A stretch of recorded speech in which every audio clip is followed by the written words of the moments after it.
to phrase what I want to phrase without giving spoilers. So I'm going to say this. Do you remember that moment where you were level 56 and 9/10? Vaguely. You know, just before going into a certain vault? So No. So Vari, No. Vari, what are you Yeah, drinking so, right now? I tried to make tea, but I realized that my Keurig still had a K-cup in it with some coffee. So I'm drinking toffee.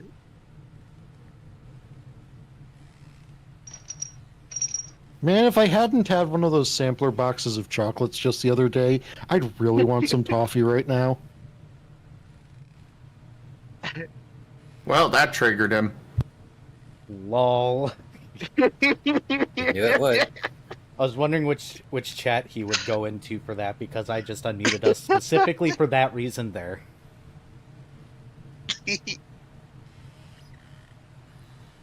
Hello, Zolette.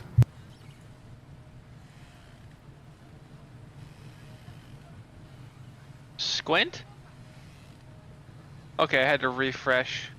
We have special donation goals on both sides of the stream this time. We got a donation goal over in Zim's side, and then if you want to And make by me the- suffer out of game, I've got a donation goal. And by the way, Mala, he said it after the first sip, it wasn't too bad.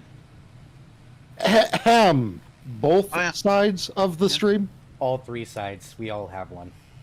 I don't have one, though. We have different ones. I gave Zim one because Zim usually No, has one no. for his TTRPG. Taya doesn't have a goal, is what he's saying. Oh, well, yes. I was just saying that the stream is three-sided, yes. The stream is three-sided, not both-sided. True. So 2 out of the 3. Time is a Look- flat triangle. Look, Varys, instead of making Key suffer, we're trying to steal him from that group entirely. No, but I'm so excited for all of the nonsense that's about to begin playing out in that game. Oh my god. Yeah. I what are didn't you doing in forget you, Taya's? Taya. Thank you for the biddies, Sim. What the heck? Tim. I think that Zim enjoys making Tyago's bat friend be confused. I'm not sure what bad friend you're talking about. They have no. Oh, food's here. Be right back. they have a TTS bot friend on stream. Oh, that really, really long thing? I don't like making that go off, but I do like throwing biddies.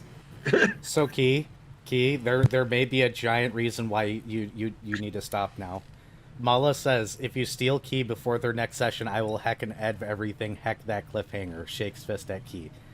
So it would really upset the Mala, which is cute. No, don't upset me. No, it would be legitimate upsetness, not adorable upsetness. Shh, I'm kidding.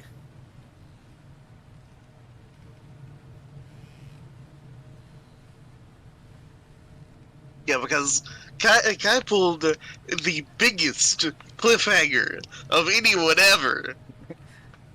No, I doubt that. I'm pretty sure Era has done bigger.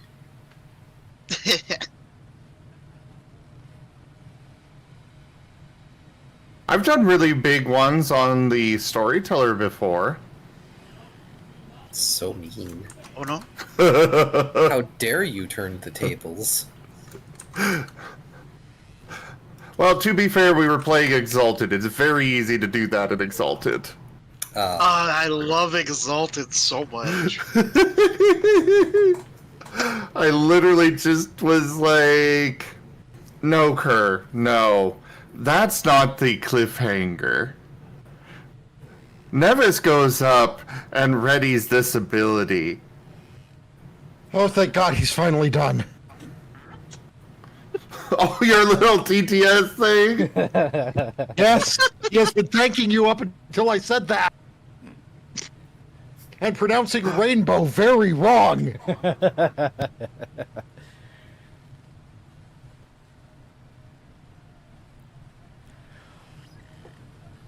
All right, let's see. We are missing a Vari from the table. Yeah, okay. Give me a second.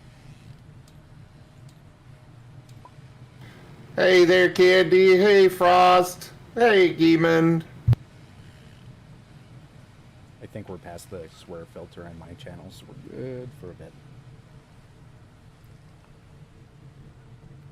On your channel? No, you're only like 8 minutes in. The swear filter is technically a little bit on the shorter end. Zim just does it for safety reasons. Yeah, I thought it was 5. Yep. It is. It's better to do 15, but So, technically, I believe it's a minute. Or actually, like 30 seconds or something. I go with 15 minutes for the sake of future-proofing, because at the rate that YouTube has been making changes to things, I don't trust that it's going to remain, that short a time that you're not allowed to swear and whatnot. That is fair. yeah, YouTube's gone off the rails. But what can They you do the retroactive enforcement a lot. Well, it's even The more- unfortunate thing is you can only future-proof so far because you can predict that the timer might expand, but you can't always predict what words might be expanded to include. Yeah, they don't have a master True. list that's open for people to look at and be like, "Oh, that's a curse word to YouTube." It's like, okay. Well, not just that. Like, that's a curse word to YouTube right now. Yeah. They also ban a lot of weird things too. But Like, you're not technically saying that somebody died or is dead or such is also apparently demonetizable. it is on the live, Which is why Um, people have taken to saying things like unalive. Yeah. or mention of unalizing themselves. Even if you're talking about it in like a serious manner that is beneficial or positive, it's considered bad. Yeah, like talking about mental health awareness and such, yeah. So I'm just planning on Another changing one you're my- not allowed to. Go ahead. Another one you're not allowed to mention is COVID. I'm I just return. I'm just planning on the future, just all my if I ever get monetized on YouTube, immediately seeing all my videos demonetized, because I talk about my mental health consistently and my political views and whatnot, and I run darker games, so it's like, okay, whatever. YouTube's just gonna hate me forever. I'm not child friendly. I'm sorry.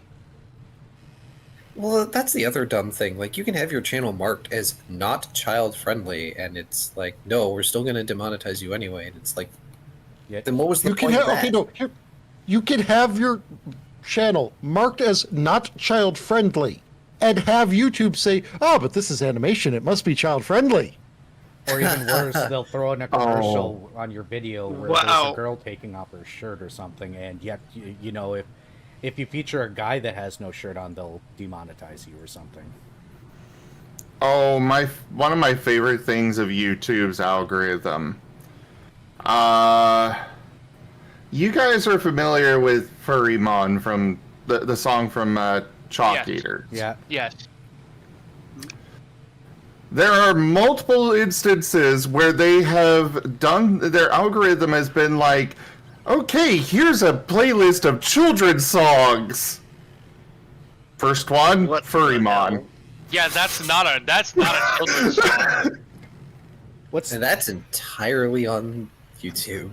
Yes, YouTube algorithm is like, I'd call it dog shit, but that's insulting dog shit. yeah? What's the other funny thing? Oh right, all the anti-gay propaganda commercials on gay YouTubers, and then gay YouTubers getting demonetized because they talk openly about being gay. I haven't Oh, I'm- even heard of that one. Yeah, it happens to a lot of the smaller creators. I've had a similar situation, but with vaping here on Twitch. A while back, my viewers would get anti-vaping ads, and then they would come back to, after the ad break, they would come back to me, and I'm just sitting here taking a big old hit from my vape, clueless that that's the ad they just got, and I'm just sitting here, you know. Ooh, maybe they'll put anti-drinking commercials on my videos. That'd be hilarious. I forgot to do that. Welcome to Drunk Dragon's Era channel. Drinking is bad for you. Oh, I fucking forgot to do the Kickstarter thing I'd wanted to do. Oh well. Alright. Oh. Big sad. I might go and get a drink here in a moment. I'm almost done with my coffee. I mean, it was for Calum Sky. Second issue. I Oh, wanted the to comic grab- thing. Yeah, I wanted to grab a Yeah. couple things out of it, and I just forgot that I had the tab open for it and never actually pledged. Alright, should we do Wait, do intros they here? have a plushie of the They cat had monster thing? They had a 6-foot plushie of it. Oh my gosh! It was expensive, by the way. So, should we do I intros? wasn't going to get it. Let me put it this way: Sorry. unstuffed, it's $300 for the plushie. I think we should do the intro before you go and do your drink acquiring, because intro takes quite a while. Yep, that's why I was saying, should we do intros? But yeah, Yes. it funded in like 1.5 hours. Sorry. All right, let's do intros. Alright, cool. Muting out. Yeah, y'all do the thing. Viv is very passionate sometimes. Welcome, adventurers, to the table. Thank you so much for joining today. Hopefully you're drinking plenty of water and taking care of yourselves, getting plenty of rest. If you're new to the channel, like, subscribe, and YouTube land, hit the follow button over here. Everything helps.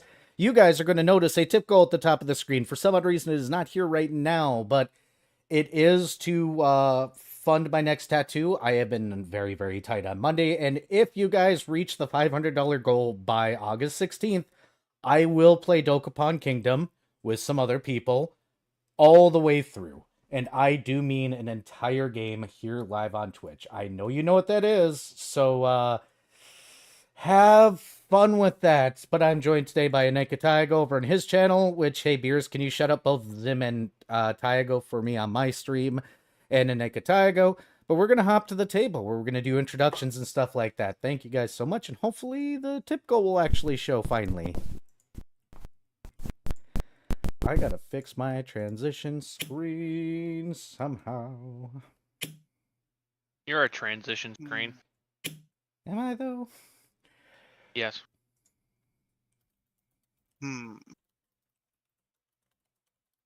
Beerus already throwing the cheese. Oh man, Of course. like any of us never saw that coming. This is normal for me. I am back. Welcome back.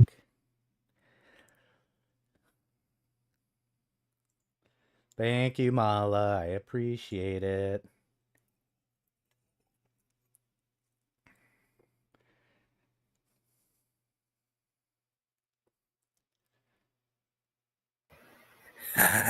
No, wait, I keep doing it wrong.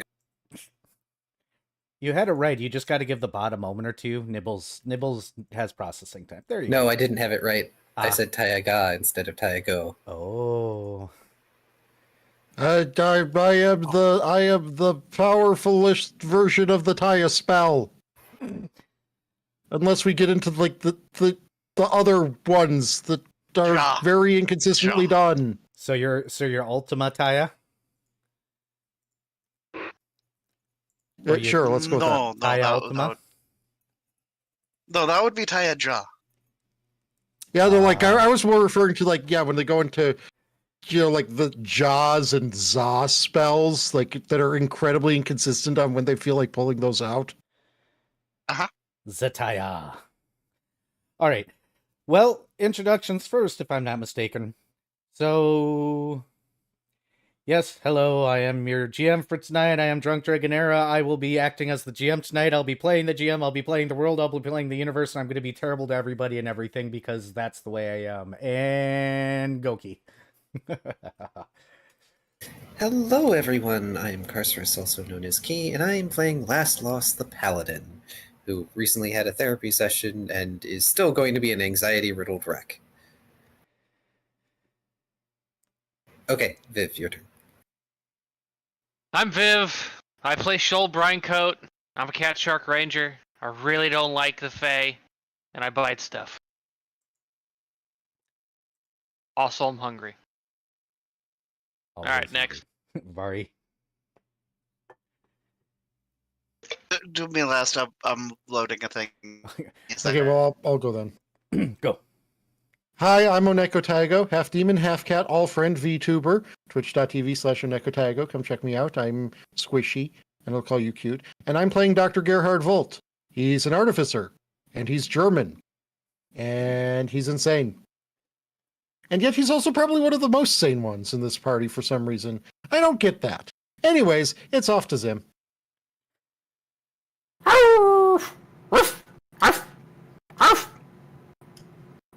Okay, now do it in English. Oh, okay.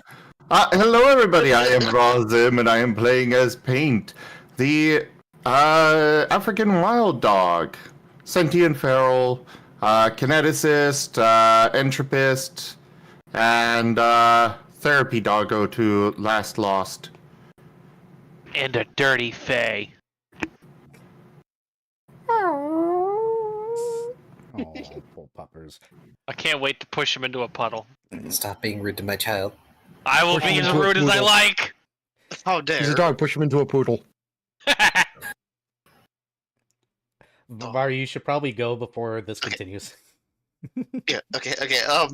Yeah. So I'm Vari. I'm playing Fret Signature, the mute musician bard, Kitsune, There we go. and also another class that we shall see. Yep, and just for all streams, Razim is also streamer at raw_Zim, so am I. I'm drunk_drag_era on twitch.tv. We are both Oh. going. There is donation goals on Razim's stream for the game, and there is a donation goal on my stream today that if you guys want to make me suffer, you can. So come see us. In the meantime, let's go to recap with story time with Darren. And it is all Yuki. Never gonna get tired of that transition. I have to interrupt the recap before it even begins because Huvie is a piece of crap. Such grumpage. Wait, did Huvie redeem an insult, or did Huvie like? I can hear the sour candy wrapper. Oh, that. Oh. Bleh. I have a sour candy redeem where they make me take a sour candy out. Blech.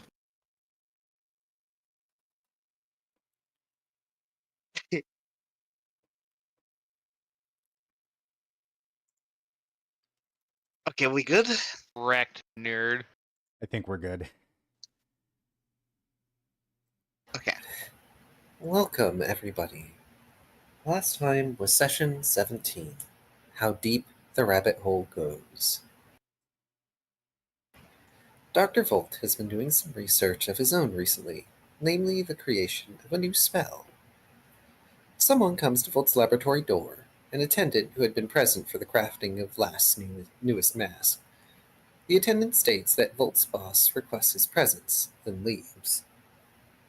When Volt reaches the top office, his avian employer, because I forgot the man's name, swivels around in his egg chair with a creature made of paper sitting in his lap. He asks if this makes him look evil or approachable, lamenting when Volt explains it's the former. Setting his folded paper critter aside, the bird asks if Dr. Volt would like to hear the idea he had for another doctor he had been asking for. Since apparently there is a Dr. Holt in the building who was supposed to come to this meeting instead.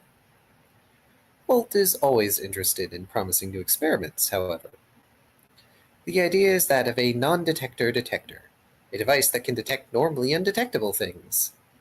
In essence, something that would find a hole in the various forms of the detection spectrum. The avianoid positing that it should be possible to detect a negative as much as a positive. And intrigued by this idea, Dr. Volt decides to attempt work on a proof of concept. He does ask if the Dr. Holt who is supposed to be called might be helpful for this. Unfortunately, Volt is informed that Holt doesn't do anything unless he's told to. Holt is apparently some form of undead lich who has literally worked his fingers to the bone multiple times before, though Holt may be a useful source of scrolls and scroll work. The boss also notes that he needs to get Holt unmasked at some point. He also laments at needing someone to take notes, which is why he wants a familiar. Dr. Volt suggests a crow that is there already to cut off creatures. Although Volt is warned that Dr. Holt is more likely to be in their tower or Shadow's playground than in their office. While Volt can't promise any results or guarantees, he will keep his employer up to date on the nature of his proof of concept. You can't promise any results or guarantees. Gets results in 2 days. Yep, such is the way of Volt. The eccentric Fowl also makes note of Twilight's new newspaper, suggesting that Volt fill out the questionnaire it has. It is now that Volt chooses to debrief his boss on his latest project, a more optimized version of Magic Missile. At hearing this, the bird leans on his desk, steepling his fingers in deep interest. Volt's spell concept is a lower yield version of Magic Missile, but a higher number of missiles by contrast. A Gatling gun of Magic Missiles, if one would.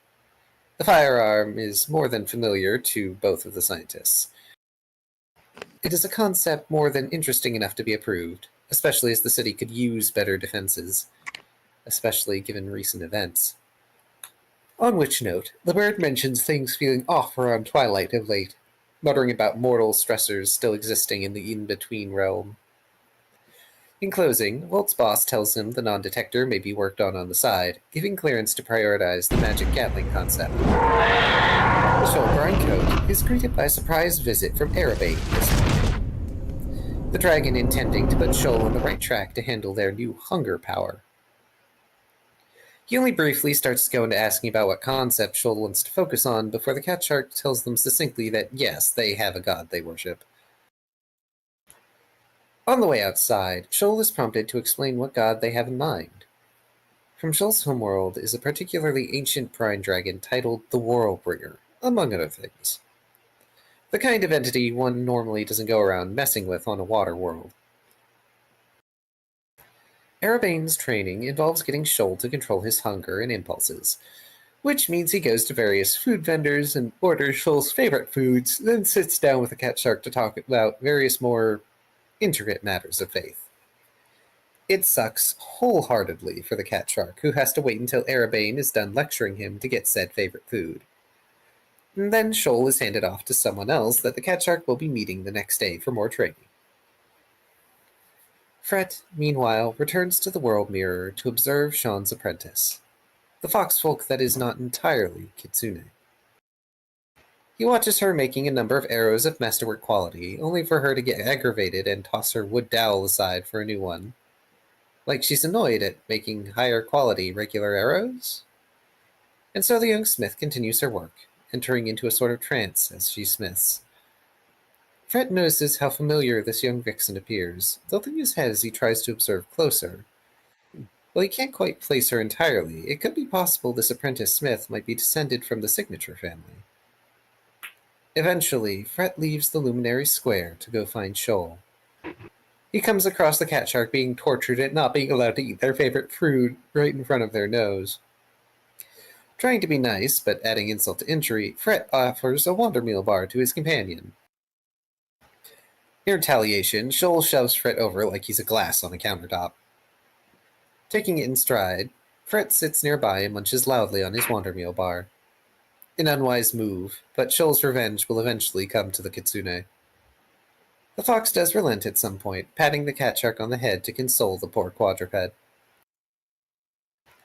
Later on at night, Fret finds himself drawn into a particular dreamscape, one currently hosting Gankabos. For one reason or another, Gankabos decided to pay Fret a little visit in the one safe way he might while the fox is in Twilight. With the Devil Prince is a pouting grub in a jar, which Gankabos notes is one of those friends he was looking for. Since this is a dreamscape, Fret uses a sitar to write in the air, rather than just conjure a regular old chalkboard. He gives a very brief synopsis of what he and his friends have been doing since having last been in contact with Whispers. To which the devil prompts Fret if the Kitsune wondered why he's called Whispers. When Fred doesn't show immediate and immense curiosity, Gonkabos needles him until he asks. The answer is simple. He only communicates with his followers in whispers. Though on the subject of followers, Whispers says he's feeling like he should start working again. His attention drawn, Fred leans forward and steeples his fingers, writing in the air, asking what sort of business the devil is doing. Gonkabos explains at length that clearly Fred has and will encounter people that would be better off having their souls sent to the hells or some such. Perhaps to a devil prince in need of power to wreak retribution on those that imprisoned and wronged him. While Fred isn't interested in worship, he does write out that perhaps they can come to an agreement. Words that are magic to Whisper's eyes. The general deal being that Whispers gives Fred some power. Fred sends some evildoers Whisper's way. The cycle continues so long as it is a beneficial arrangement. When the Kitsune doesn't know what a warlock is, Whispers likens the arrangement to that of a sugar daddy, which Fred vaguely knows what that is. I can't help but notice the tendency in these era campaigns for everyone to, in a way, get warlocked. Oh, that's an era thing. Yeah, I Yeah, can't no, help it, like, warlocks. you go through an era campaign, you're gonna get basically a sugar daddy who provides you either immense physical or magical wealth. Can't help it. Also, really quickly, just that way we can go through this list and it doesn't get longer. Thank you for the tip, Ido. Thank you for the the sub, Mala, and Cosmo. Why would you cause me this pain? I have to look at that. I can't escape it this time. Huh? He made my donation goal uneven. Wrecked. Good. Did he go over the amount or just under the amount? No, he made it a weird number, so I No, So no. the- Like, is it over the round number or under the round number? it's Over. 1362 right now. It's a weird number. Oh. Okay, so that's That's still an even number, by the way. Yes, it's numerical Okay. this for you. Or whatever it's no. called. If it's 1362, the next round number is 15. So he needs to donate Cosmo money.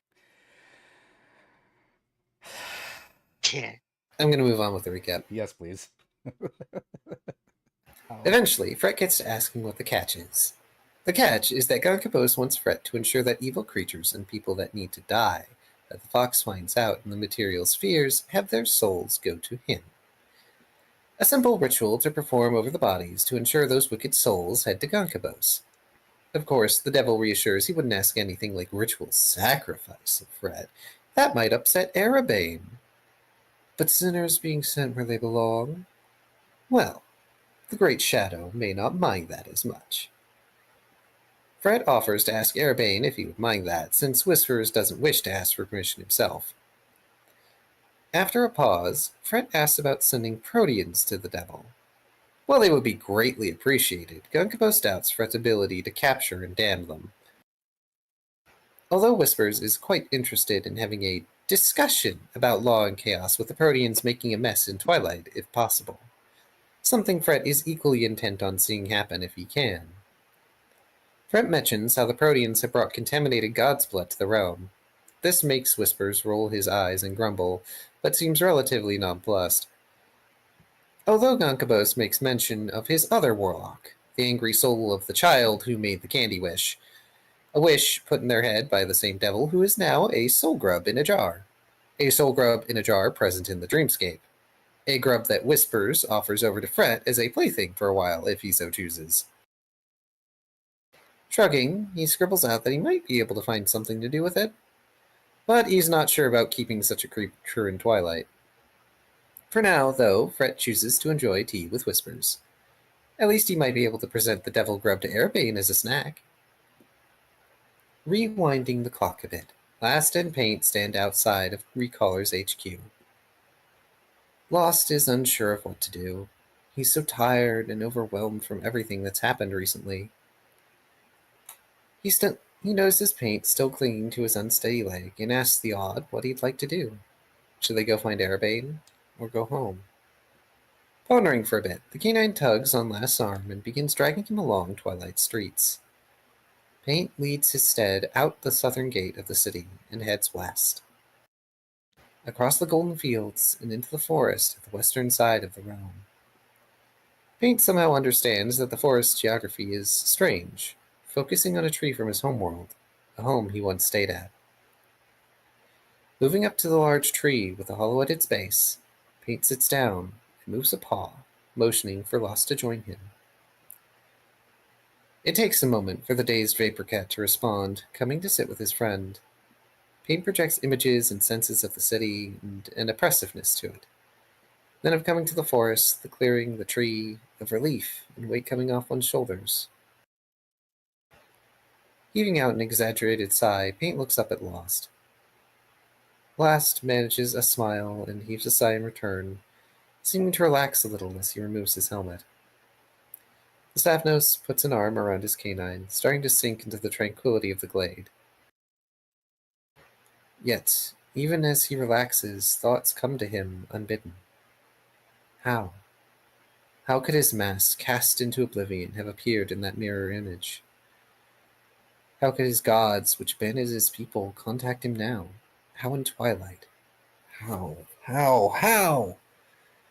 Without realizing it, Last has begun to hold Paint tighter and tighter, the silhouette of his vapors disturbed and agitated.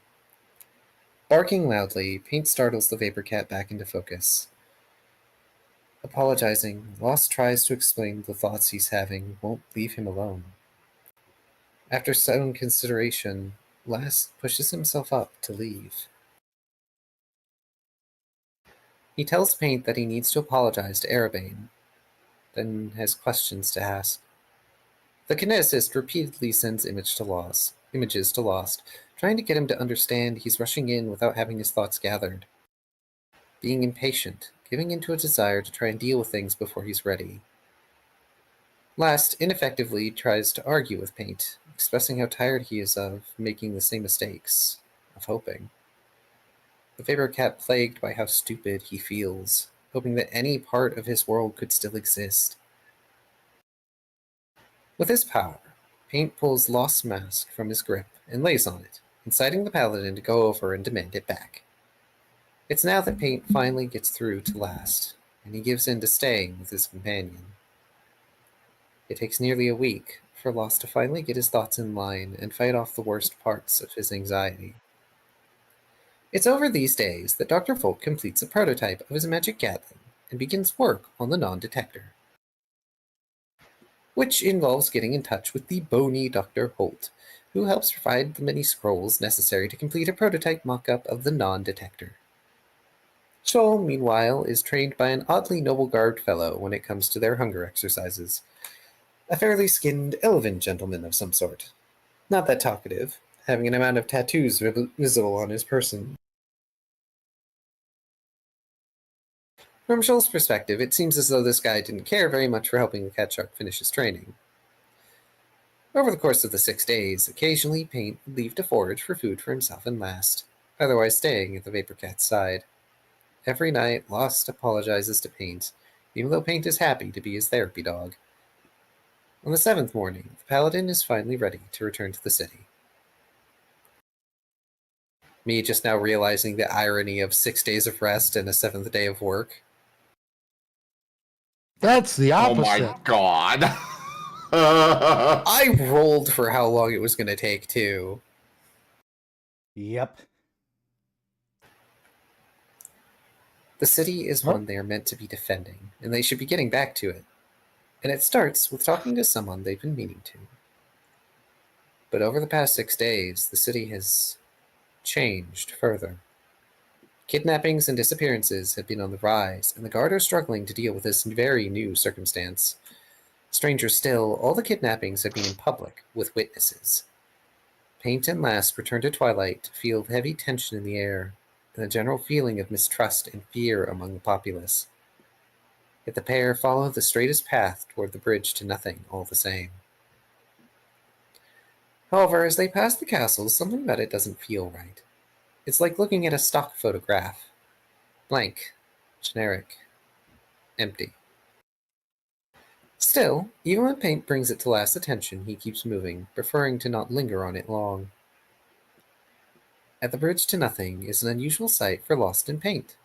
Arabane is not present. Shocked, Last moves up to the edge of the bridge and looks around, confused and worried. Paint pokes his head through the railing and wriggles through, realizing gravity is subjective on the bridge. When he turns around, Last panics, seeing Paint go over the edge. Rushing to the railing, Lost sees Paint walking along the side of the bridge, using subjective gravity to go to the underside. Heaving out an exhausted sigh, the smoke lion flops against the railing, grumbling about the gravity before he follows the wild dog. On the underside is Arabane's soul form, hiding as much as he can while being bound to the bridge. Paint and Last approach, and after a few long moments, the paladin apologizes. Not for the state of the city, which he intends to try and deal with somehow, but for how he acted before. His selfishness in clinging to a hope he should have left behind, and how he reacted toward Arabane. In turn, Arabane admits he technically lied, which Paint sneezes at, growling slightly at the dragon. Apologies out of the way, Last talks at length about what he witnessed in the Luminary Square roughly a week ago. Much as he hates to hear it, the confirmation that he was being manipulated by someone or something is also a relief in its own way. Clearly someone was messing with his, Paint, and Fret's minds, as well as used the mirror to get them to do their bidding in some fashion. Yet the place Last saw, the Nirvana with a portion of his homeworld in it, may well be real. It's sobering, but the paladin manages to accept the situation. Arabane offers to help deal with the situation in the city, but Lost refuses. If that happened, it would undermine the freedoms Arabane has fought so hard for the citizens to keep, among other potential negative effects. Before the pair can leave, Era asks Paint to remain behind a little longer. He has a job for the kineticist. Paint whines and looks to Last, who pets his head and reassures him he'll be on the other side of the bridge. Once Lost has moved to the other side of things, Arabane addresses Paint again. In spite of Paint still being angry with the dragon, Era still asks the dog to do a job for him. He intends to give Paint glasses that will allow him to see the world as Arabane does. With those, he wants Paint to keep an eye on Last Lost. While Arabane cannot say for sure the exact form what he's looking for will take, Paint will know it when he sees it. The events happening to Lost are too targeted for them to be entirely false, and Arabane worries that the realm Lost saw may well be in danger in some fashion. However, what Paint sees may blur the line between the real and unreal. And Paint must take caution with such things, as entities such as the one that plagues Fret exist in those places. Paint sends an image of a barking Fret dog, to which Arabane explains that, yes, the thing that made it so he isn't speaking anymore. Although it is up to Fret to tell that story, not Arabane. In spite of still being mad at Arabane, Paint is more than happy to undertake this mission. It's to help his friends, after all. And so the excitable Odd rushes off along the bridge to start looking for Arabane's glasses. Or at the least the Arabane that has the glasses for him. Poor Last is too slow to keep up, so by the time he gets to the end of the bridge, Paint is well gone. And so the paladin shrugs, muttering about how he'll see Paint at home, hopefully. The next order of business, now that the most nerve-wracking meeting is done, is for Lost to check in at the guard. Since he's been gone for about a week, which does nothing for his feelings of anxiety and guilt. Entering the barracks, the paladin sheepishly knocks on the door to the sergeant's office. The paladin sheepishly knocks on the door of the sergeant's office. She sees him as he enters, and immediately the elfin woman's face goes beet red from being mad. She demands to know where he's been. When Last replies that he was in the woods undergoing therapy, she tosses a chunk of paperwork at him in fury. There have been 3 kidnappings in his absence. This is news to Lost, who is confused and attempts to ask questions as he simultaneously tries to calm down his guard captain. Clearly, the city guard could really have used the help in Last's absence when they thought he was on a recaller's mission.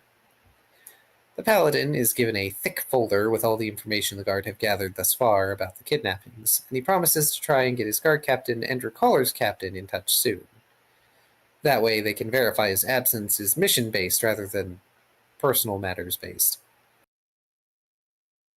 Last excuses himself with a very flimsy lie he makes on impulse to avoid staying in the barracks, which also doesn't help his steadily increasing anxiety. Making a swift exit, Lost heads toward his bakery whilst talking to himself. Fred, hovering around the bakery out of concern for the missing pair, spots Last and bombards him with questions written in the air and on his chalkboard. This stuns and briefly overloads the poor Vapor Cat, who isn't sure how to process everything at first. When he asks what that was all about, Fred writes out that he was worried about the paladin, thought he'd been kidnapped. The kitsune embraces his friend, eventually letting go, and it's clear Lost is having trouble processing things, especially hugging a thick folder of stuff to his chest. Last soon ushers Fred inside, with a number of apologies being made to the kitsune.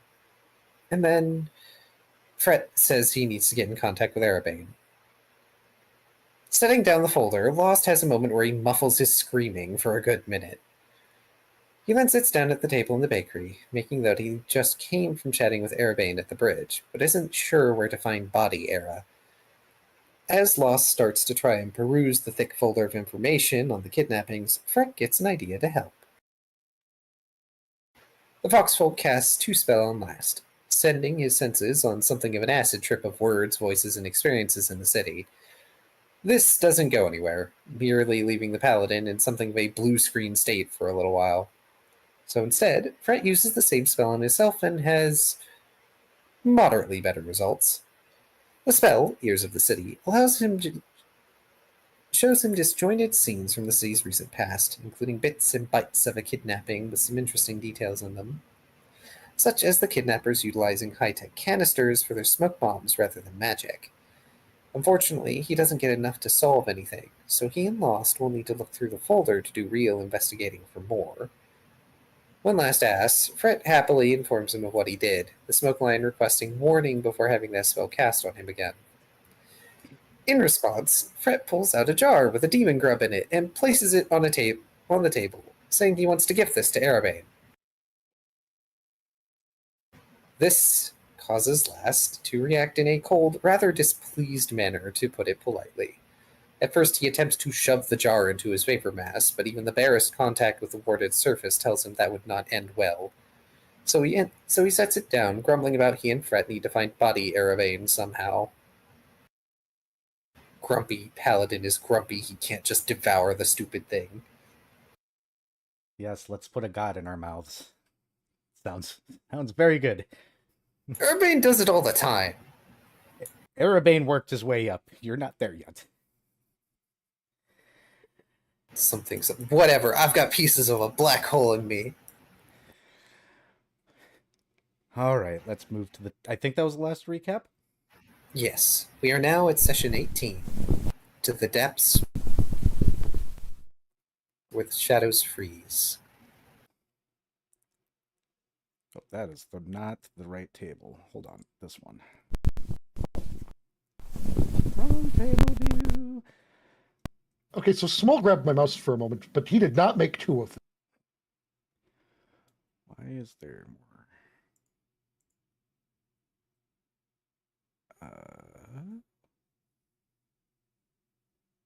This is getting out of hand. Now there are 2 of them. So to open up tonight's session, we are actually going to go ahead and transition immediately over to the offices where Dr. Volt is currently busy.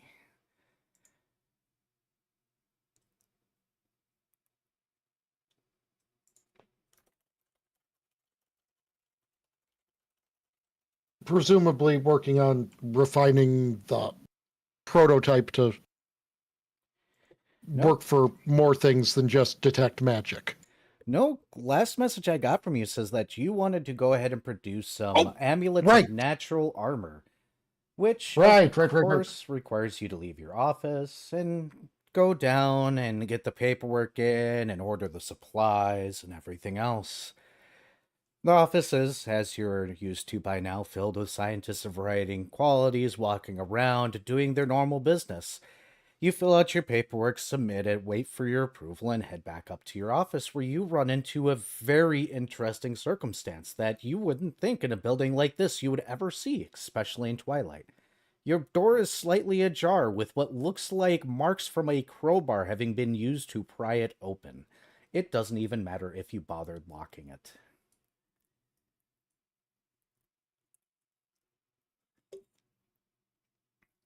Well, that is disconcerting, to say the least. I will attempt to make a perception check to, listen to see if the burglar is still in there. Roll away. I should also probably pull up my fucking character sheet. That is usually helpful. And your tracker, if you have it. Yeah, I've got that one up. But I haven't currently taken damage or used a reroll, so it's kind of irrelevant. Okay. Perceptione. Also, Whisker's amazing. That would be a... Well, considering he'll be using guidance as a free swift fleam action, that will be a total of a 27. It sounds dead silent in there. Okay, well, Dr. Volt will open the door and take a look. As you open your door, you find your office is a complete and utter mess. Probably more so than normal, because scientist and crazy and whatnot. Your papers are... Hey, everything may be in random piles in random places, but he knows which pile it's in. Says every messy person ever. You notice that your paperwork is strewn across your office and across the floor. You notice that some of your experiments and things that are worked up have been also pushed on the floor and tables moved over. Almost in an artistic manner, you find that new device that you just created a few days ago, the non-detector prototype, is on the ground, smashed, but in a manner that draws your eye to it, as if they wanted you to know that they destroyed it. It looks like somebody was in here making a lot of noise. Yet, the hallways are always busy.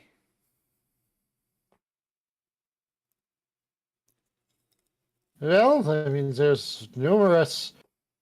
Actually, no, that makes perfect sense. That makes perfect sense. That's the person who uses the non-detection but destroys the non-detector detector.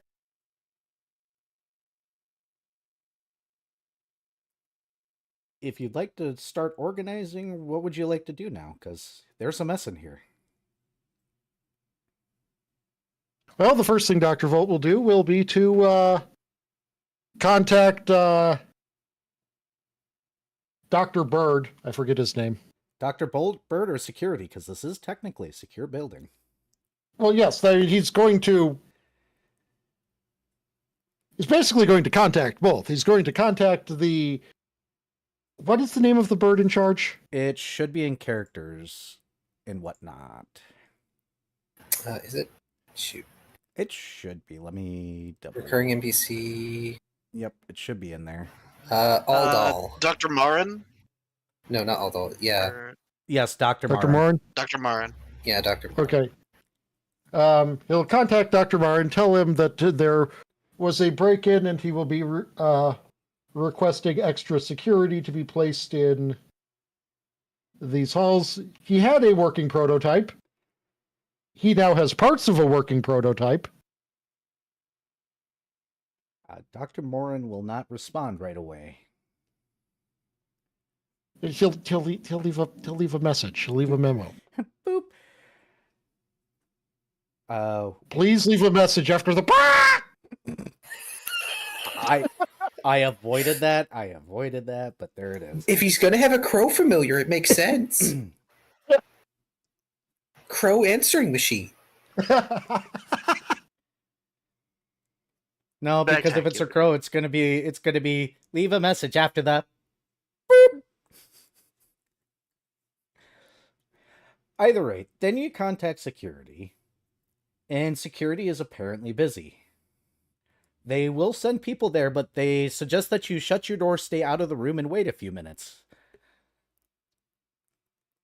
Secure the crime scene. Basically, when security gets there, you see two worn out, what you would assume are hired mercenaries, based on the way the city works right now. Not necessarily full on security, but maybe somebody threw together a security, quote unquote, company for this particular occasion, because it really wasn't a worry before this. They will go ahead and check out the damages, and if you want to roll perception as they discuss between each other.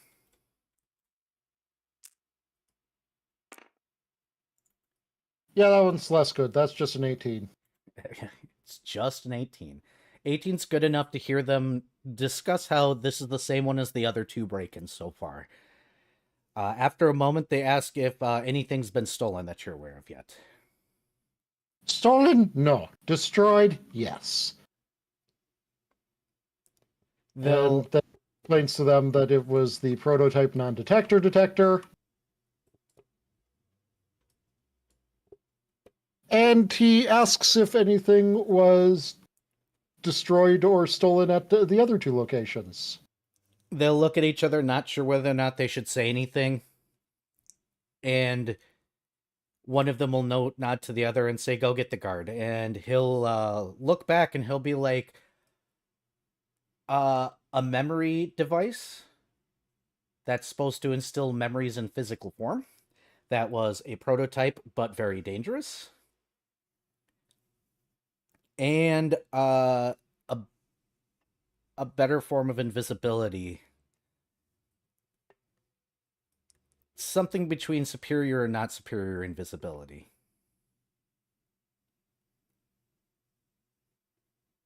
Well, I can definitely draw at least a tentative connections that all of these have to do with forms of espionage in some manner or form. He nods. Information gathering, remaining undetected. He informs you that they're going to get the guard and do a thorough research of your office, if that is okay, before you can return into it. Basically releasing you for the day, unless you have anything you need in there specifically.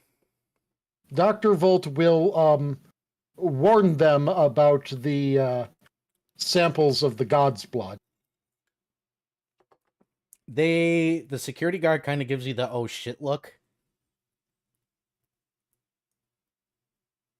And And a presses your door open. well-respected researcher. I have highly sensitive chemicals that I deal with.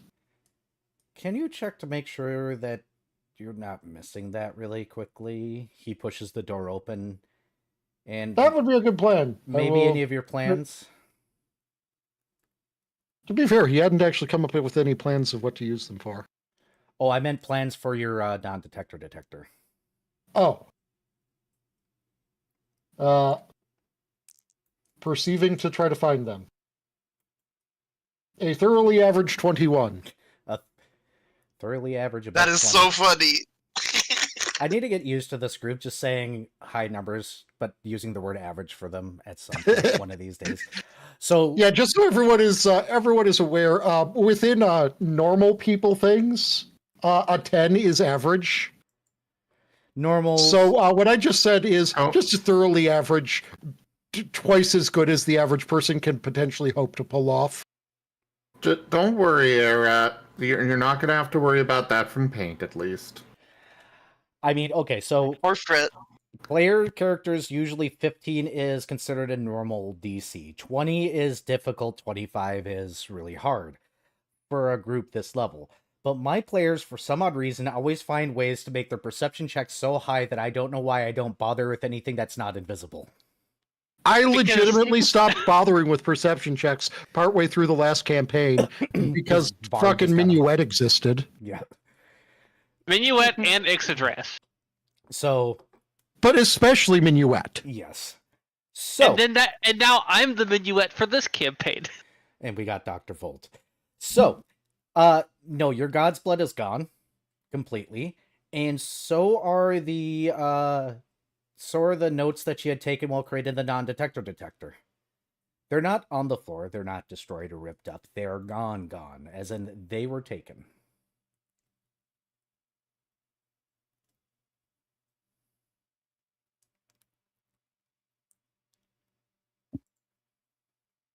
Well, looks like Dr. Volt is going to get a good chance in the future to be using one of his skills that's even better than his perception. Oh no. Yeah, Dr. Volt has now made a decision, and he should have made this decision earlier, considering that this has been fucking Mission Impossible spycraft land so far.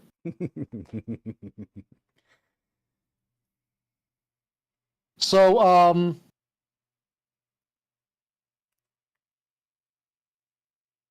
Dr. Volt is now rolling a check to work out in his head something. Nice. And it was a nat 20 on the dice, totaling a 33 for him coming up with a linguistics check to come up with what code he will write his notes in from now on. He's having a moment. Got it. You will Well, if people are going to steal my notes, then do it securely. You are going to basically be barred from going in your office for the rest of the day. Is there anywhere you'd like to go specifically, or are you just going to go and work on your crazy secret language? he's going to go work on his crazy secret language. Understood. We are going to go ahead and switch gears then. Paint.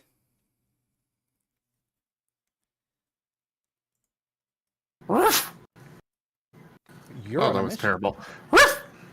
There we go. You are on a mission sent for Erebane. I believe you were going to go and try and track down a certain half drow, half elf guy. Yes. Whoever has whoever has the glasses. Yep. As far as you were told, it was a half elf guy, and you said, or you were. Oh.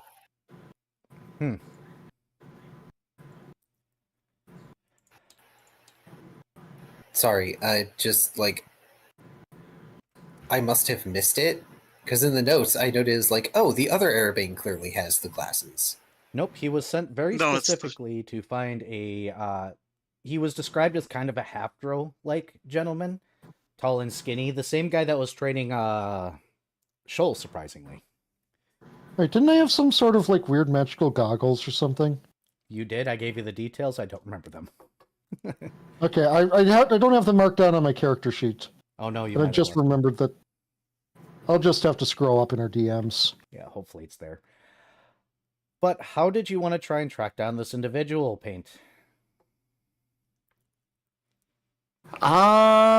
Well, considering that he was told that they were training Shoal, he's going to start by somewhat warily, uncertainly going and waiting at Shoal's the shoreline for Shoal's place. You know, where he's seen Shoal come out of the water multiple times. Hey, Shoal. Yes. You get done with the day of training, and you spend half the day having to deal with food that you really want and learning about cleric stuff, and now you're overstuffed and irritated again.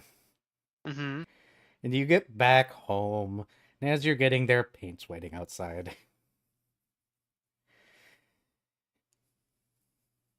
You're going from not enough food to too much food almost on a daily basis for the last several days.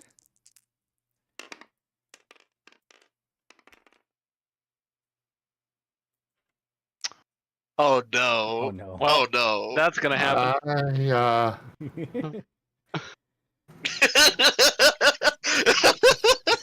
So,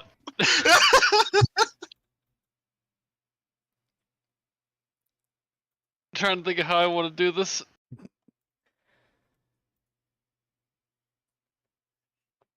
So Paint is just waiting over by where Shoal normally goes in and out of the water. Yep. Yes. Shoal isn't stopping, he's just walking into Paint and they're both going into the water.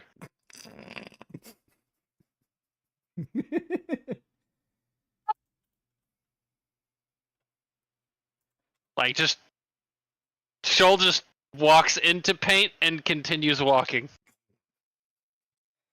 Got a cat give. Hold up.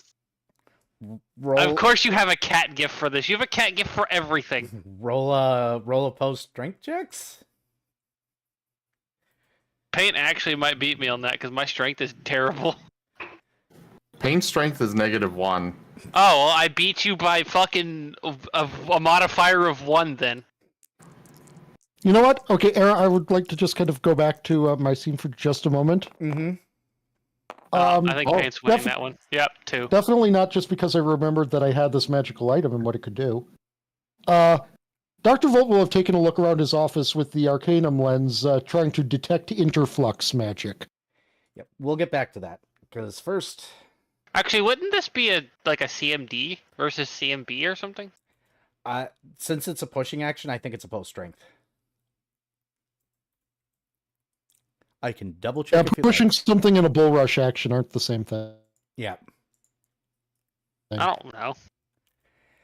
Unless you're trying to knock him over, then I guess it's a trip attempt. Yeah, but he's not looking to trip. He's literally looking to walk through him. Yep. And I rolled a 2. Hey, Pain. I Pain got actually a think 17.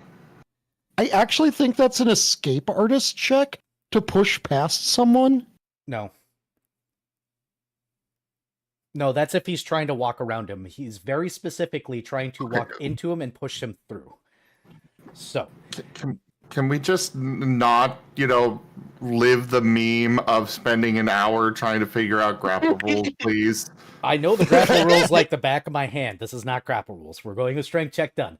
So, hey. I know the grapple rules like the back of my hand. Hey, when did that mole get there? Hold on. So, third swing here. Hey, Viv. Shoal walks forward and tries to push him through, and the weirdest thing happens. Maybe it's because you've been eating so much recently. Maybe it's because you're tired. Maybe because it's a dozen reasons. You don't push the dog forward. He stays put right where he is. I just have terrible leverage in this attempt, and yeah.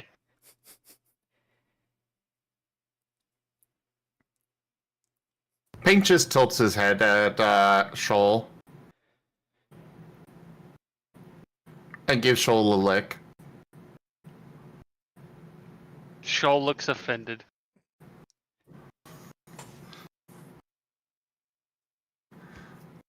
Paint sends a image of glasses and Shoal with a mysterious blob with one of those, the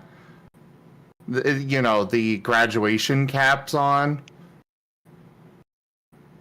And the glasses on the blob, followed by question.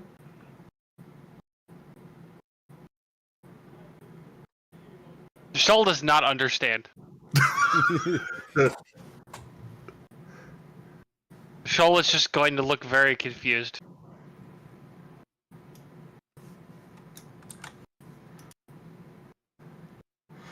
He sends along Doggo Arabaean with glasses. Okay. And then zooms in on the glasses. And then removes the Doggo Arabaean from the image. Just the glasses. Question?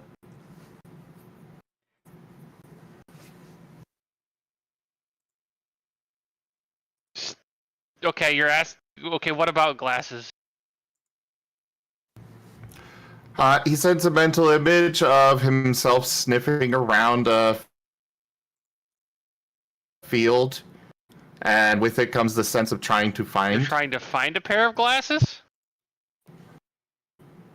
He nods and then shakes his head.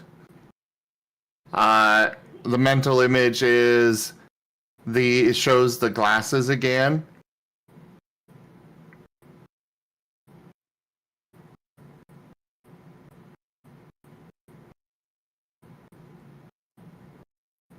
Shoal is at this point just staring in confusion. It occurs to me that Paint probably doesn't know what a drow or elf really looks like. You should.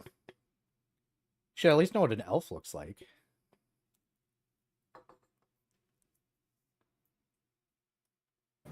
I mean, he's probably seen them, yes, but I don't think he would know that they are. You know, sure, he's seen elves, but that doesn't mean he knows, yes, that is an elf.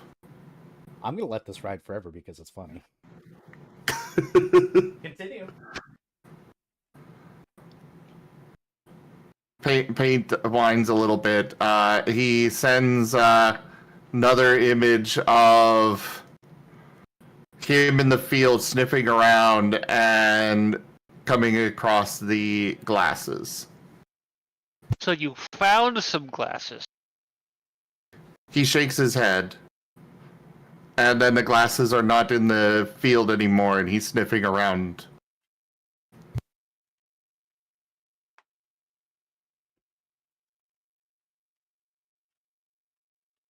These are the glasses you wear, correct? Like spectacles. And not the glasses you drink from. Yes. Oh, yeah, Shoal has no fucking clue what you're asking at this point. And Shoal is just like, I don't get it. I don't understand what you're asking. Paint gives a little whine and tries to think of a different approach here.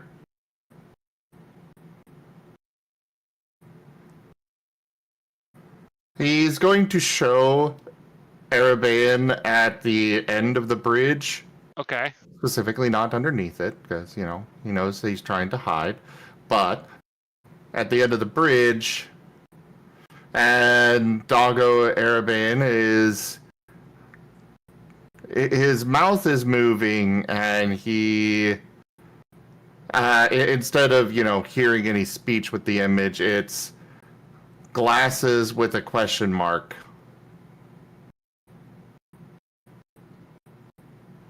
And Paint sitting next to him and nodding and going off, sniffing around, looking.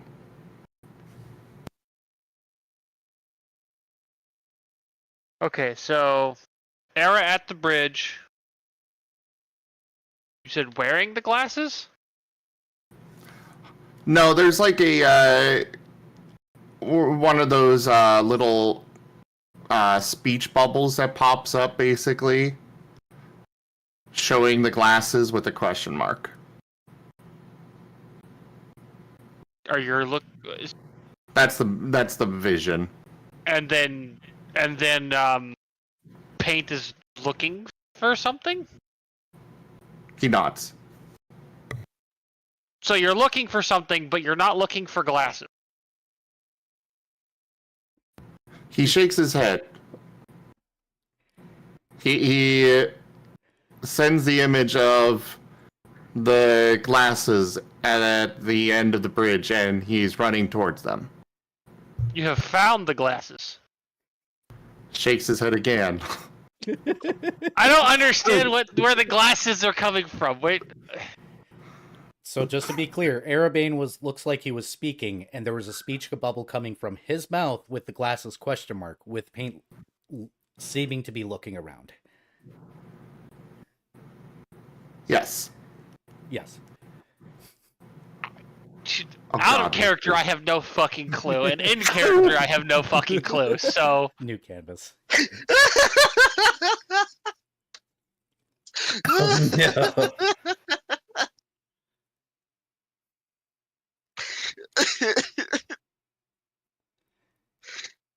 I'm dying here. so am I, and it's because I'm gonna have a fucking aneurysm.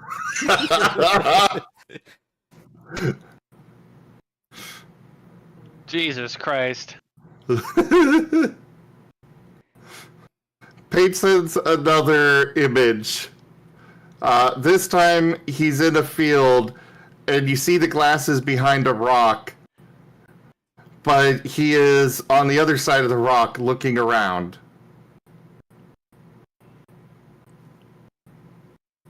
He will keep trying.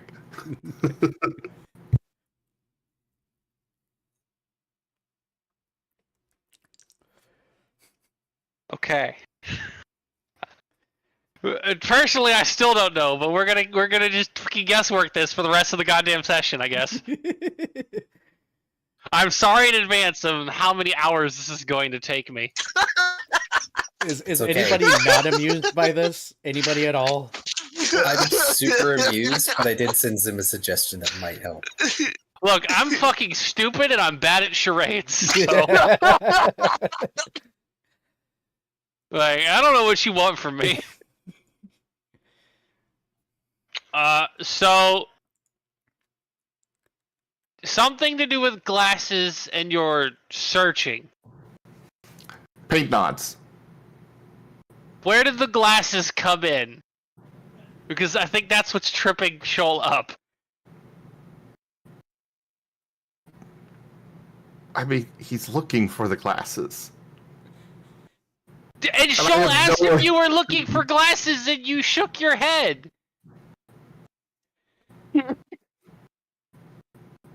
I'm pretty sure you said that multiple times that he found the glasses.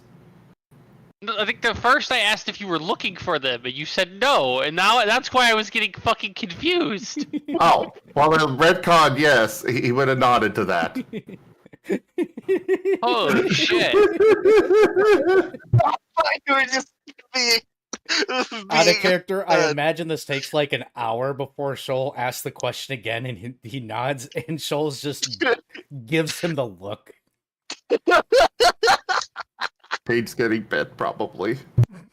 No, I have this is what's gonna fucking happen to goddamn to the dog who's going to ship hosting. Oh no.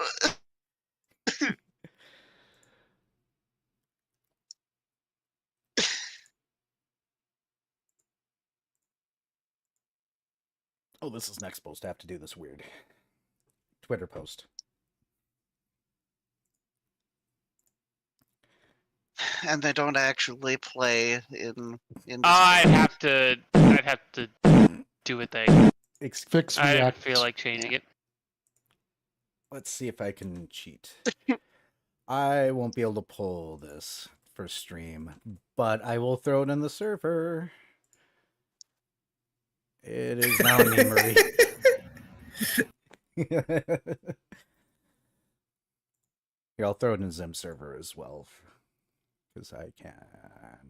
I'll throw it in media. Just to describe it, apparently, Paint's about to get blasted with water. In the face. Oh, because Shoal can actually cast spells now. Yes. Great water. And the very first use of create water is, of course, for waterboarding. Correct. So a gallon of water just falls on Paint's head. Just psh.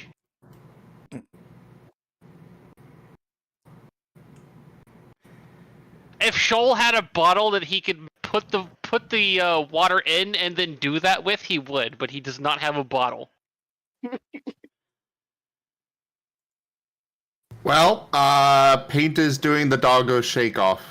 Okay. Aw. So you're searching for glasses Nod, nod. for yourself? He shakes his head For Era. and nods. Okay. And you need my help. He sends along the blob with the teacher cap on and a chalkboard, using a pointing stick, trying to with Shoal in front of him. You're trying to find a teacher? He nods and then shows the teacher with the glasses.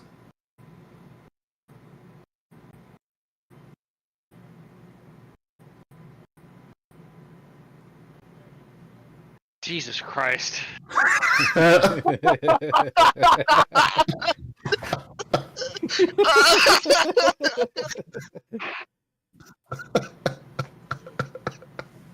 To be clear, the teacher is teaching Shoal. Yes.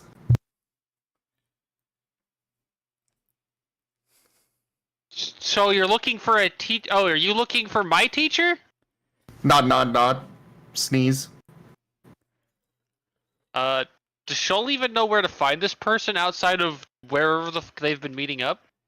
Not really. You usually just go to the training grounds and he's waiting for you.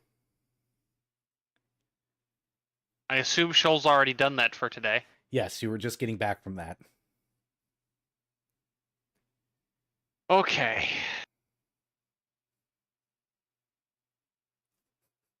So Shoal is just going to like bonk his head on the fucking ground. Just face is smushed against the fucking ground at this point, and he's just gonna sigh. Oh And my just be gosh. like, Hmm? It's the same reaction last had. just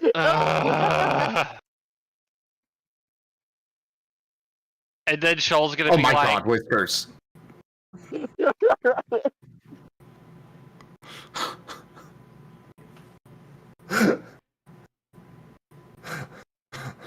I don't think African wild dogs have that long of fur to get floofy. I don't know. I think because it's funny, it's Oh, canon no. now. his hair is like one of those. His fur is like one of those chia pet things. You put some water on it, and it just expands. Lol. You're welcome. Okay, well then Shoal is just gonna be like, okay. Well, I don't know where he's at right now. But if you meet me here tomorrow morning, when I go to my training, I can take you to them. Pink will nod. And then Shoal curl is up just on gonna the list spot. off. Okay, that works too. Lol. All right, we'll. I'm assuming Shoal's just gonna go to sleep then, basically. Shoal is going to then tip over sideways into the water. Sploosh.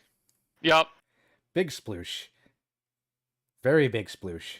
Like, you'd think he was an object that got pushed over. That's how he, like, tips himself over. Lol. Just doing strange cat flop number 200. All right, hey, Rigid flop. I'm done with Yes? this cat flop. You were going to use the goggles, and you said you were going to use a specific feature. Could you tell me that again? Sorry. By expending 2 of its daily charges, it can be used to, quote, detect interflux magic. Yes, you do see that on around the room. Whoever was doing this screwed with non-time in the city. There is an actual timeline set here for that event.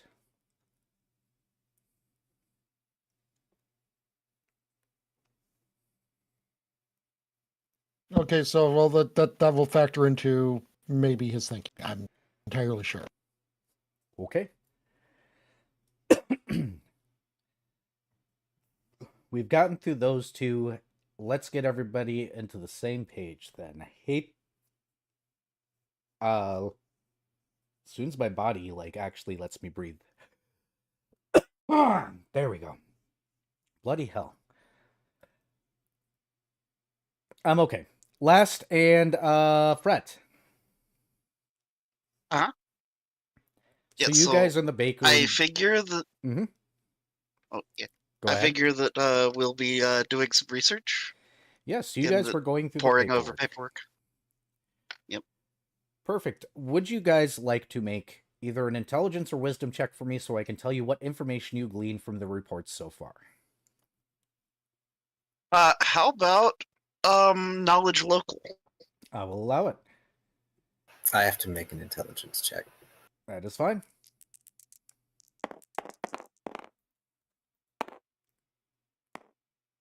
I got a 7. So did Vari. Well, I got a 7 on the dice and then a +5. So 13, right? Yep. So Or 12. 12. this paperwork is you can't give them too much heck for the fact that most of these people probably weren't guards in their mortal life. A lot of them are just starting to learn how to do a lot of this. So whether or not you want to judge them or not, the notes aren't exactly the greatest. What you both can glean from those particular roles on your first cursory view over these is the commonalities that one, the individual was taken in a public place. 2, there was always at least one witness. And 3, there is a mysterious canister left behind that seems to have caused some sort of smoke screen, but it hasn't exactly been exactly. The witnesses don't know how to describe the effect necessarily.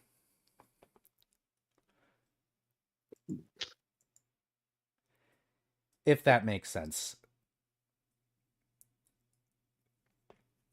So it's always in public. Yes. There's always one witness, specifically. Only one witness? Yes. Okay. And there's always a canister that is left behind at the scene, which, from what we've previously gleaned, are used effectively as smoke bombs. Yep, some sort of weird smoke screen. The individuals in the report can't exactly describe the effect.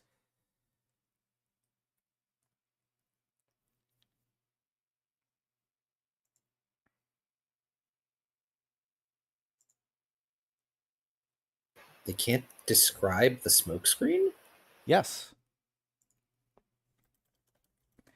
They're struggling to put into words how it worked because it was weird.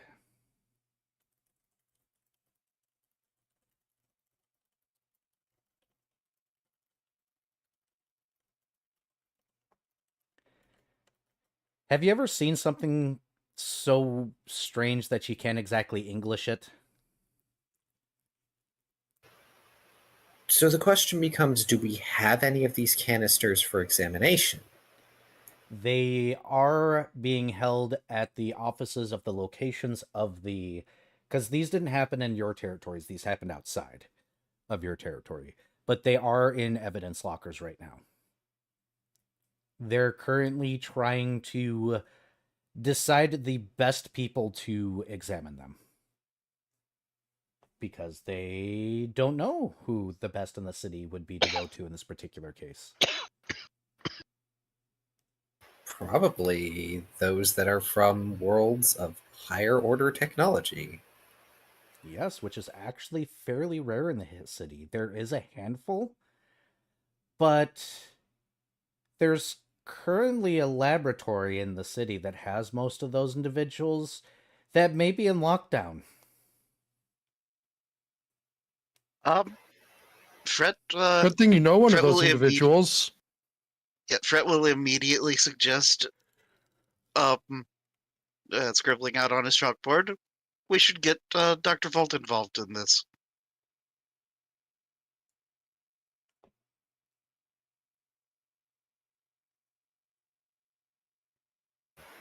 Agreed. If we can. As far as I've heard, that office is on lockdown. I'm not even sure if he can leave. You actually wouldn't know that yet. Oh, never mind. The lockdown is happening right now. Oh! Okay, so we wouldn't know that. Nope. Neither of us would. In which case, I'm sorry, retcon that. We probably should. Though we should take care of that first. Glares at Grub. Fret shrugs.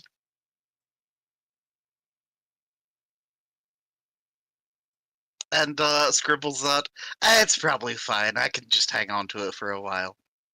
The grub in there looks so very displeased right now. The poor Last is thing not missing. happy. Last is not happy with this prospect. Squints at the grub again.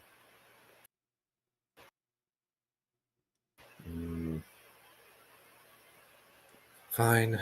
The least we can do is go get Volt. I'm sure the guard won't be opposed to him looking at the evidence.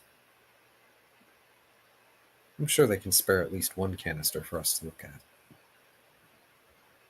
Fret nods. And he's going Fret to... scribbles out. Also, I need to give them a book. Book? Fret nods. What sort of book?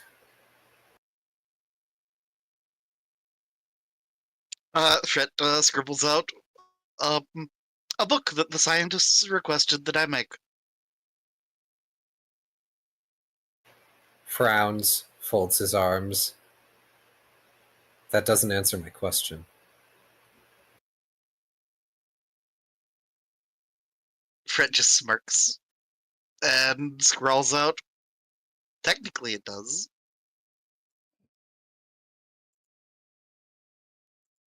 What book is it, Fred? It's a book of runes. He writes out. The kind that create fires?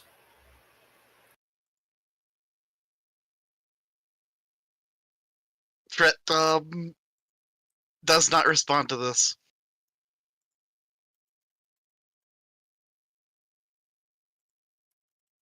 And just packs away the grub, begin gathering his things.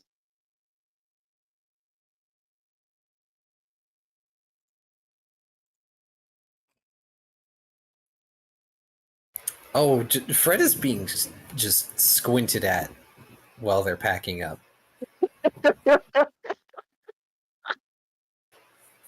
Like displeased, like agitation and smoke tendrils coming off of Last at the moment.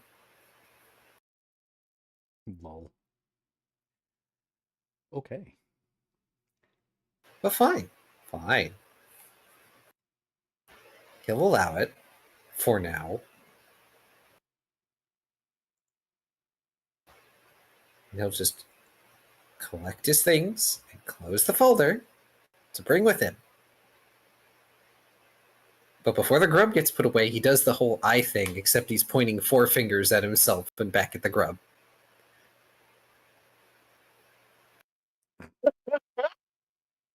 Four fingers, okay. That's funny.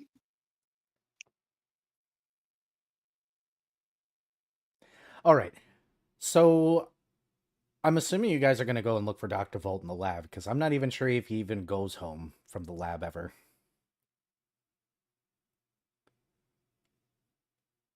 Yeah, we're probably going to There's so much more science that can be done at the lab. There is. Unfortunately, when you guys show up to the laboratory, there are Oleron. Man, my brain's in 7 places. You see Twilight guards standing out front.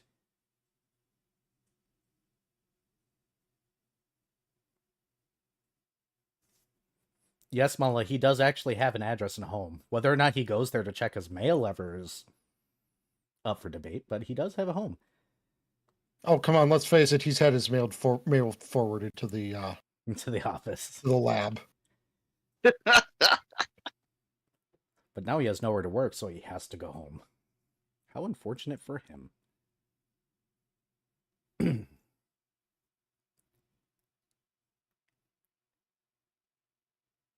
So there's city guards and standing in front of the building? Yes.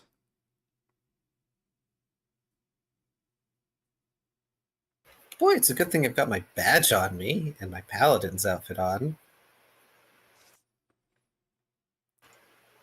So Last is going to tuck the folder under one arm and pull out his badge as he moves up to the guard. Well, the nearest guards. What's going on? series of break-ins. Somebody got past security or was part of the security of this building, and 5 offices were broken to. They're on complete lockdown right now. Anybody that was already questioned or had their office broken into has been dismissed. We have the owner inside. He's complying. He's a little perturbed, I believe is a good word. And the other one goes prepper or prep or what's hey Taya, make the perturbed joke with bird because I can't apparently English today. That involves making my tongue do some interesting shapes. No, it's easy. He's perturbed. Thank you.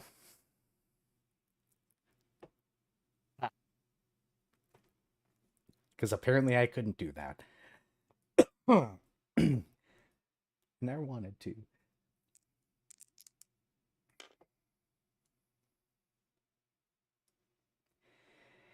But yes. Sorry, just doing Nope. level up stuff and cool, max health. Nice. Oh, that occurs to me, and I didn't roll for health. I should. Yes, you people remember to give yourself hit points because I'm going to take them. You want the hit points because otherwise it's going to suck. What's your response last?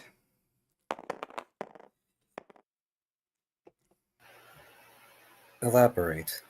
Were they dismissed as in fired, or have they been sent home? Oh, sent home. Last realizing he doesn't know where Dr. Volt lives. Are you certain they have been made to go home? What if any of them tried to stay?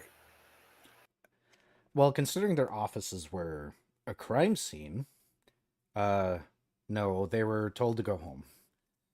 As far as we're aware, they are not in the building. Really? Would you happen to know if Dr. Volt is in the building? The guards look at each other and shake their heads no. We can find out. I'm a little disappointed. Why? I feel that the guards should have knowledge of where Dr. Volt is at all times. These ones out front are not being paid right now to question or to know who's in the building and who's not. They're questioned to make sure that people that are outside the building don't go in, and that people that are inside the building have actual passes to leave at this point. Look, all I'm saying is that Dr. Volt is enough of a Dr. Volt that the daily guard briefing should be, okay, here's today's security phrase, here are your rounds, Dr. Volt is doing this.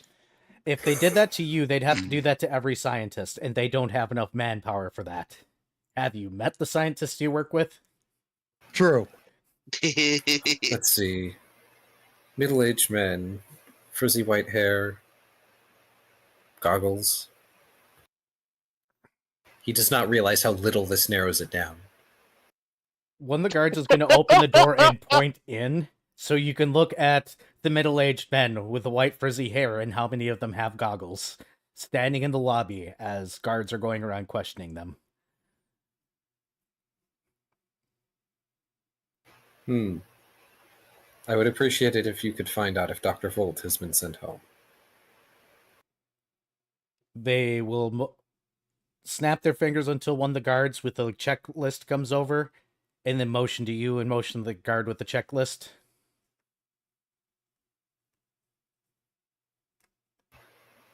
The last is going to take the checklist. He's going to hand the folder over to Fret for the moment, so he doesn't have to worry about that. Fret will hold on to the folder. You go over the checklist, you can see all the times that everybody had used their badge to get into the building and how many or what times they used to leave. Their office number and whether or not there was any signs of a break-in. Dr. Volt's office was broken into, according to this list. He was sent home after questioning by security, and his badge does look like he had left.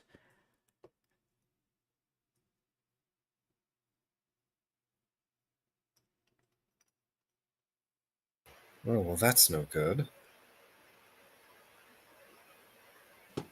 How many labs were broken into today? 5 specifically.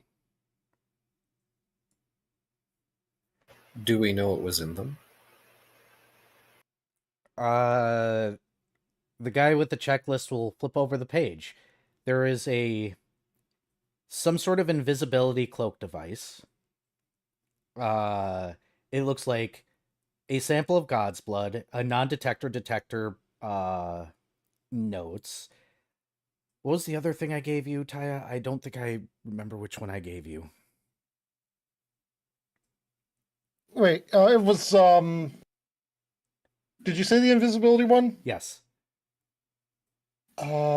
Memory thing. It was a memory thing. Yep, thank you. A memory device that stores memories in physical form. Yes, the memory storage device, as well as some preemptive notes regarding nuclear power, as well as a small nuclear sample, and a gas device. Specifically, one that was supposed to clear gas. Both of those were in preliminary design phases.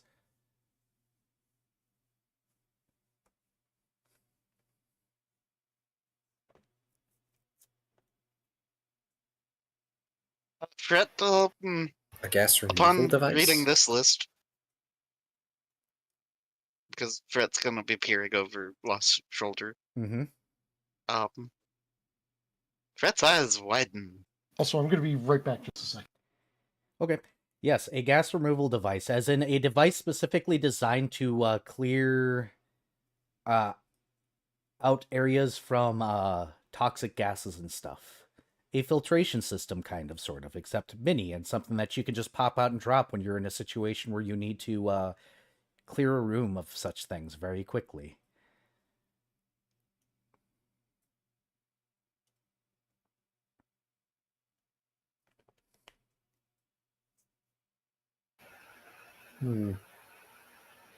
Two of these are much more concerning than others. I need to know what the memory device is capable of, if it steals memories or just makes copies. That might actually be the more concerning thing. All right. He hands the checklist back over.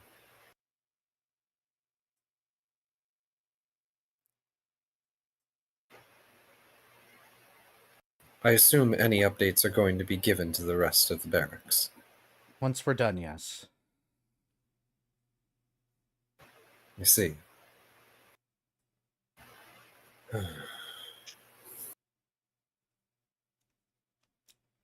Well, keep us informed for now. All right, I'm back. Welcome back. Ah, that's right. I should ask. Do you know if anything has happened to the canisters and evidence? They're still there. We were in communications of having the office check it out, but he motions to the office.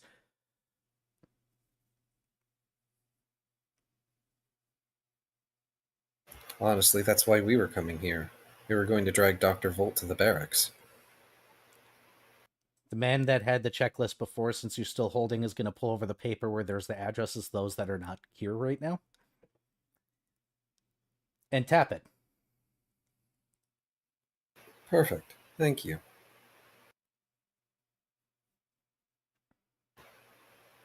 After all, I might be able to recognize components, but I'm nowhere near as scientifically gifted as Volt.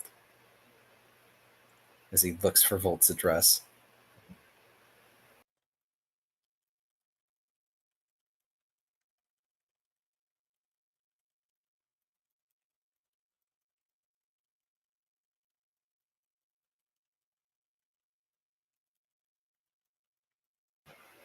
Hello?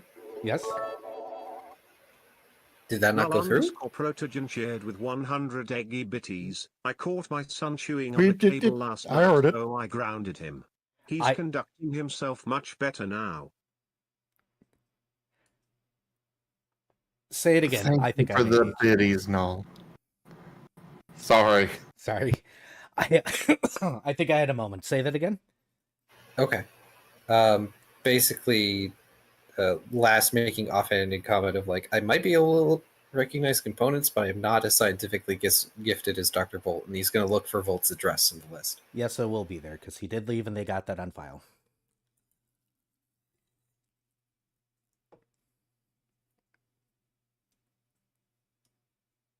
I could be a real dick right now and say Dr. Volt went somewhere other than home. You could be. I'm not going to be, but I could be.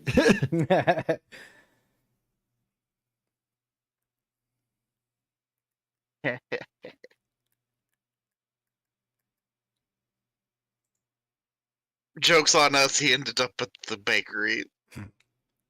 That would be fun. Well, I had nowhere to go, so I went looking for you guys. So I went to the bakery. Us making a house call. Volt. Oh, I wanted a pastry. Volt, do you remember what district you live in? No. Hold on, let me take a look. Probably the academic district, I bet. I think that's where you ended up, is Lamerald Academia? Yeah. If I remember correctly. That sounds right. Ah, boxed. Hi, Gimmond. Let's see here. Shoal is there, and you're going to be in Emerald Academia. I'm going to start moving pieces where people are, so that way I can keep track. Dr. Volt, do you even own any furniture that's actually here?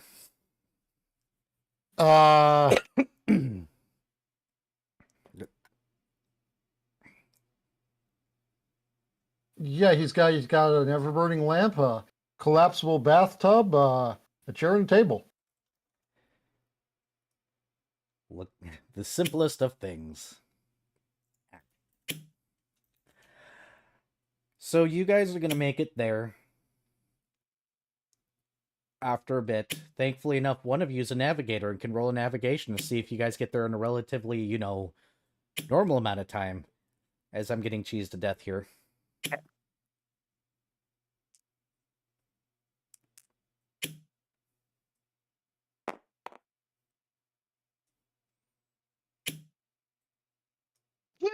Just a reminder, everybody, there is actually a tip goal today for this game. So if you guys can help that get done, something will happen in game. Yarp. Unzip side. But I will say I could really use the support because, yeah, need to cover rent.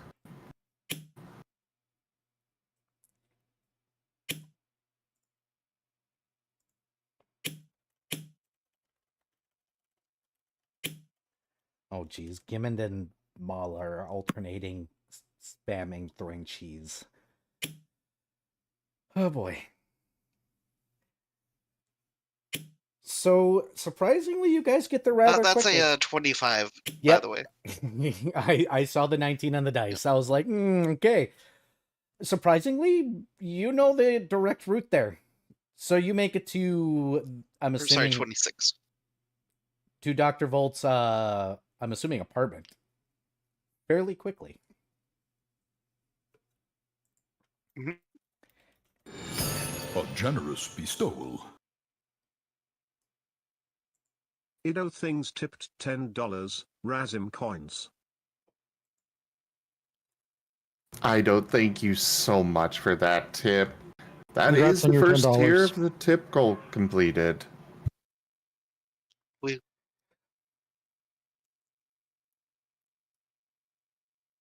Hey, Dr. Volt, knock at your door. Yes.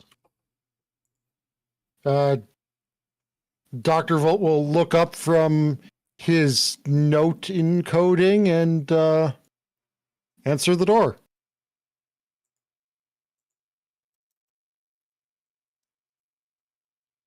It is a fit and a lost, I suppose.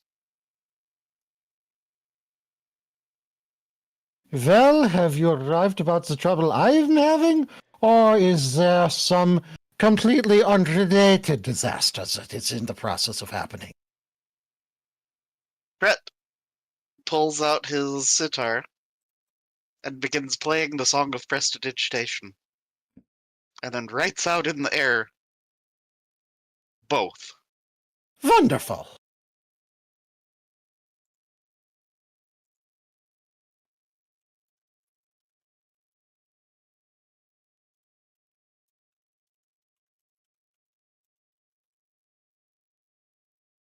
And then puts away his sitar and breaks back out his chalkboard. And begins scribbling. We were originally coming to request your assistance with some guard stuff. But we see that there's other things going on.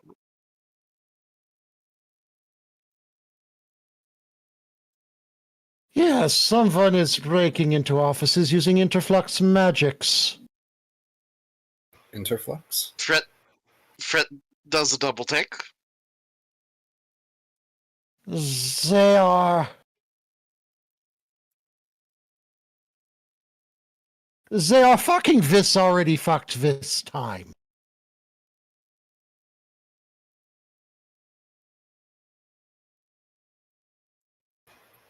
Last makes a face. I was unaware that that was possible for anyone besides Arabane. I mean, at least in here. Well, I do not wish to cause alarm per se, but we know of at least one other entity that is capable of using interflux magics.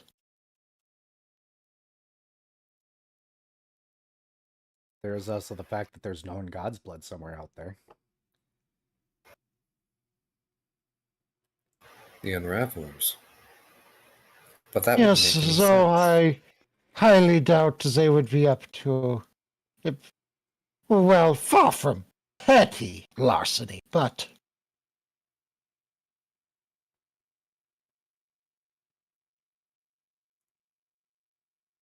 Fret will kind of do the raise a finger, kind of interjecting, and then scribbles out. There is one other entity in the city that might. There's a djinn. A djinn? But what use would they have for any of this? It's also notoriously difficult to bind djinn, isn't it?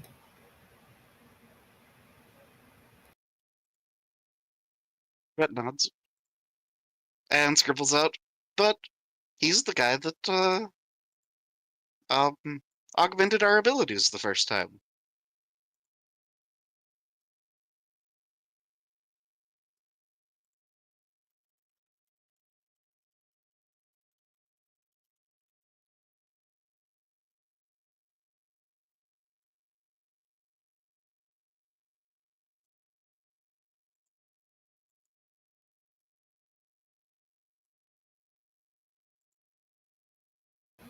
Has lost.exe stopped working? Oh, okay. No, sorry, doing note things. Ah. I've been keeping up rather well thus far. It's just that when I'm involved, it takes a little longer. Ah.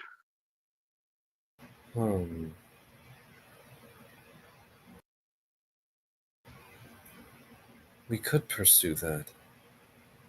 They are technically under the Recaller's employ. The entire organization is suspect at this point. Fred nods emphatically. Oh, right. I haven't gotten to tell you. As he just brings a hand up to his face and just sort of messes with his vapor by dragging it across before it forms back to normal.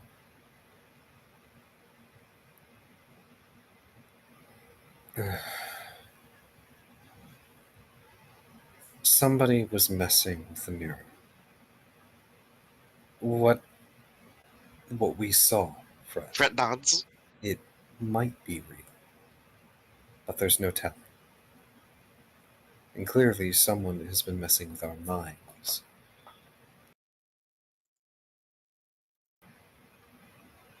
Someone who is capable of manipulating anyone and everyone.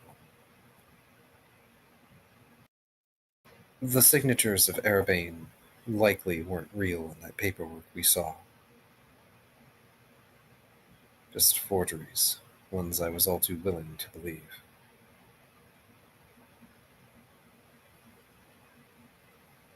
Paint's already been sent On off. a related note to that, in a manner of speaking, when you all have time, I have something that I need to teach all of you. Teach? Brett ear perks. Head tilt. Well, if they are stealing my research, then I figured I might as well encode my research. And if there is someone here I will need to speak to this code, it will likely be you. Oh, I'm familiar with this. He seems to smile and just sort of... It's hard to say he brightens up, but he has a happier expression than you've probably seen him have in a little while.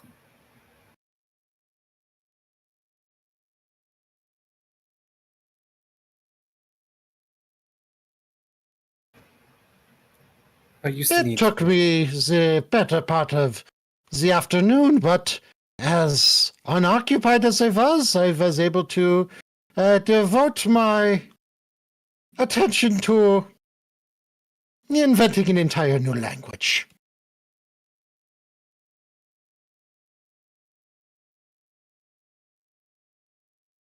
Brett looks impressed.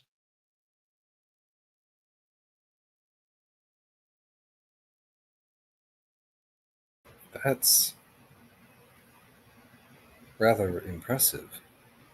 How difficult is this cipher? Well, it was invented by me, so He invented English.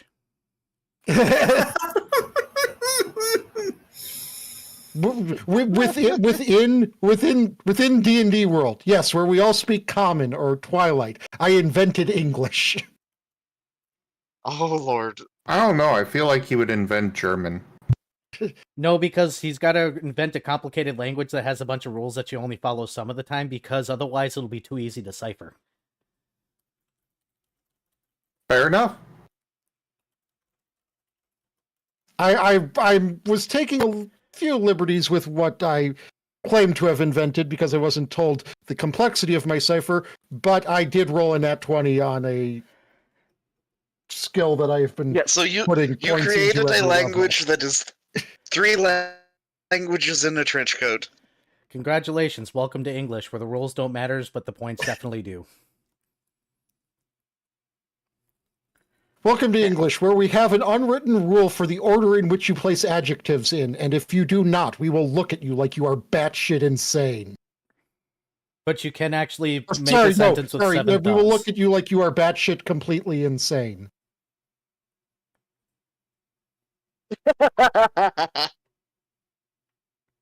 Ah, the Oxford comma. Technically not grammatically correct, but is grammatically correct. No, really, like there is like a hierarchy of adjectives. Like if you describe something as an ancient green dragon, you know that a green dragon is a thing, but if you describe something as a green ancient dragon, you know that it is the green version of an ancient dragon.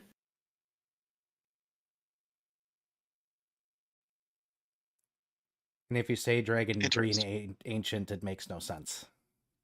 Well, yeah, that's because you're putting the noun before the adjectives. Yes. I was messing with pedantism.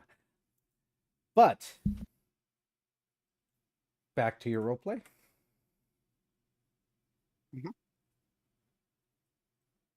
Okay. Fred will scribble out. Anyways, so we should probably like head to guard barracks? Question mark?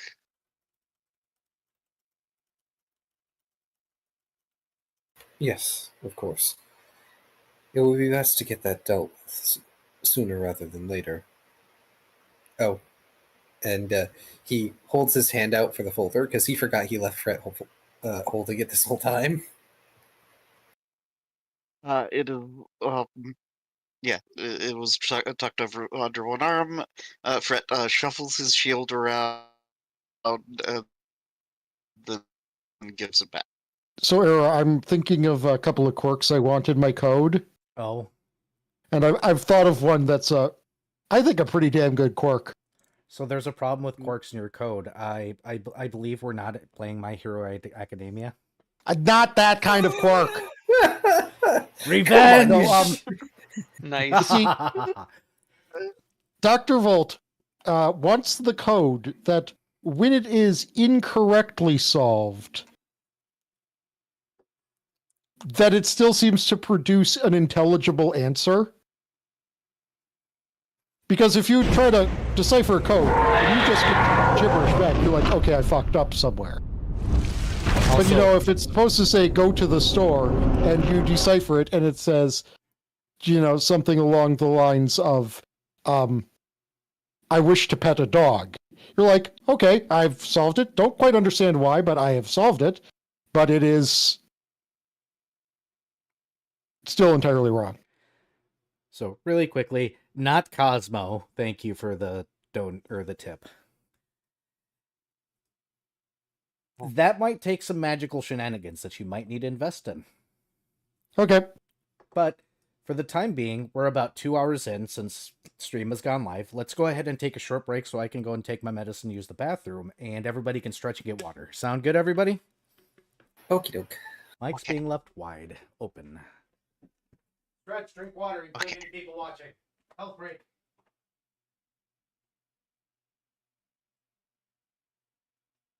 I'm going to go make some actual tea instead of crime against the British.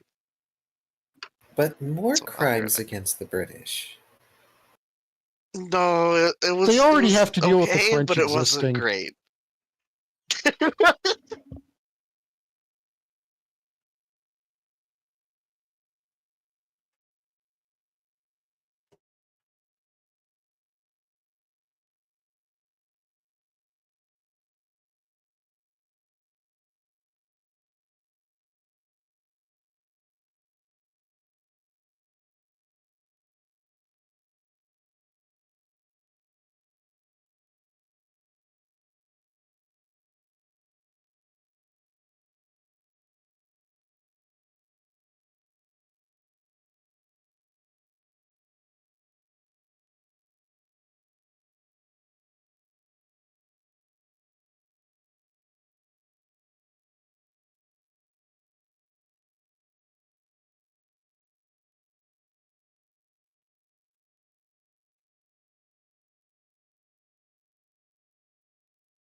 Before it gets back, I'm going to use the bathroom.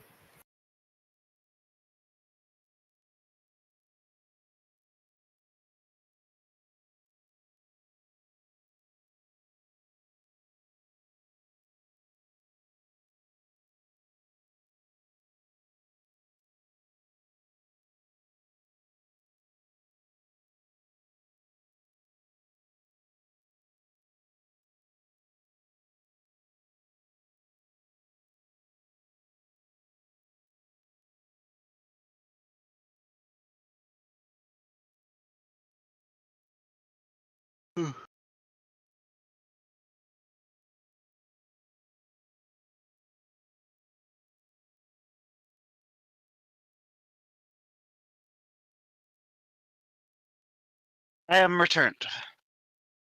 Welcome back. Welcome back. With Temple Garden tea.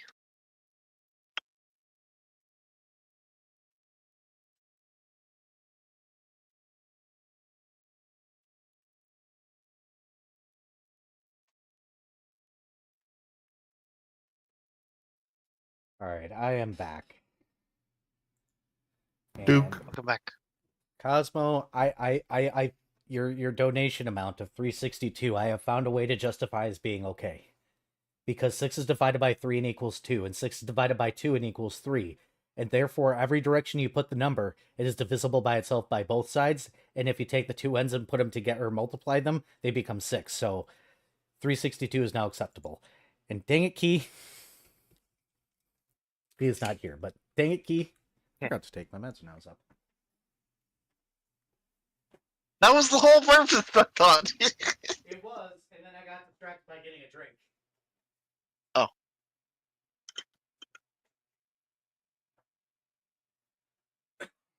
Alright. Also, what about headphones make people want to say hi to me? I never understood that, and I still will never do it. Hi. I went to go and check the mail, Hi. and somebody walking in front of my house said hi and waved at me, and I'm like, I'm wearing headphones, very large headphones. Hi. Hi. Hi. Hello. Hello. Why, hello there. How are you doing today? Oh, you know, Paint's just over here going through the various seasons while waiting for Shoal to wake up. Because Aw. waiting for... Why do you wait for things? You could have run off and done other things, but no, instead, you got to have your little mini winter scene in your head. That episode of It's 'cause- freaking Futurama playing in your head every time. Oh no, yeah, well, yes, but my brain was just going to just like the SpongeBob quote. What do you normally do when I'm gone? Wait for you to get back. Well, you know, like for Paint, he doesn't really understand time. So he's got no, and especially in this place, he's got no idea how long it's going to be until the next day, and he doesn't want to miss it. And well, he knows Shoal hates him, so he really doesn't want to, you know, miss Shoal, and because he knows Shoal wouldn't wait or anything. And this is important because he needs to help his friends. He's got to get Fred his voice back. He's got to make sure Last is okay. And whatever else he's got to see with these glasses. It's funny because you're taking a character that has no concept of time in a place where time is relative to your experiences. So it's if he only knew that the Double. only reason why it feels like forever every single time is because he is allowing it to feel like forever. Yeah, if he were to figure that out, yeah, he'd be much better off. It'd be like 5 minutes. But for him, it's sitting there waiting and waiting and waiting and waiting, and he's bored and he wants to go do something, but he doesn't know how long he's got, so he's waiting and waiting and waiting, and it's stretching forever and ever and ever, and oh god, it's been so long. Why is it winter already?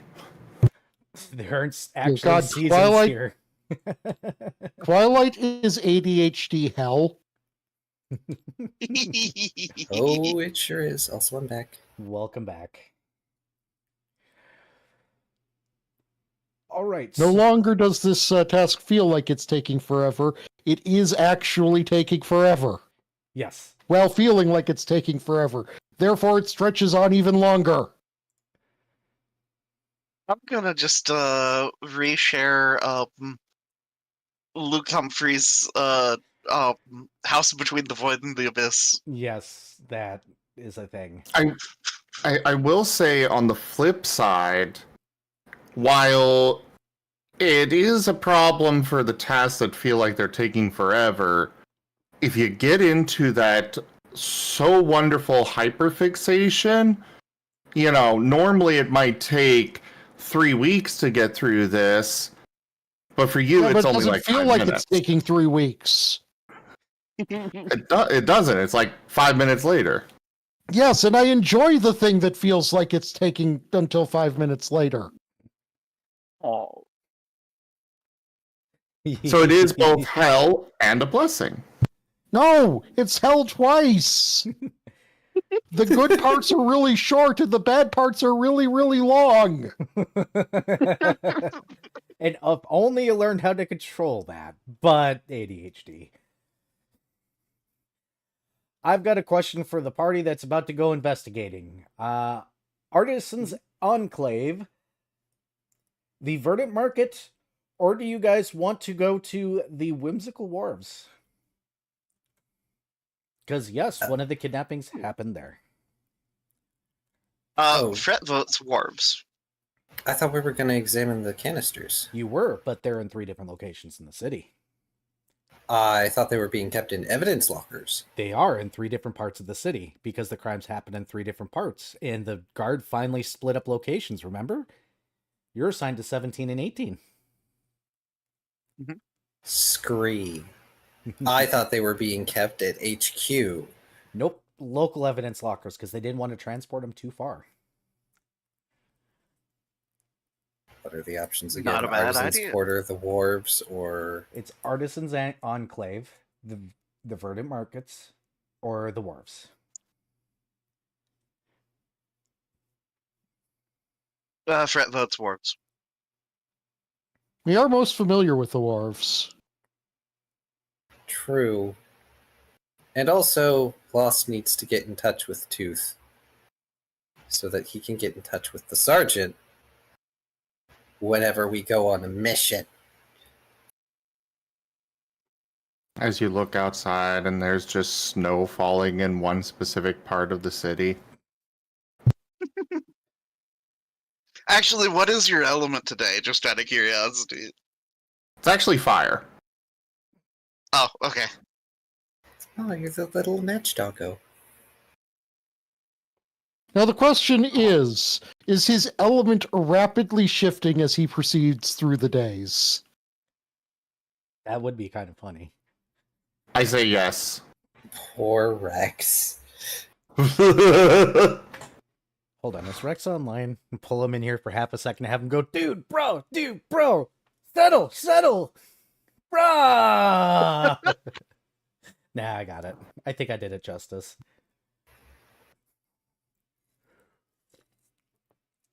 But, all right, where do you guys want to go first? Do you guys want to go right to the evidence locker that is local to that area? Or do you want to go visit Tooth? Evidence first.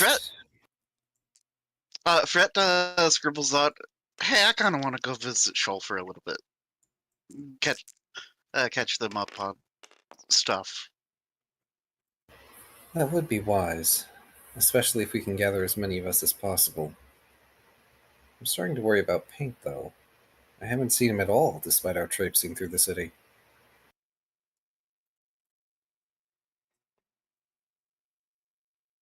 So Paint first, or excuse me, Shoal first then? Or are you splitting the party more? We'll go to Shoal first. Lost wants to do evidence, but if Fret wants to do Shoal first, we can do Shoal first. It's better if we're together. Oh, I didn't know you all were going to do Shoal. That's... Do Shoal first, okay. I was just about to go down that road, but... Hope y'all are good at breathing underwater. How Vari's running. Vari ran for it. how dare you?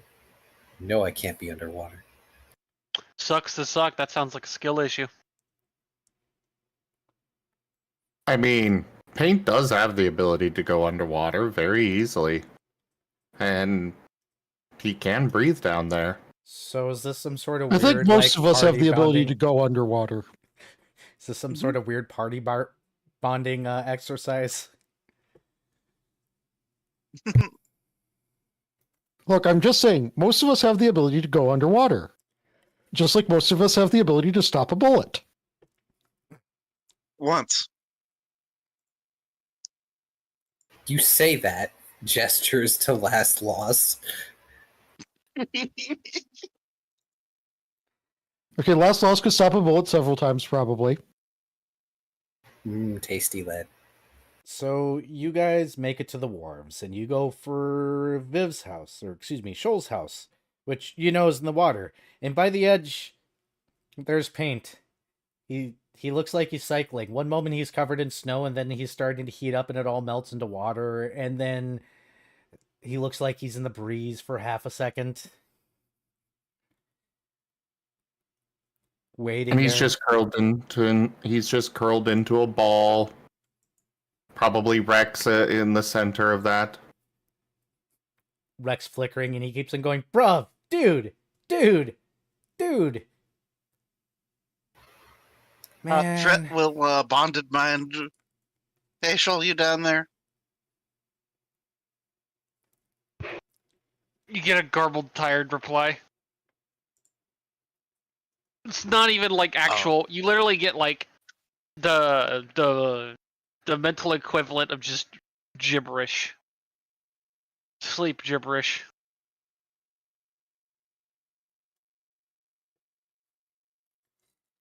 Fret kind of just blinks and looks off into the water. And then looks at Paint. Meanwhile, And then blinks a couple times. last lost. Paint, there you are. Just walking up. Sunshine. He gets up, wagging. Why are you here? I thought Arabane sent you on a mission. He sends the same basic mental images that he was sending to Shoal, but in very rapid succession.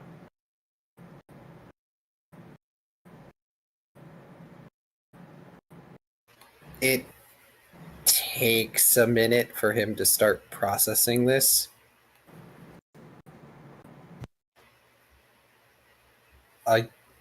Something to do with glasses?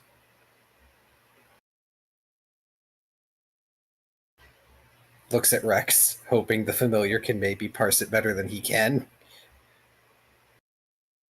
Dude. Nah, I was gonna do nah, bruh. See, my brain was thinking just a large inhale and then just, dude. No, he's gonna do the nah, bruh. Party. Oh, did we just lose Whiskers? Whiskers isn't feeling well, so I'm sending him to bed. Oh, Oh, have a good night, Whiskers. Bye, Whiskers. Feel better. Remember, feeling Bed bad is is important. illegal. The Bone and Jello decides to go to bed and wanders away from the party for the night. oh.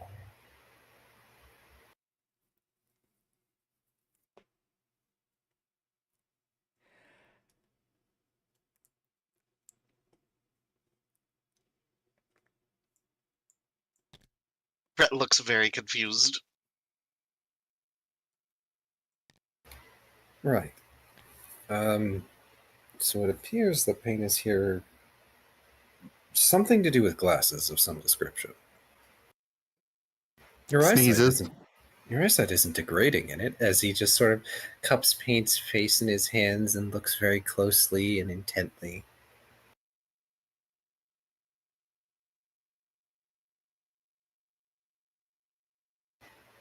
He shakes his head. That's good. That is a concern that I've had for some time. This close, it's real easy to see that crack in one of his lenses.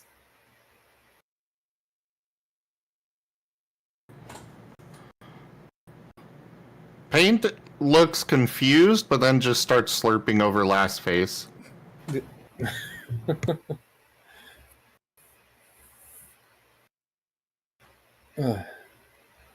Let me guess. Shoal is sleeping in. Fret nods. Sneezes. Shoal doesn't get up until he has to get up.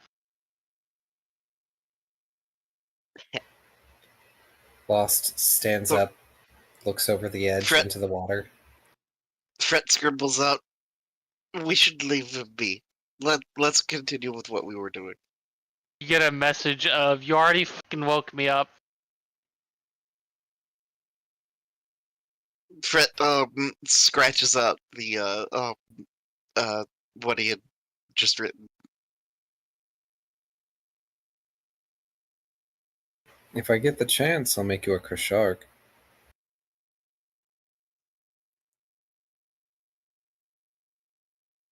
Shoal Fret will slowly relay surfaces. Shoal can hear you. The water is not that loud. Yeah, but the barrier between it kind of makes things weird sometimes. It's Shoal. I'm not going to question it. Yes, I only have a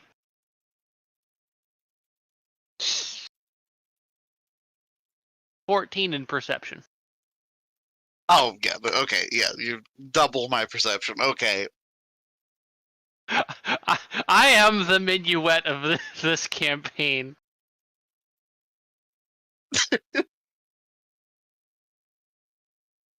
Regardless, freaking wisdom stats.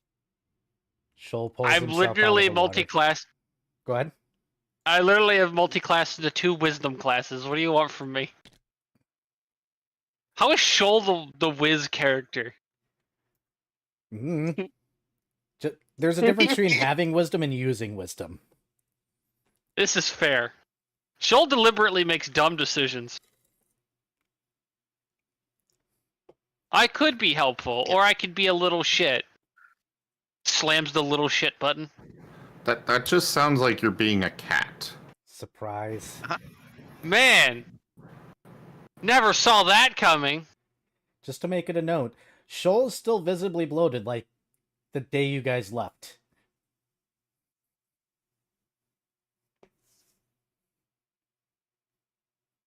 Somebody hasn't given himself a break.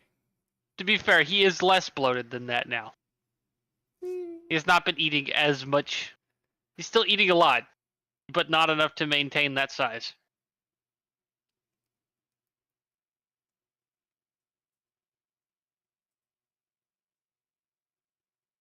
Away we go. So you are all going to the locker. I mean, I assume what everyone else is doing is getting relayed to Shoal, so he has something approaching an idea of what the fuck is going on. Fret will bonded mind relay a lot of information of so yeah, we're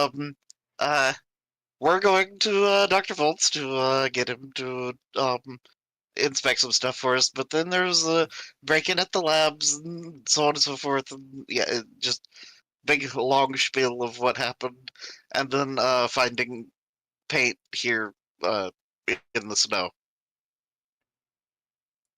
Where did snow come from? Well, winter know, time, Attic. and then That was an out-of-character joke. Yeah. Technically, the snow only manifested because Paint was probably imagining it for so long it just kind of manifests around him. Snow doesn't actually happen in this part of the city normally. well, when he goes water elemental. Yep. It's notably weird. But if you guys want the open roleplay, I can leave it open. But sounds like we're moving. Yeah, we're Yes. going to continue on. You guys make it to what is the little... You know those little outpost barracks that you see in a lot of movies for guards and stuff like that? Mm-hmm. It's one of- Go ahead. If we're actually leaving that spot to go elsewhere, Paint is going to rapid fire be sending the glasses. Just the image of the glasses. To everybody. Brett looks so confused. Now you know how I feel. But also, Shoal is gonna be like, "All right, I was supposed to go take him to see the person that's training me for cleric things. I don't know why he wanted to go see them, but He wanted to. Glasses, glasses, glasses, glasses, glasses, glasses, glasses, glasses. Oh. And he is whining and kind of doing that worried doggo dance thing. Tippy tappies. Yes. Tippy tappies. Except worried version. Glasses, glasses, glasses. Well, if you have something to do, go ahead.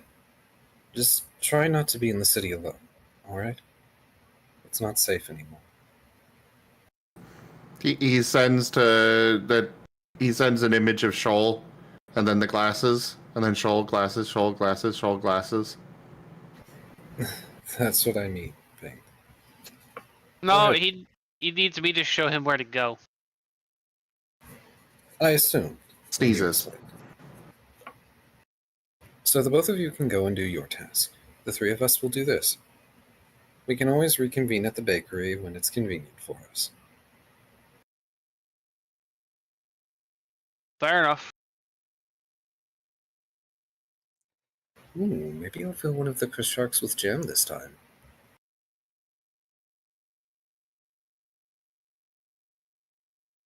So we're Oh no, we lost a Zim. Oh no. No. That's He less lost than ideal. connection. Oh, I wonder if his internet just pooped. Probably. I'm gonna go feed my cat and see if there's any food I can do.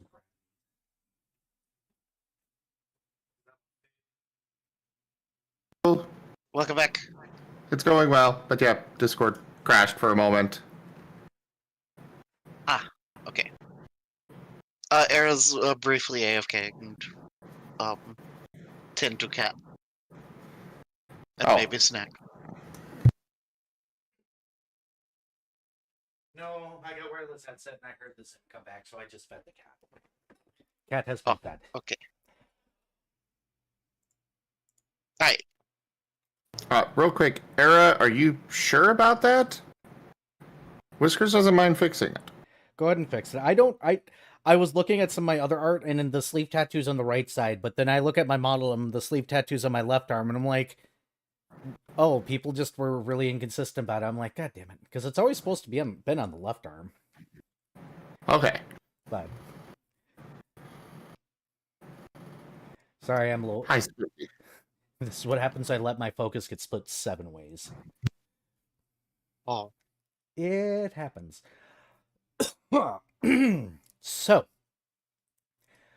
I need either Paint or Shoal to roll a d20. You guys can decide who. And I need either Dr. Volt, Last Lost, and or Fret to roll a d20, either or. Because I need to figure out who's going first. I know who's on second, but we don't need to make that joke now. I don't know.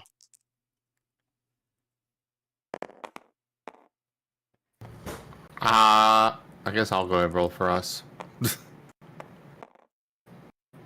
7. 1. Sorry, it looks like you're Wow. going next. So, we're going to pull you guys off the board for the time being because you guys are going to the training grounds.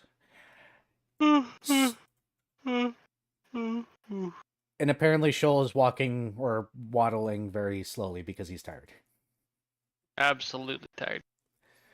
So, Oh. you guys know those common outposts you see in movies for like guards and stuff in medieval times. It's one of those, it's slightly a bit bigger so that way they can have a proper check-in and stuff like that. You will have to fill out paperwork to see it, Mr. Paladin. Is it the kind with the gate? Yes.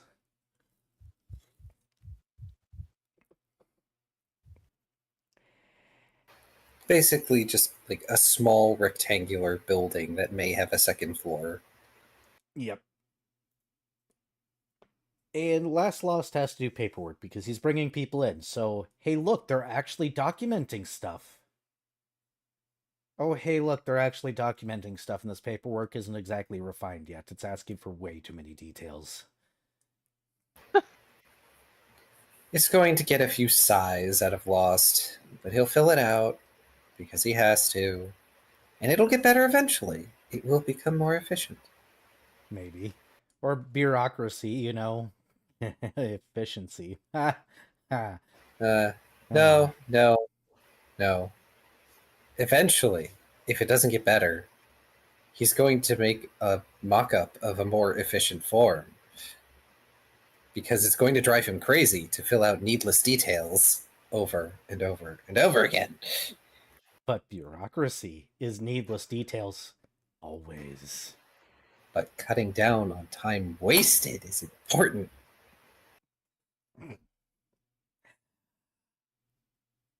You guys will be brought to a small room where the canister will be brought in, wrapped up in a cloth, and set down for you guys to go ahead and inspect.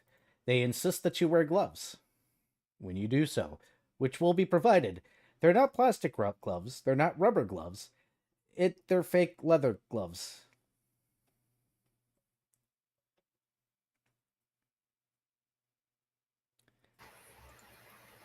Fake leather gloves. Pleather. Yes. Huh. That's an interesting choice. It's what they could get very quickly. I mean, pleather is if it's like if it's leather that or plastic that is made to resemble leather. For all we know, these could be, you know, plant-based or something. Who knows? It's obviously not real leather, though.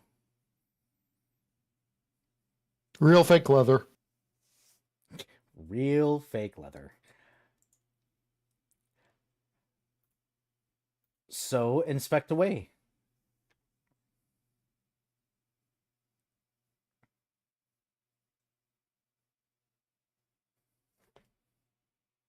For some reason, keep talking and nobody explodes just popped into my head with that. No. I mean, I'm waiting for somebody to even, like, you know, do anything. Well, Boom! Too late. May- Sorry, guys. You're all dead. Oh, I was going to say, may I make an intelligence check? You Just may. because I don't have any knowledge as pertinent to it. Mm-hmm. Because tech origins. Oh, 12. At first glance, when you pick it up to give it a cursory look, it does vaguely remind you of, like, what you would call a homemade smoke bomb. One of those intelligent bombs. Like, they're definitely designed to only go off so far, but the canister is definitely ripped open and gone off, which means components are missing. But it has a lot of components on the inside rim, so this was designed in a way that could not be manufactured.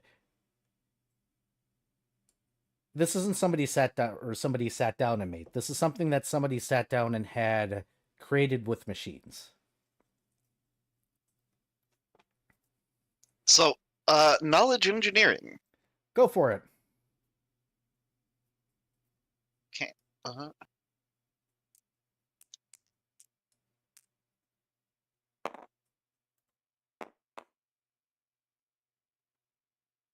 Nine. This is interesting. I'm going to make a craft technology check. Go for it. Wow, you're all rolling so terribly. 22. Sure you don't want to use your reroll to get higher? Nah. Okay. You think, after a cursory look, that the technology is doing the work, not necessarily the canister or the gas in the inside. There's a large chunk missing that seems to have burnt through. You're pretty sure that's the actual thing of this device. But you have no idea how it gets powered. There's no batteries. There's no power source. You don't think it's the spot that got burnt out.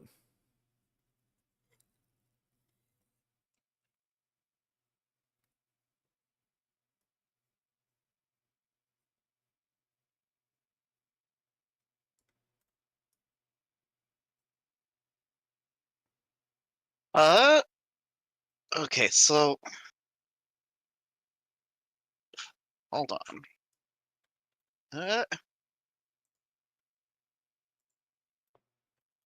Fret will okay, first off doing his cursory detect magic, detect fiendish presence. And then Go ahead. has an idea. And begins playing the tune of mending. So the nice part about mending is it will not repair a spot if the spot piece is completely missing. So yes, you can go ahead and mend it and it'll slowly start to take its canister shape again. From the mangled mess that it was. Mm-hmm. But technically this is new information, so you can technically roll your knowledge engineering again. Woo. As well as Dr. Volt if he wishes. Somewhat better. Yeah, that's an 11. Still clueless though. I got an 11 on the dice. What's So your... that's Mhm.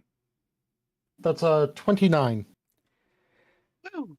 29. You're still not understanding where the power source for this was. It's such a strange thing. You can see how the technology and the inside kind of reminds you of smart devices that have magical effects, kind of like your nanites and other things. It's got the similar vibe to these things, but there's no power source.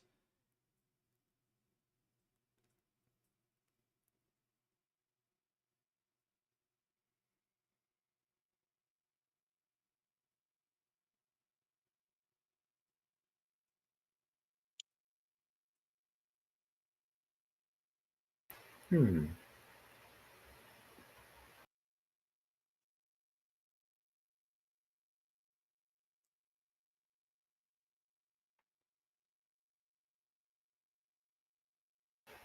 got a question. Does anything about this device, now that it's been bended, look familiar to me?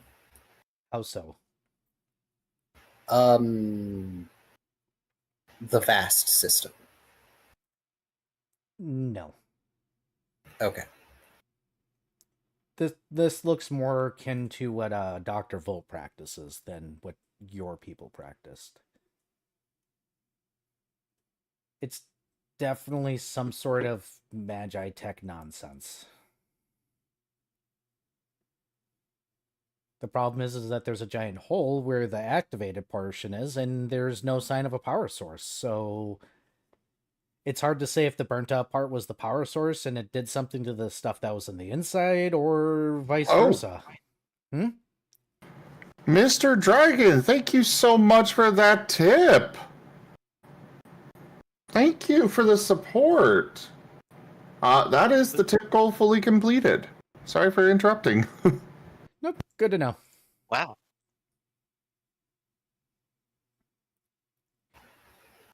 Do you guys have other questions about the canisters?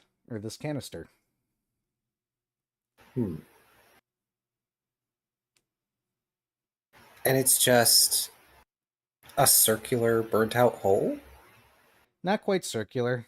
You know, when things explode, they tend not to be circular in explosions, but there is definitely a spot that is completely gone.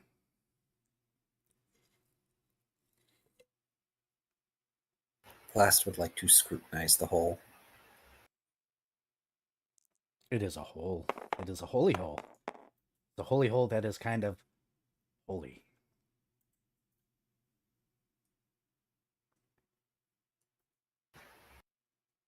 As I roll and get a 12 on my perception. Is that your total? Yeah, my perception has 0 ranks. Oh. Well, it is definitely a holy hole that is holy.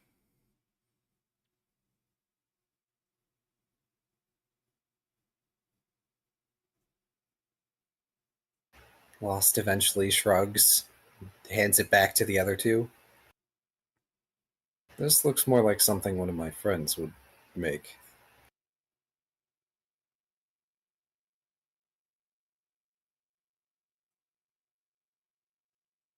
Any other questions?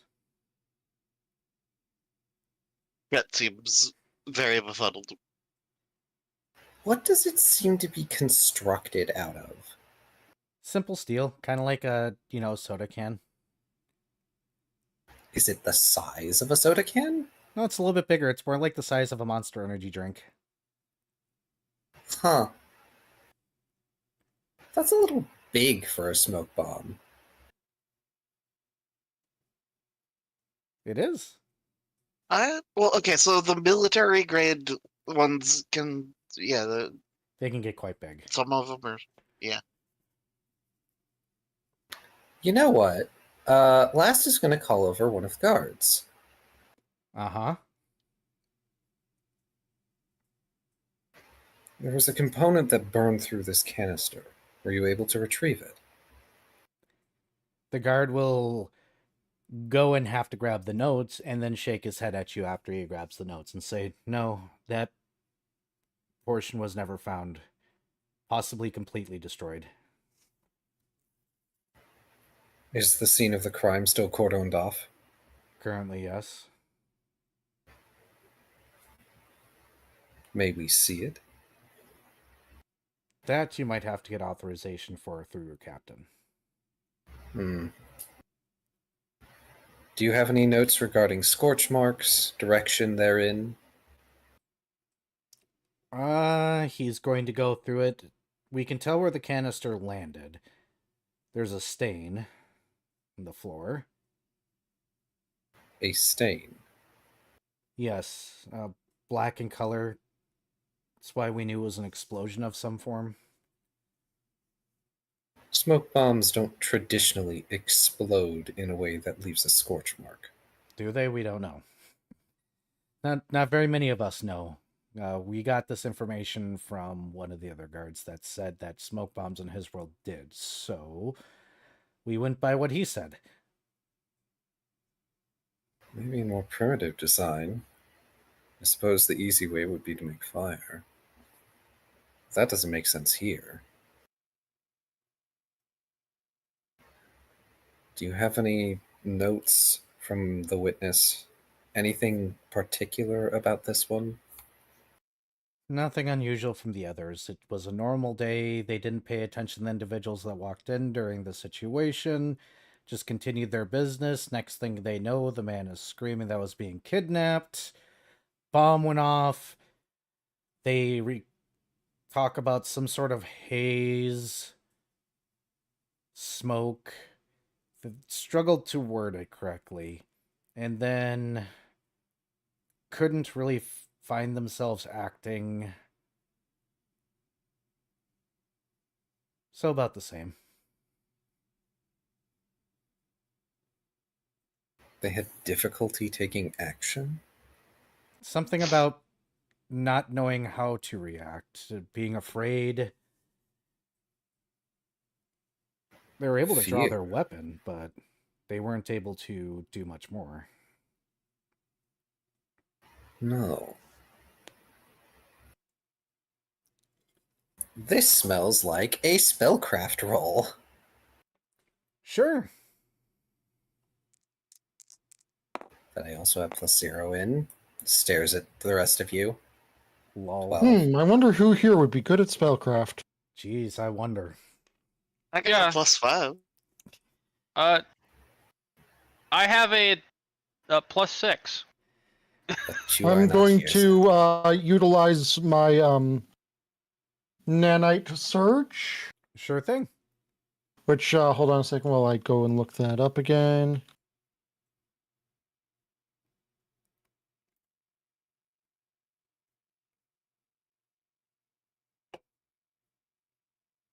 Oh. Okay, yeah.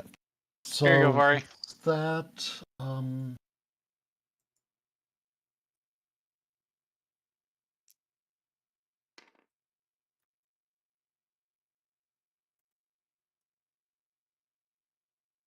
I'm not going to burn a reroll, I don't think.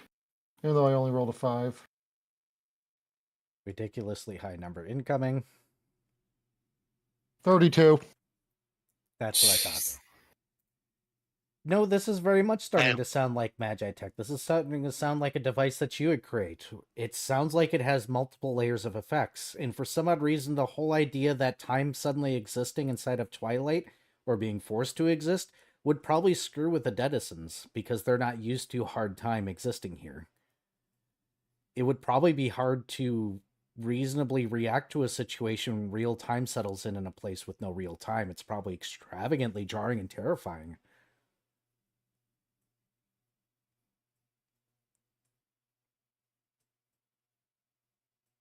Harking you back to your office where hard time existed for a brief moment.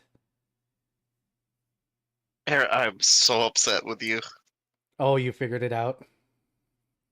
I'm so fucking upset with you. Oh my god. They have time bombs. God damn it. Womp womp.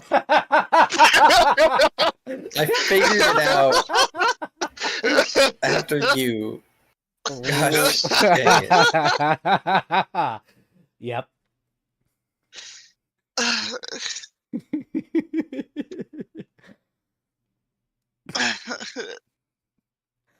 So Zim, remember how you said nobody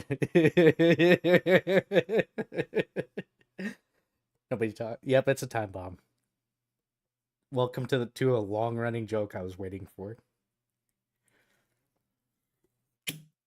Okay.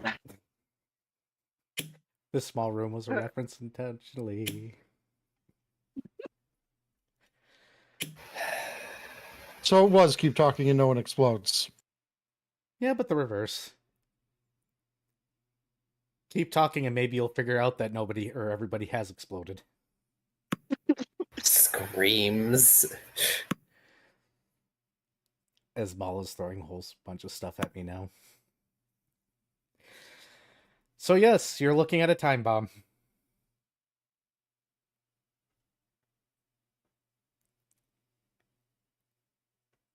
Well, that's gonna be fun to deal with. How about we don't? Causes a jarring situation, suddenly fear because time is real and you can feel things that you weren't before. Yeah, this is complex magic stuff right there, Dr. Volt. Have fun explaining this to Varian, to Last and Fret. It's a bomb. It makes time less wibbly wobbly.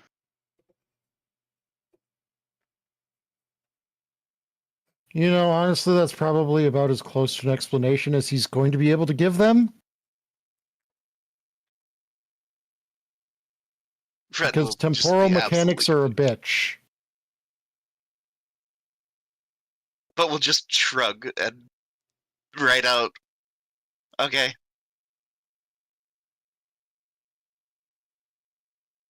Oh.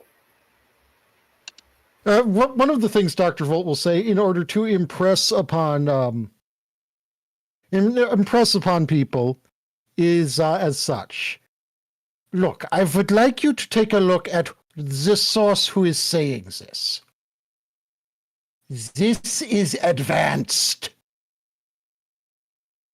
Fret suddenly has a concerned look and hastily scribbles out, wait, like all over his chalkboard, and then kind of just hastily wipes his chalkboard and then begins writing out. There's a correlation between this and the lab being broken into. Almost certainly. Fret will continue with a smoke bomb that affects time. In The an one area, there are thing that you- several stealth-related technologies were stolen, dismantled, or otherwise inconvenienced. Brett will scribble out. The way to counter such a thing would be removal of the smoke, which there's a device that was in works that would have done that. The way that you would Which, being a detect threat it to their device, they have sought to the way to detect it being a thing would be a non-detection detector. The way to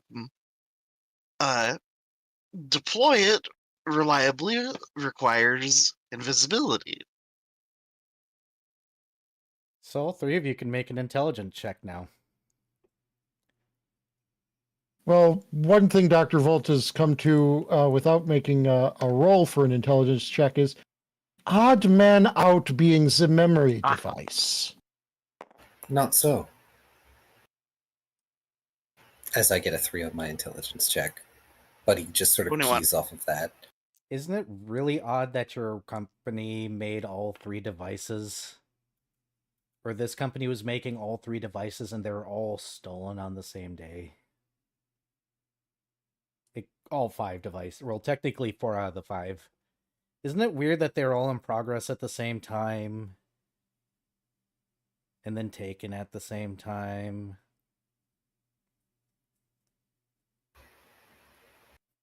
The memory. Oddly, it gives at least a little bit of semblance that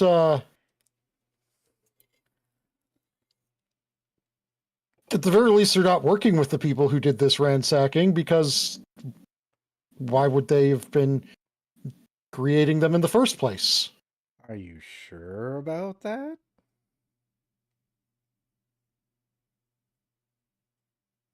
No longer. Yeah, I was until you said that. 21 on the intelligence check, by the way. So Yeah, I And saw 22 on my intelligence check. with a I saw the net with 20. a yeah. It's Yep. just really interesting that those projects just happen to be there around the time that this is all happening, and that they're all stolen on the same day, around the time that, well, things seem to be close to completion. And maybe somebody decided not to run off into the mist. Or not the mist, off into nowhere to try and track down his things. It's like a plan failed and they felt they had to move. Fret will hastily scroll out. How many people knew exactly what was being done in all of those labs, all at the same time? And then we'll add his own answer. I can only think of one. Dr. Volt would actually know of 2. Because Dr. Volt was accidentally pulled in the project by the lead scientist in here, by somebody that was supposed to go and get a Dr. Holt, whom also suggested this project specifically, or at least gave the boss of the situation the idea. Dr. Volt will volunteer this information. I didn't write down this guy's name. Dr. Holt? No, so there was an The assistant Lich, that... right? No. So Oh, okay. Dr. Volt was collected by the same man that designed your mask. Or did the electronics for your mask. Instead of Dr. Holt. Who Dr. Holt doesn't necessarily always work in the building. He sometimes works in his own little tower because he's a weird lich fucker. So Dr. Volt ended up on this project. And according to the boss, according to the boss, Dr. Marin got this idea from the same assistant he sent to go and get Dr. Holt, who retrieved Dr. Volt instead.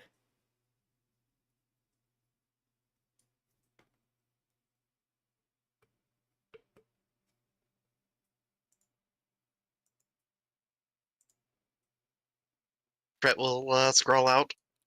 I think we need to go have a nice talk with the doctor. Dr. Morin would be more than capable of just simply waiting for the projects to be complete before taking the finished and functional versions, rather than taking unreliable prototypes and notes. Fret will scribble out. So it's the other then.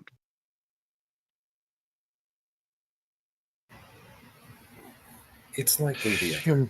Though I should You must point out, remember the amount of spycraft that is going on, however, and perhaps that he knows that we know that he knows that we know, and he'll just kind of trail off. What were you saying, Key? Oh, Key? just making sure my Discord works. Ah, what were you saying? It's likely the other, but don't discount Morin entirely. If he wants to make a project secret, he could always have it stolen away and worked on elsewhere. Using whatever notes and experimental pieces have already been worked on just makes the work less difficult to replicate. There is Fret will- one more aspect I would like to throw into that. If he was intending to do some sort of clandestine skullduggery, he would hardly have been amenable to the idea of, oh, well, I requested Dr. Holt, but they got Dr. Volt, so this is just fine. He would likely want things to stick to the plan, Fret nods. especially not getting in the scientist he has on his payroll that is a member of the Recallers who have significant more leeway in their ability to investigate than most. A fair point. Pardon me for being a bit Fret leery will, of the man. Fret will scribble no, out. I do not blame you. Fret will scribble out. I kind of like the bird. He has created a think tank of mad scientists. I mean, there's naturally going to be some suspicion upon him.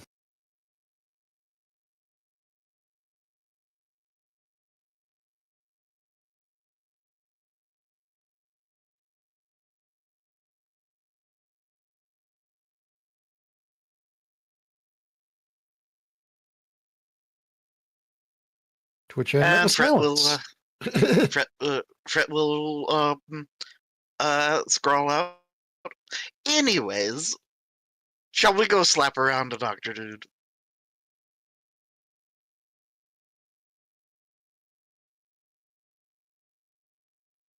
Before we get to the slapping, perhaps we should do more legwork and verify we would be slapping the right person. Just because he is the only subject, or the only suspect we are able. Capable. Capable. No, yeah, that's not even the word I want. Just because he is the only suspect we have currently discerned, does not mean that he is necessarily the correct suspect. Fret The amount offers the of- suggestion. The amount of cloak and dagger bullshit going on always suggests that someone is pulling strings from the shadows. And if there is Fret will, one thing this place has more than its fair share of, he just kind of gestures to the world around. It is shadows. Last looks mildly offended. What were you about to say? Fret will about- offer the suggestion. Well, how about we go check out the other two sites? I suppose there's no harm. If there's any variance in the canisters, it would mean that that technology in and of itself is not in a complete state.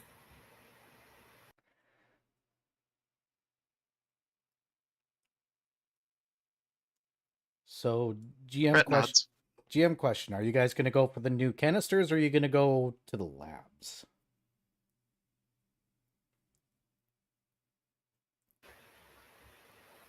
So, Last is going to make a suggestion. Of the three of them, he is the most likely to be able to get out of a situation on his own.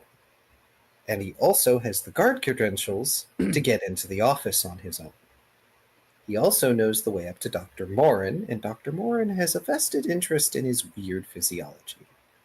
so he probably won't have difficulty speaking with him. Fret and Volt are smarter than he is when it comes to technology. So they should probably go and investigate the other locations. And as he says this, he realizes there is a hitch in this plan. They're not guards. Brett shakes his head vehemently. Yeah, allow me to raise a simple counterpoint. Dr. Volt is the most likely to be able to get back into the facility.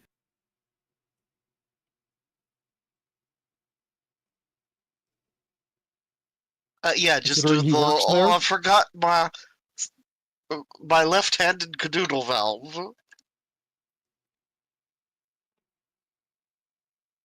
So I need to pick it up, or something like that. Blast is sad. He thought he had a good plan, then realized he had a bad plan.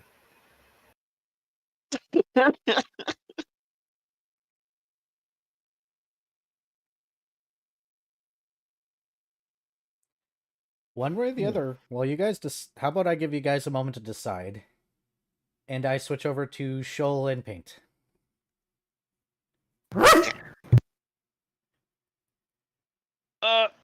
Hey, Viv, you...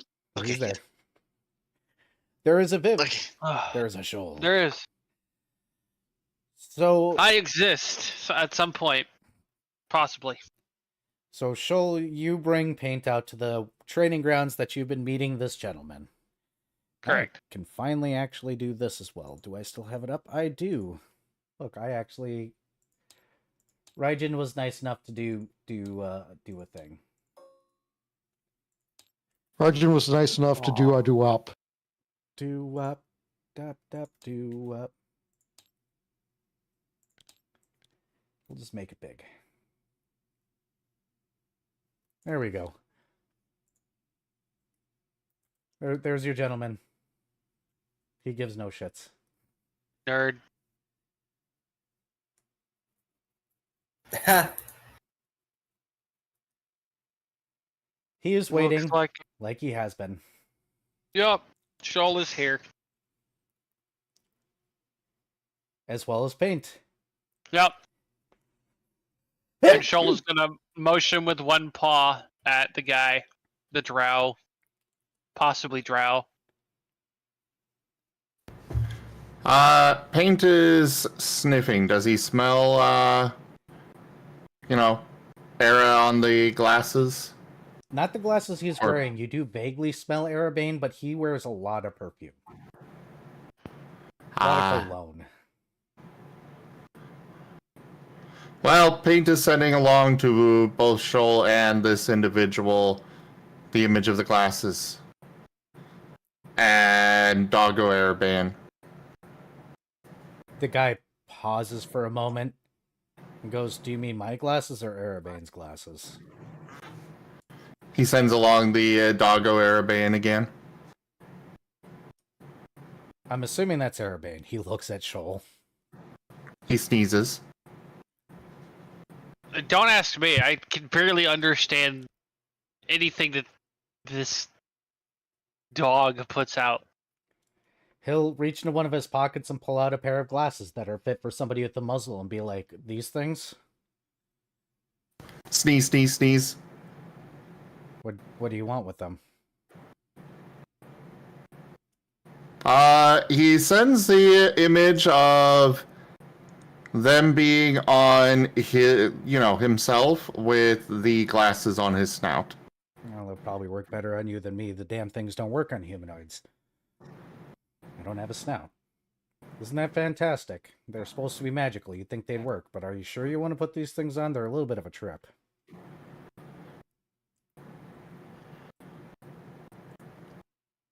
He sends along the image of Doggo Arabane at the end of the bridge, telling, with the speech bubble and the glasses. No question mark this time, but then Paint having the glasses on.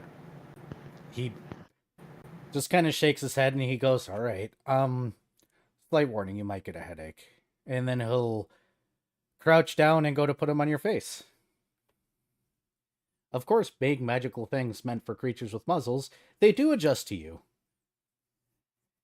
Now, what I want you to imagine is putting on a VR headset where the contrast is relatively low, lights are dimmed and or have a black spot over them, the colors are exaggerated as if to make them more prominent, more easily visible. It's like somebody's correcting for a lack of vision, or a clouded vision, or maybe somebody that sees through shadows. He blinks one eye, then the other. Can you do me a favor and roll a perception check? And totally disregard the random note that I might be setting you. Uh-oh. So, Well- can I just make a side note that I appreciate?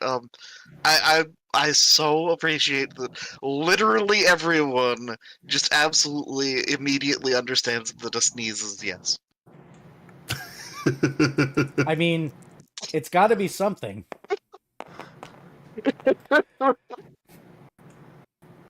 Oh.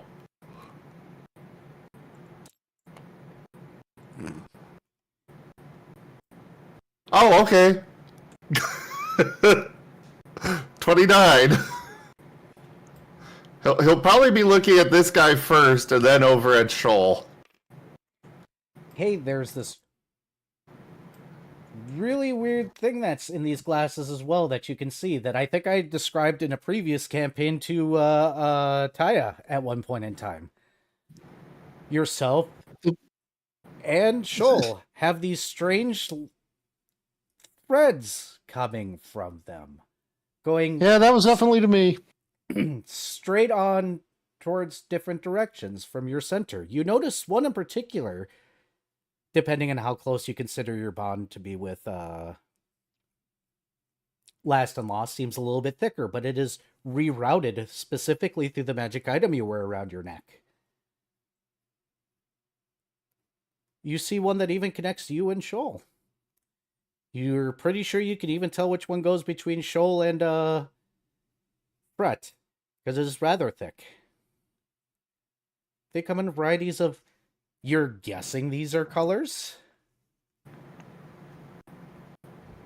Paint just tilts his head, staring in the direction of Shoal, but more looking through Shoal at the lines. Blink one eye, then the other. The half-troll gentleman stands up and goes, yeah, that's about how I felt. I could only look through one lens at a time, too. Shoal, do you need the day off? You seem to have company. He wanted to come talk with you. I assume about the glasses that you gave him? Yeah, those are Airbane's glasses. I was trying to borrow them to try and look into something, but I can't wear the damn things. I have Fair split enough. vision too. They don't work on me. That's all I needed, really.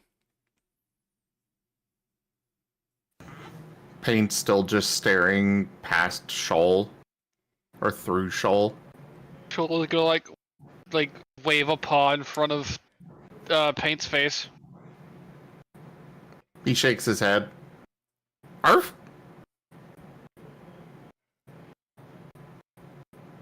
And... Oh, go ahead. Shoal was gonna be like, so what exactly did you need those for?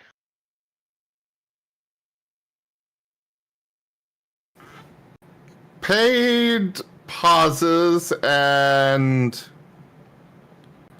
sends a mental image, the same one that he sent of him wearing them, with in front of Arabane, Doggo Arabane, with the speech bubble of the glasses on his face, on Paint's face. And then he just kind of shrugs.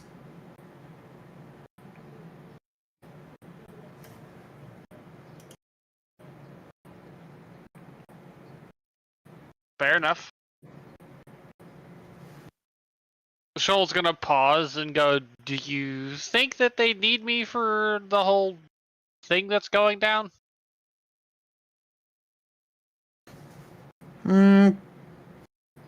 Paint considers and shrugs again. That's what I think.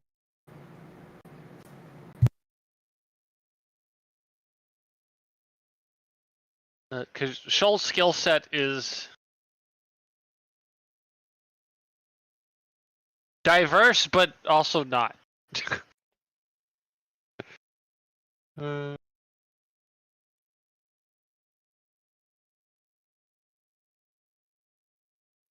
Just for out of character reference, right now, what Paint is seeing are the threads of fate. Anybody that remembers you and you remember in turn, there is a thread between you. This is the connections that you have with every person that you've ever had any form of legitimate relationship with. Not somebody that just, you saw once in a shop and they vaguely remember you. No, these are personal connections. They're always straight from you to them unless a magical item like yours diverts that. But even then, it still winds up going to them. Yes, it will still go to them, but it's notable because it comes out of you at an angle directly towards the magical device and then out towards the thing. So you can tell that it's bent. Instead of straight Okay. up from you.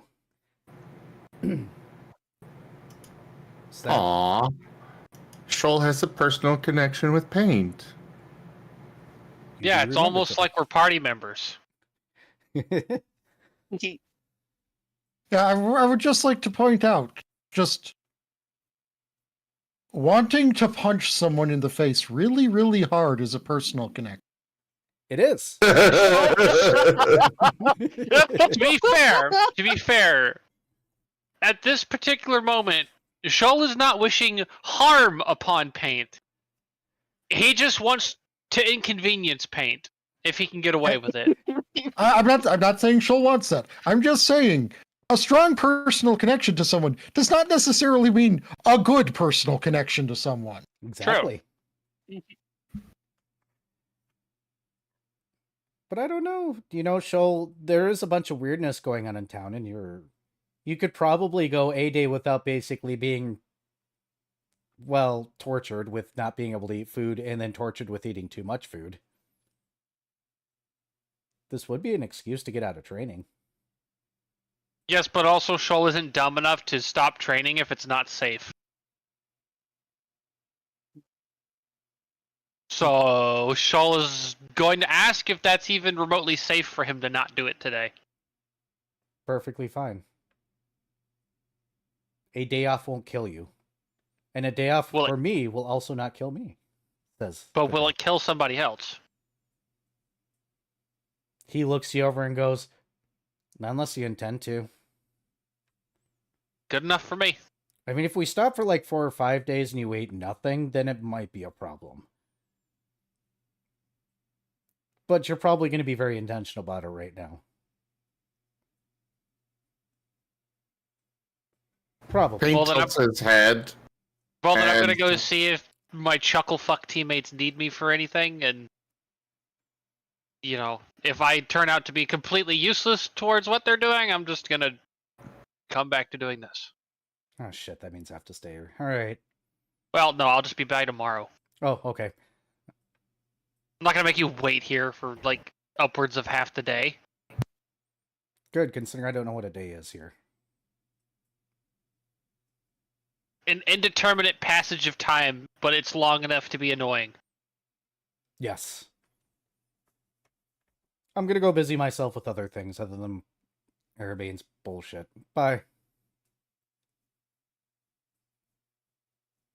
Never do Arabane a favor. Not even if he paid me. Then at that point, it is not a favor. Exactly. Paint gives Shoal a big lick. Shoal gets, Paint gets bapped. Just Paint that that instinctive cat smack. The one that Paint is happens like wagging. 10 times in a row? Yes, but Shoal only does it once because his paw is the size of Paint's face. He doesn't need to hit Paint like 10 times.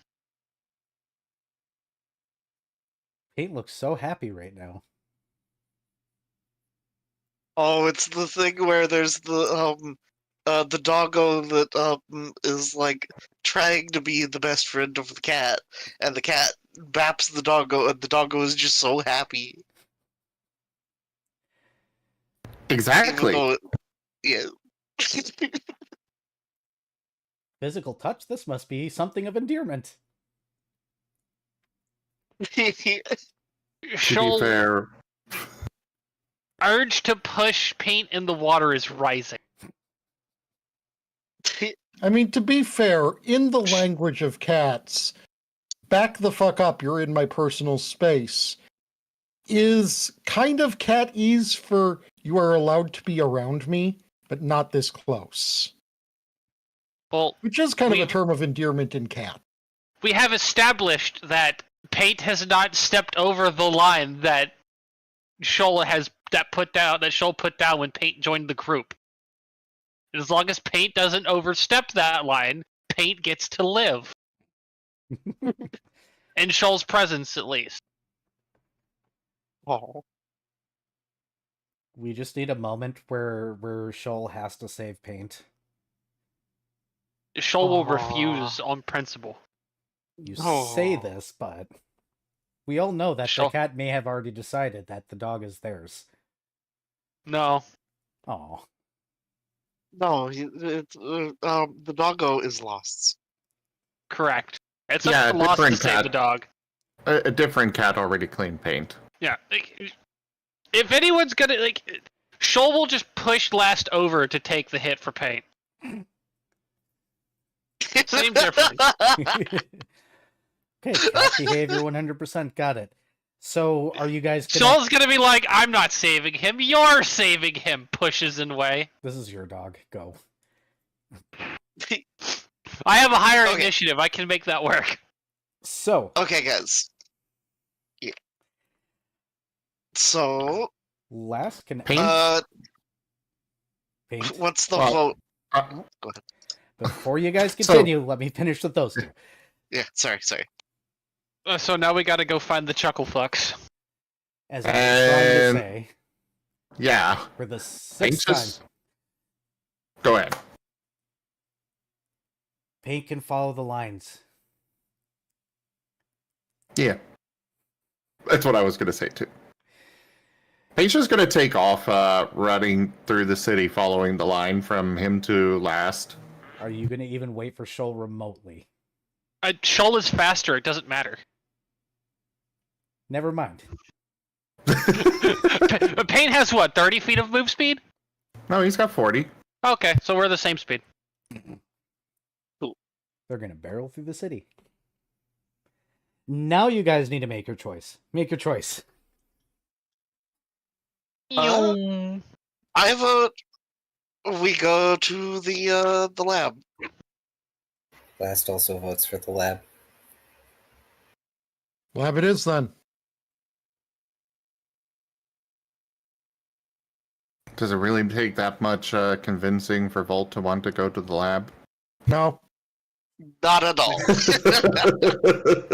Wait, hold on. Last, I really want to go to the lab. The canisters are probably the same. They might be different, but it might not be a big difference. Alright, so let me see. Emerald Academia is there. You guys are there. They're following direct lines. Space is meaningless, so we're going to put you all into 7. All of you. Alright, I have found the soundtrack for the idiots running through the city. Oh no. Oh no. Is Is it this Benny Hill? copywritten? Yes. Well, probably. Is it Benny Hill? It is not Benny Hill. Ah, good. It's in Shitpost. Oh, of course. Oh, he escaped from the city. It's Sonic. I think I can actually Sonic. play this, can I? Sim, can we play that? You can definitely play it on Twitch. I have no idea. But YouTube. Oh, yeah, I- YouTube's the problem. I don't take the risk personally. Okay, those of you watching, you need to play Escape from the City from Sonic Adventure 2. It's the one with the bass line. Do do do do do do do do do do do do do do. My bass is broken, otherwise I'd try and play it. Because I did know how to play it once. No, it's I'm broken posting it in again. meme channels. It's been broken. Modern fixed. games, I would definitely say it'd be probably fine. But older games, I'm always hesitant on, especially things like Nintendo and Sega, because while the actual song may not be copywritten, this random cover done by somebody else probably is, and YouTube's algorithm will misidentify it, and it's just a nonsense thing to figure out. Yeah, they got bots Let's that do identify scams. it, but the fucker with the cover is going to claim it purposely. Well, there's that, and there's also the fact that Sonic games specifically used actual musicians who also own the copyrights to many of their own songs. This game is over 20 years old. Jesus Christ. Yeah. Well, so generally that's- speaking, That's why it's more generally dangerous. speaking, to Sega use. are pretty cool about this. Usually, but the problem with a lot of those Sonic games from around that era is that they're written by actual artists, so that's why I hesitate too. It's like Sega may be fine, but it's the others that are the worry. I mean, UMG is probably going to copyright it anyway, so Yeah, let's save Zim the turmoil. even if we didn't have any music, UMG would copyright it because the sound of our voice sounds like a bass line that they created, a singular bass, like bass string pluck. They went, nope, we made that. Copyright your whole It's thing. like the copyright trolls of the music industry. Well, They quite literally are. That's why nobody likes them. either rate.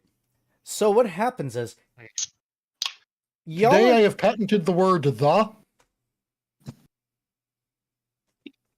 I'm gonna patent the words UMG, so the letters Hey, UMG, so I yo. can. Okay, fair. Shoosh. I do have important question. Mhm. Will Paint and Shoal, will they make it into the lab before Paint and Shoal arrive? I was getting there. Okay, Give him. carry on. Give him. Okay. So, what I'm going to have happen is Paint and Shoal are going to run into the group in the middle of the street. Whether Paint and Shoal decide this is literal or figurative is up to them. Literal in the case of Paint, last is getting tackled. That's what I thought. And this will Oh. probably happen somewhere in the Twilight Hills district. Shoal, do you want to tackle yours?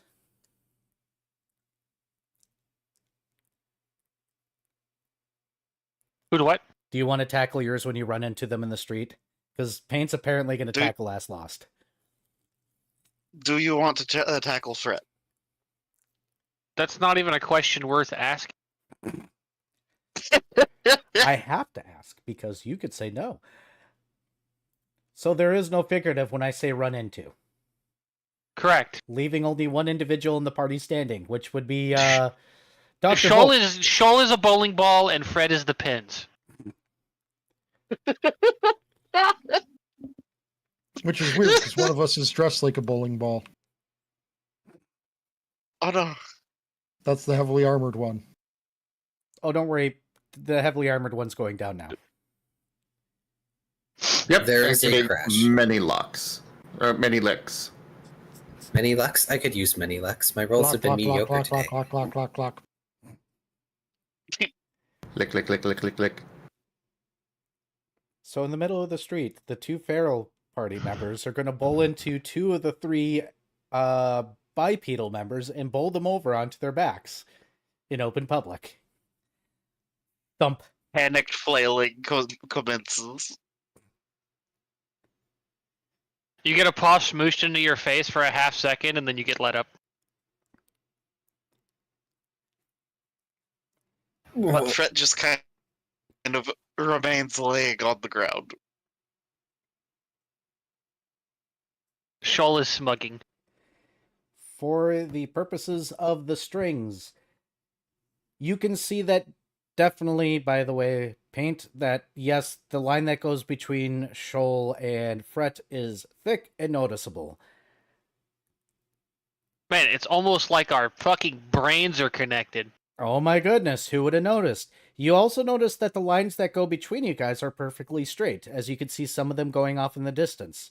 I would like you to roll me an initial perception check.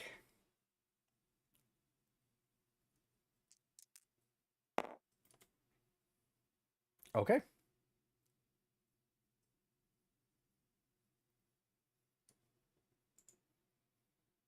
You need the total, or? Yes, I need a total. Oh, okay. I don't like that number, but that would be an 11. Okay. No, 12. Good to know. Why don't you guys go ahead and roleplay what the heck's going on, because you all need to like actually discuss what the plan is. Well, First off, Last is not being let up until Paint's pushed off. You know, typical doggo thing. oh, that's fine, because Lost, he was holding the folder of paperwork.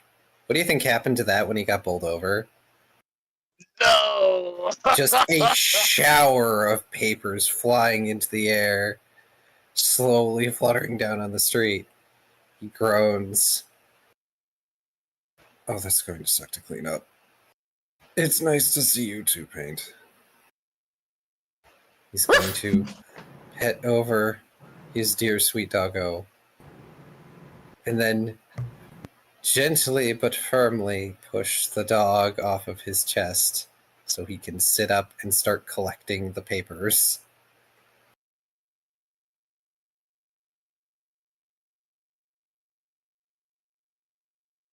Paint, not wanting to leave anyone out, goes and gives a big blem to the still prone Fret. And then front paws up on Volt's chest to try and push him over too.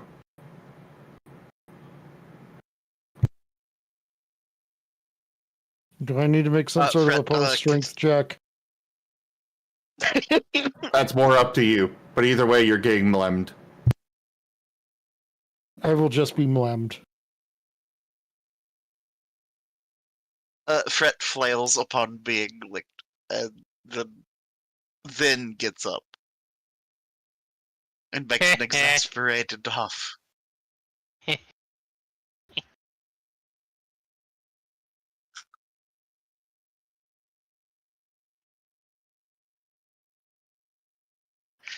And then Fret scribbles out on his chalkboard. So where did you guys come from, and how did you guys find us? Like Paint sends wow. the Middle. I mean,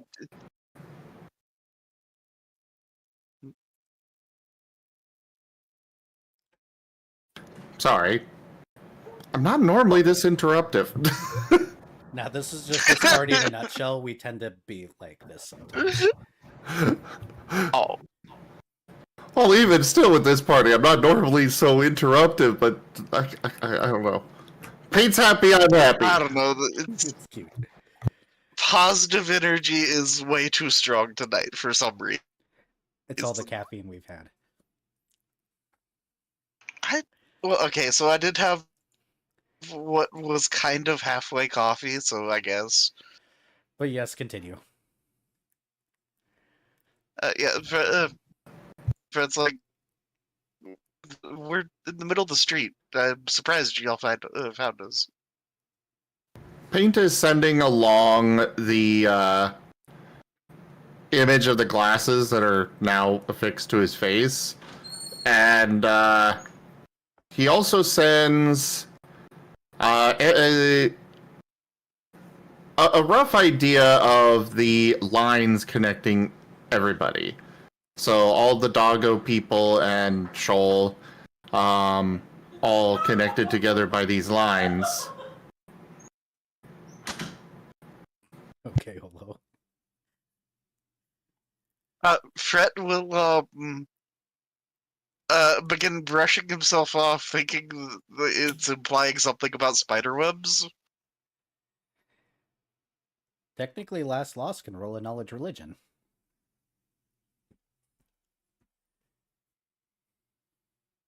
Sure.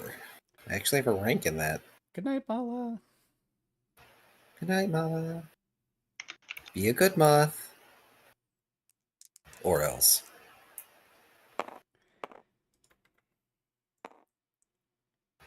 That is a nat 20 for a 24.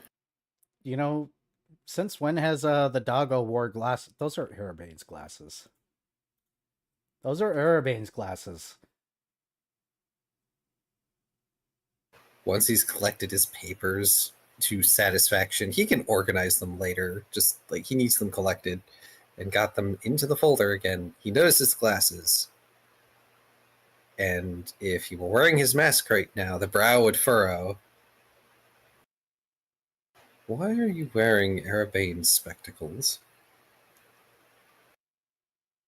You can probably see the threads of fate right now. Wait, is this the mission he sent you on? Sneezes. What mission requires you to see how fate works? He tilts his head, curious and perhaps not entirely happy with Arabane's choice. Paint pauses. He doesn't know if he should reveal the part with about last with them, but he is going to send image, mental image of Doggo Fret, completely quiet, and then another one of Doggo Fret howling. Just gonna say, that sounds like a Star Wars character. Doggo Fret.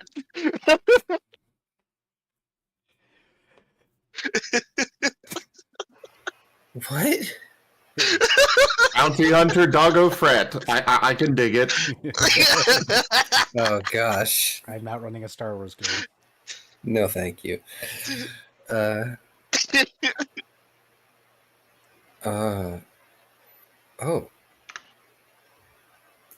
Something about Fret's voice? Sneezes. And wags faster.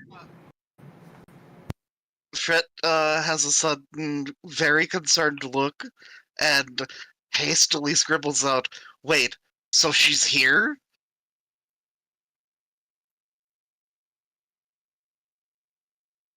Pain. And then, Go ahead. go ahead. Paint pauses. He looks uncertain, but he sends along the image of Doggo Arabaean sending, the sending Paint to get the glasses and wear them, and Arabaean with the speech bubble, with the previous two images of Fret not able to howl and then being able to howl.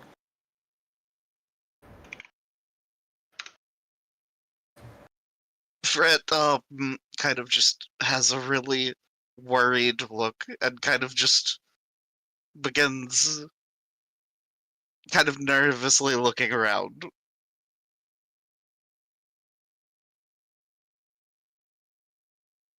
Paint is now seeming worried as well.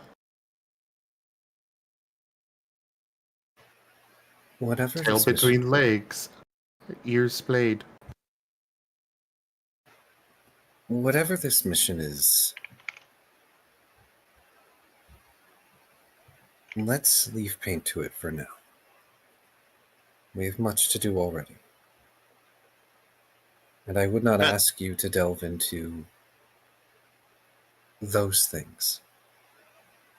Fret tentatively nods. When you're ready. If you're ever ready. All right?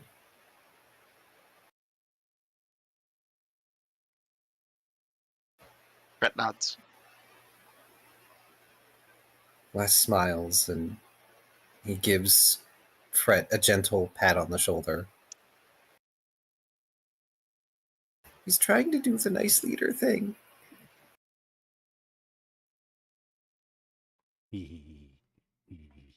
Meanwhile, Payne thought this was a good thing and now is no longer certain. It may be a good thing. I mean, you know what you connect dots with, right? Nice. But you guys are going to an office. I'm Ah. assuming things are going to get explained on the way. Yes. Last is going to at least try to explain it. That way Fret doesn't have to scribble out nearly half as much. Fret looks so appreciative. Lost is mildly tempted to take the chalkboard so you can't write for a little bit. Something, something, you should rest your hands. Something, something, carpal tunnel. Can you even get? I carpal can't tunnel? get it, you can. Now that's in his head. that Fish might happen now. tunnel. Carpal tunnel sucks. All right, before we do this, I'm going to run the bathroom really quickly because I am drinking way too many fluids again. And then I will commence.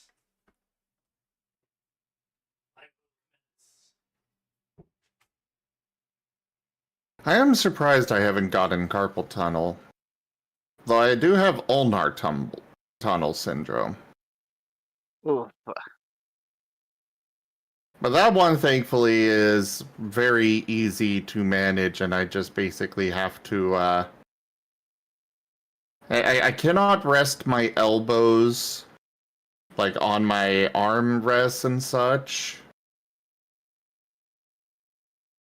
But luckily I am tall enough that doing that anyways is not really an option. And then I have to be careful when I sleep. I cannot sleep with my arms straight at all. I have to keep them bent. I have carpal tunnel. I have the early stages of it, so I just do exercises here and there, and it's fine. But man, when it goes off, it hurts so bad. So something I had to explain to one of my nephews once is that if I grip onto something really tight and it starts to tug, sometimes I'm incapable of letting go. My hand will just lock up. I had to explain that to my nephew because we were roughhousing, and I grabbed onto his shirt, and he started tugging back and getting really angry I wasn't letting go. And I was like, kid, you need to stop because I can't let go. And the more you tug, the more this hurts me. Please stop. And let me peel my hand off your shirt. It hurts so bad. But you guys make it to the building. Of course, 2 new guards are standing out there now. Seems they're appropriately trying to do shifts. In this place without time. Yes. There is a Look at working that clock. voice. Remember, there is technically a working clock that is synced. So if you buy a watch here, it does actually work.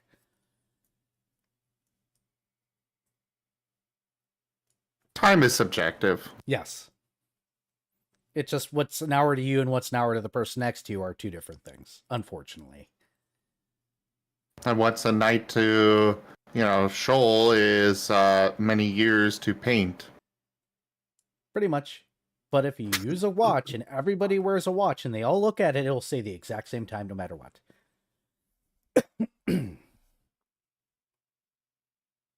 There's subjective time and then there's twilight time. Twilight is a special case. But yes, how are you approaching the guards? Oh, Lost is going to approach. He's going to show them his badge. I see things have settled somewhat. We're about 3/4 of the way through the individuals. I see. Have Dr. Morin or his assistant been sent home? Dr. Morin is around. I don't know if his assistants have been excused or not yet. Please double check that his assistants are still here. In the meantime, we are going in to have a chat with Dr. Morin. We are? We, as in my team. He gestures towards Fragment Not Found. Why them? There were combs. The guards look at each other. Is there authorization for this? I don't know if we have a form for this yet.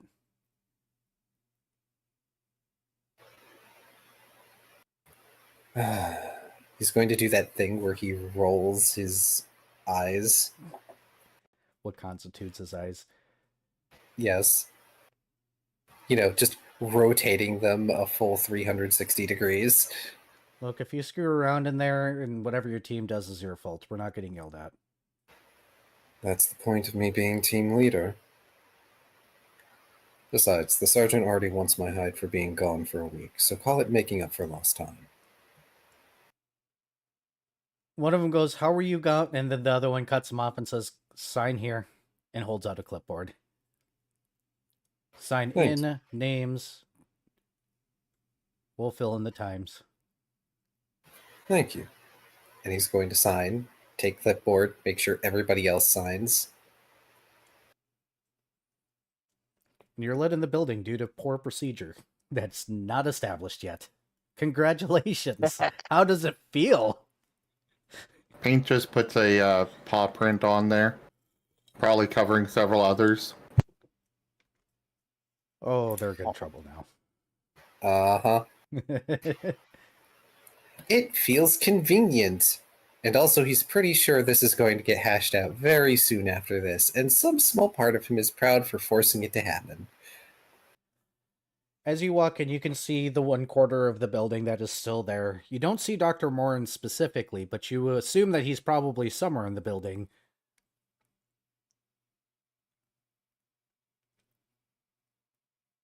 Just going to approach the group.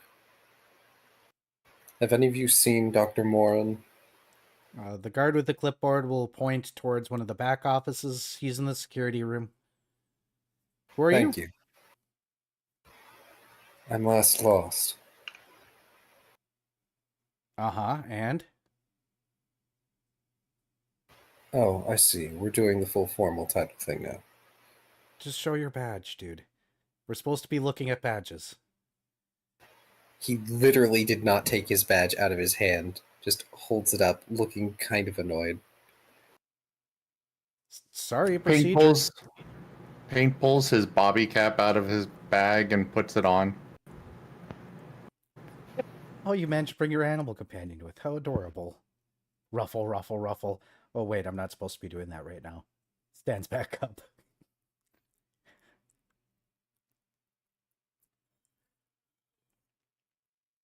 Yeah, he's in the security office back there.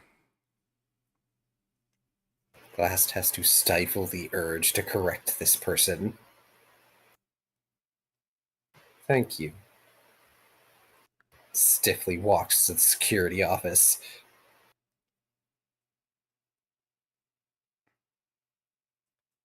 You guys get to the security office and oh boy, do the 70s strike again. Those old tube TVs. Cameras weren't very common in every room inside back in the 70s. He obviously designed the security system himself because he thought he could figure it out and do it best himself. He is now re-examining his work as you guys walk in, looking at these old tube TVs, many of which are unplugged, and looking exacerbated.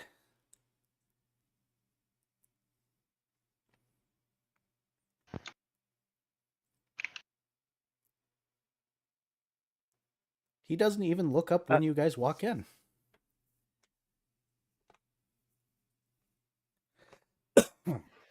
Dr. Morin. He jumps and almost drops the TV and goes, "What? You folk are here? Does that mean the building's done being in lockdown? Are we able to work again?" No. The lockdown is still proceeding. About a quarter of the building are still inside. Of course, hyperfocus. I have a question for you, Dr. Morin. In fact, we have a few questions for you. You wouldn't be the first. Gestures.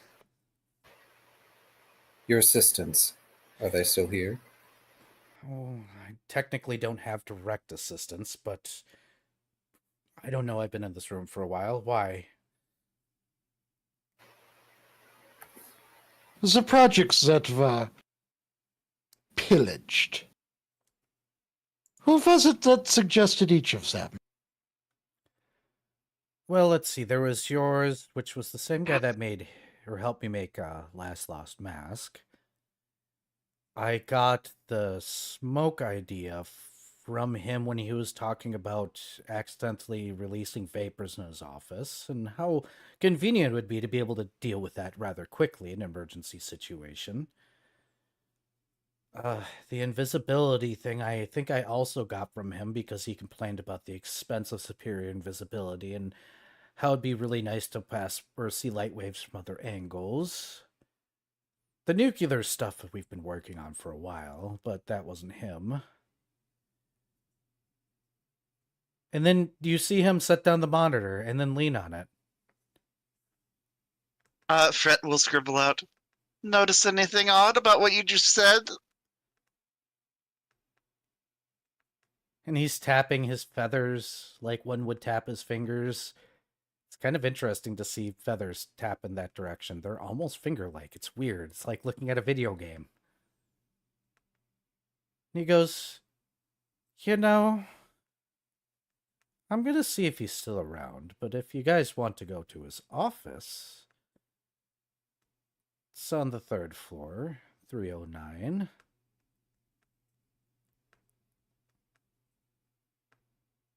I Fret do nods. believe I'm firing somebody today. Starts to preen himself a little bit because he's a mess. Fret just gives a thumbs up. Depending on the situation, it might be deleterious to fire them right away. It would mean the jig is up. I have a feeling the jig is already up if he went this far because he could have just waited till all these things were done and then taken him. Something pressed him to move quicker. Either rate, he adjusts his coat, his lovely tweed coat, then takes a monitor and pushes it on the floor so that way it breaks, and goes, old technology. My security system is flawed. And walks out of the room. I just have a question. As a bird, would that make it a tweet coat?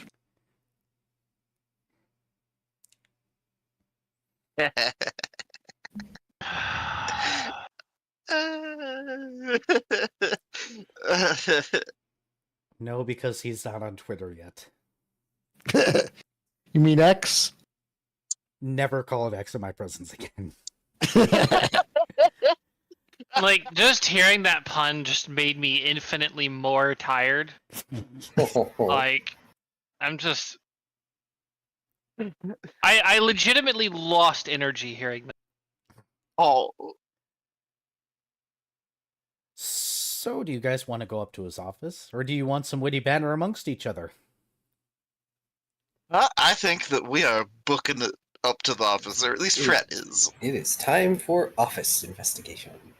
You guys make it up to his office, and unlike a lot of the rooms around here, most scientists do lock their doors. This one is slightly ajar, but there is no marks of break-in. It has just been left slightly open.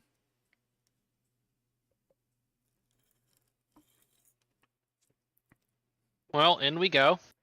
You haphazardly, without checking for traps, open the door, and thankfully there are none. You see... Shoal is trusting in his reflexes here. So Shoal shoves his way into an office that is actually relatively clean. You can see the area where he normally does his work, with the lights all proper and everything else, but no sort of scientific endeavors going on. The desk is well organized, lacking any paperwork except for a single notebook. It looks like everything's been filed away, the chair has been pushed in, everything is exactly where you would believe it should be. I believe Dr. Volt is currently screaming, and this is not scientist. This is one of the offices that was broken into? No, this is his office. It was not broken into. It was just left slightly open. Okay.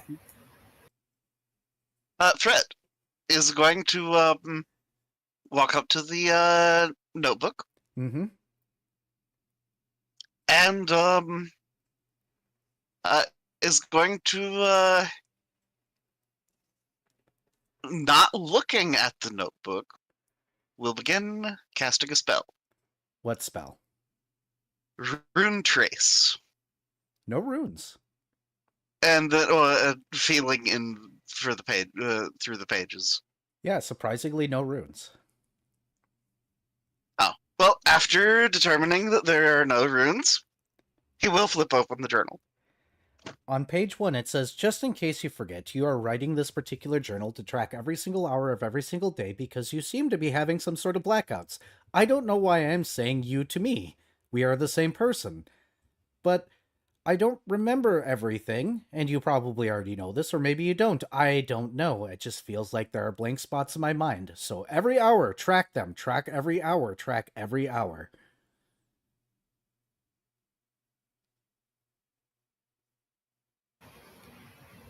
Lost, just sort of sidling over and looking over Fred's shoulder to read, since clearly it must be safe if Fred is reading it right.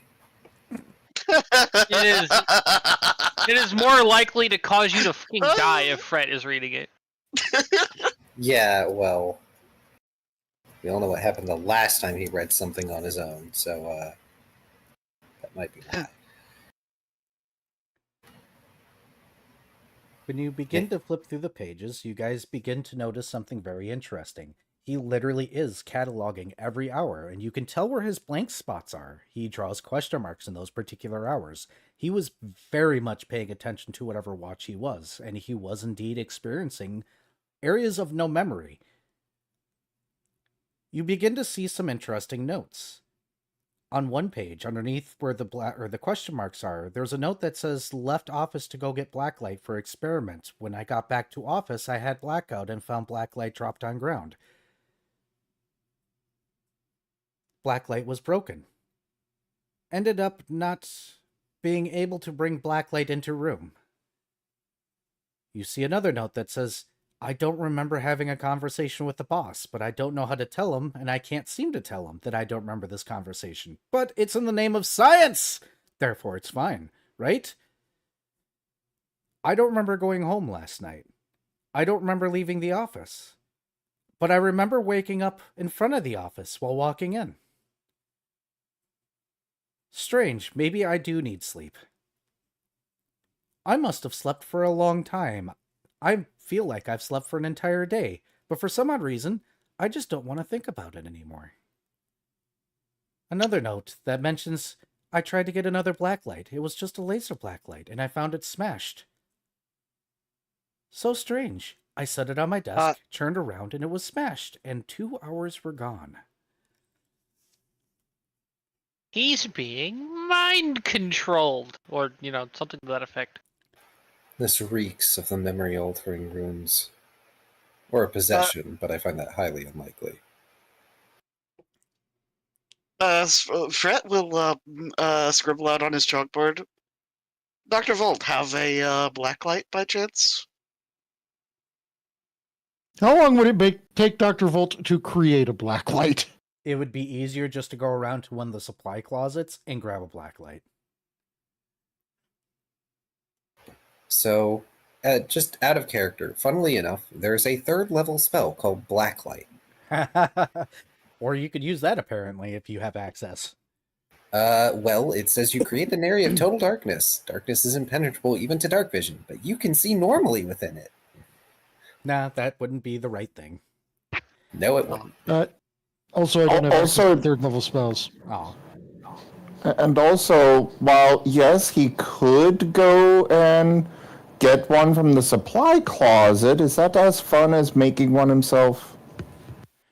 I mean, no, it is up to Dr. Volt. He could probably... Well, no, that would require special materials. So unless he has special materials on him, he would have to go to the supply No, closet. so the destroyed blacklights aren't still around here. Nope, this office is impeccably clean, which is, once again, weird because scientist. Red flag. Red flag. Yep. Red flag. Yep. Wee-oo. Yep.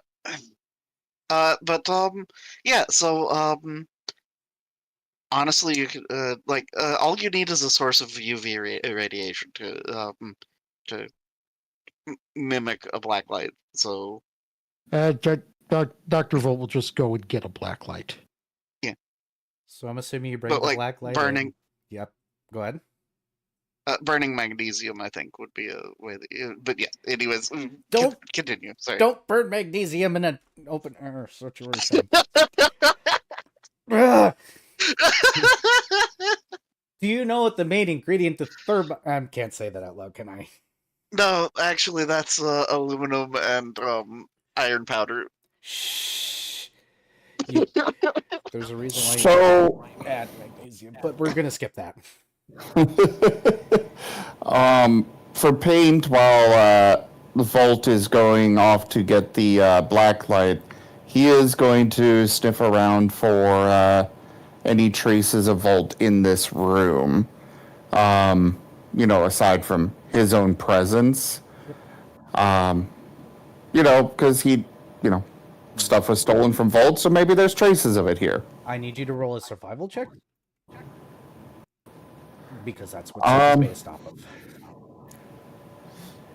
Can somebody roll a d20? I know what my bonus is, but I'm sitting off to the side, elevating my leg because it's swelling. That's okay. I got you. You got a 16. Okay. The bonus is a +6, I believe, now. Well, my rolls So have 21. been getting progressively better by +1 every time I've rolled today. That's funny. Which means Pink gets a 22. The answer there is no. You don't smell any sign of Volt. Nothing that would be. As a matter of fact, you smell cleaning chemicals all over the place. Paint is making a gross face. Now for me to give a science lesson when Dr. Volt turns on a black light in the room. Did you know that laundry detergent glows in UV? I was Yes. going to say, I have a question. Does anything feel off about the wavelengths in here that I can see? Not until the black light comes on and the symbol of chaos is drawn all over the place in here. Oh. Oh, On no. every wall, on the ceiling, on the desk, on the table, on the drawers. You can open the drawers and they're inside. The drawers are empty across the floor. Everywhere in here. And it was all done with laundry detergent because it's an easy to get thing.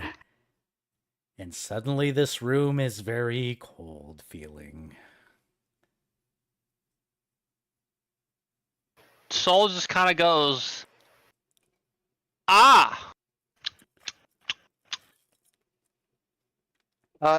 Brett will hastily scribble out the book, and then holds up the book to the black light and begins flipping through the pages. Yep. On every single page that there's question marks, you find the chaos symbol. It's like he still had the propensity to mark down what he was doing, but it's just the chaos symbol.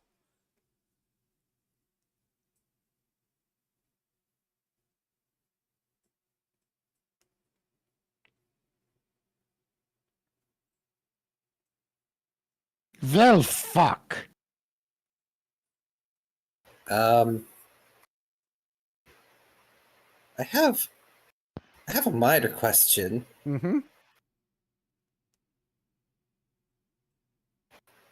Oh, shoot. No, I have an aura of good. I don't have an aura of law. Never mind.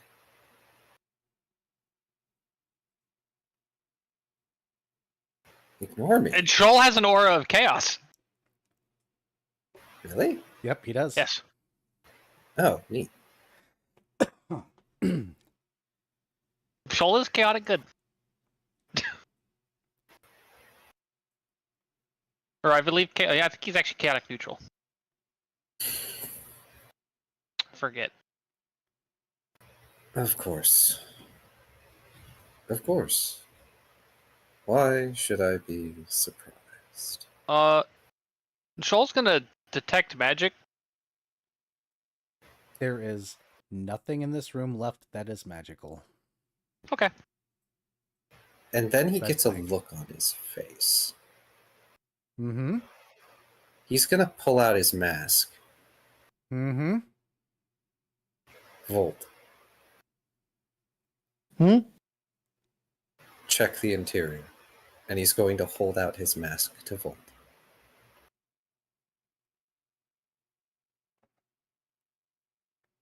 Roll your perception, Volt.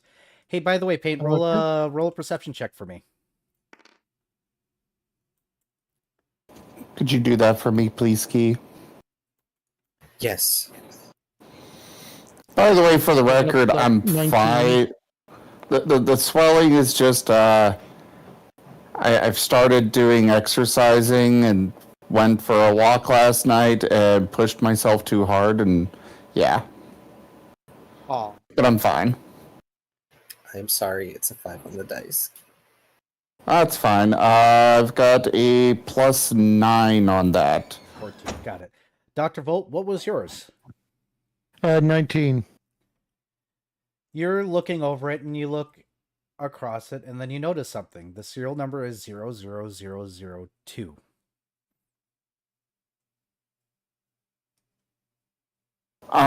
Paint does actually have an idea as well.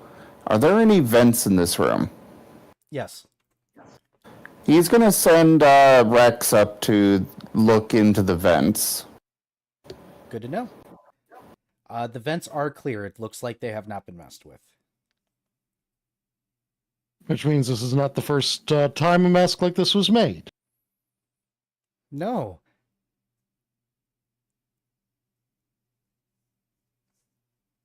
You have to give him credit. He was thorough.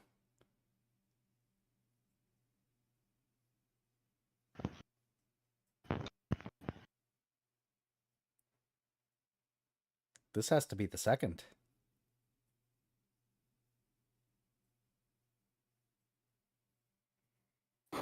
Also, yes, Toshime, Paint went for a walk.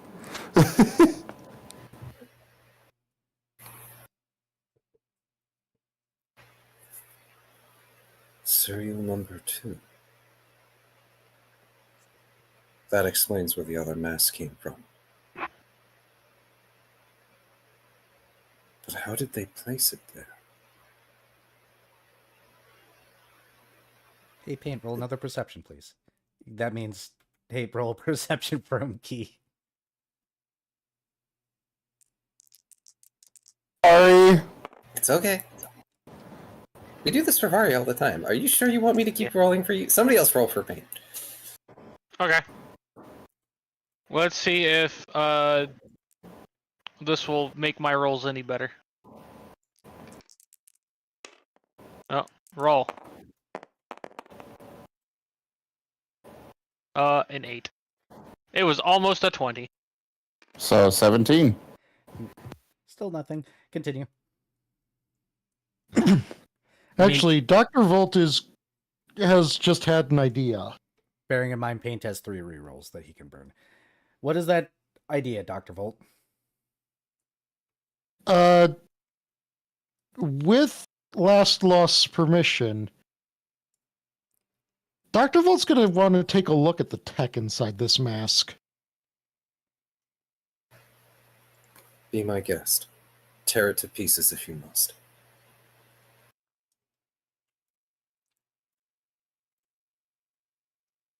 Using my other...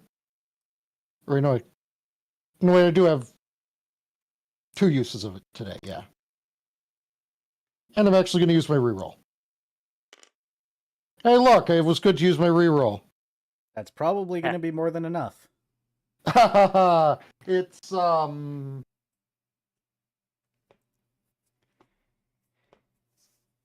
does DC 45 sound?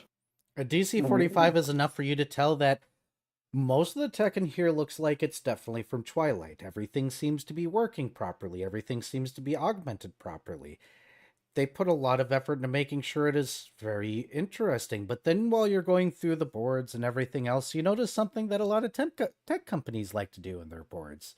A teeny tiny little symbol. A teeny tiny unique little symbol. It's on one part of the board that might have been missed otherwise. A teeny tiny little symbol that one could possibly use to possibly, I don't know, always scry on somebody. And that is what Dr. Volt was looking for. A listening device in it.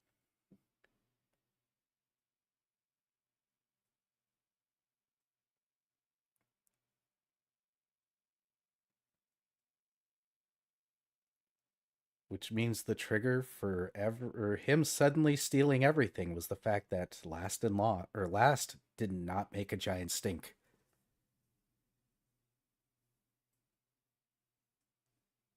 Or throw himself into the void.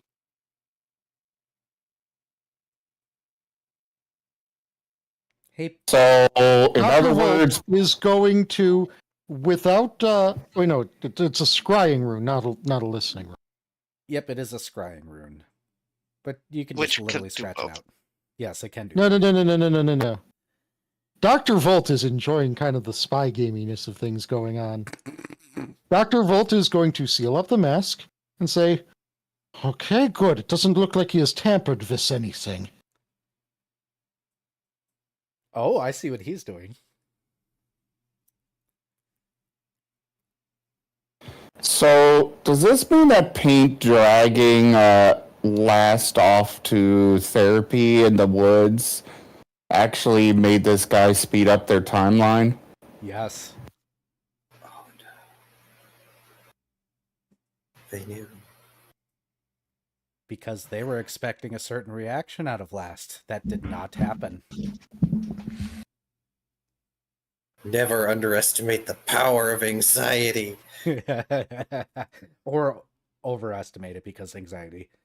Continue to think about it forever, always. It will never leave your head. Yeah, but at the same time, in this case, that means that their plans did not actually get to finish fully. No. I consider this a win. Also, do me a favor, roll a perception check. As in, somebody roll him a perception check that can roll higher than a fucking 10. Here, Okay. As in, this is a perception check for anyone? no. No, No. Paint's perception check. Hang on, where's the better D20? Somebody use the gosh dang cannon. Okay.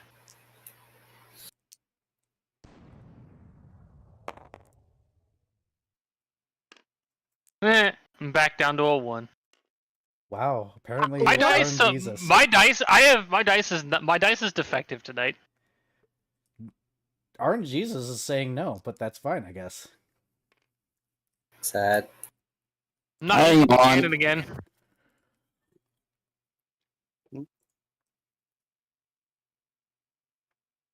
But that does beg another question, Lost. If this is number 2, and you saw number 1, is number 1 real?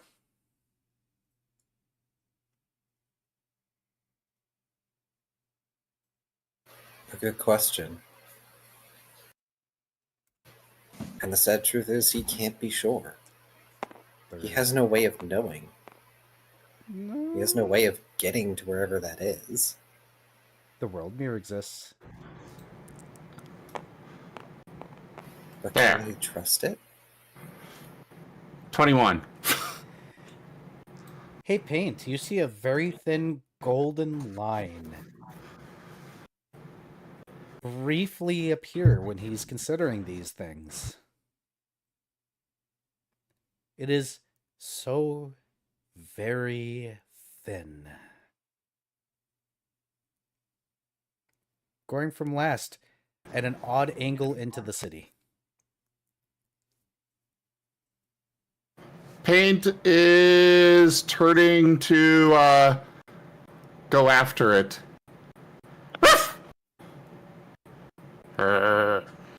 That is a very good idea, Payne. We should consult to Dr. Morin. he takes off running after the line. So he's But he's not Dr. going Volt full will- speed. Dr. Volt will be coming with. Shoal is gonna, Yeah, awesome. follow because Shoal's got no fucking idea what to do. Last, continue to observe the scene. Wait, is Volt saying I should stay here? apparently. Dr. Volt is basic. Okay, I don't know if I actually. Wait, what is my bluff? Do I have a bluff? I don't have a bluff. So that's just a flat charisma check. I mean, I do have a bluff. It's a bluff of 1. We'll roll that. Yeah, that's not a very good bluff. 8. It depends on if he's, watching, I guess. I would really assume he's watching right now. Let's see. Oh, hey! Sense Motive actually has a rank in it.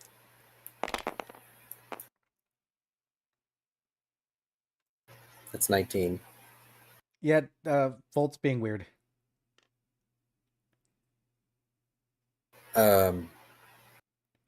Observe the scene.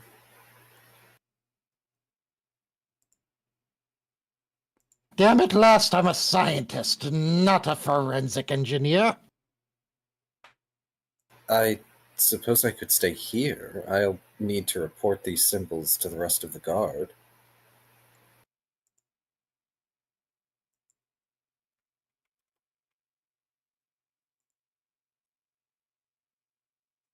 Is that all right? Yes, do that. Okay. Has kind of a concerned look and scribbles out, are you sure that we should just all go?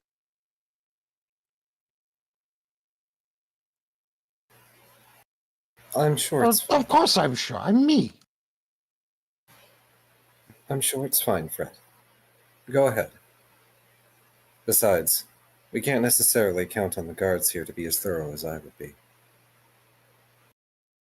Brett nods. I mean, you saw their notes. They're trying, okay? Oh my god, I made another Darren except he's cooperative. Not my fault you always make cuties. Oh, Bap.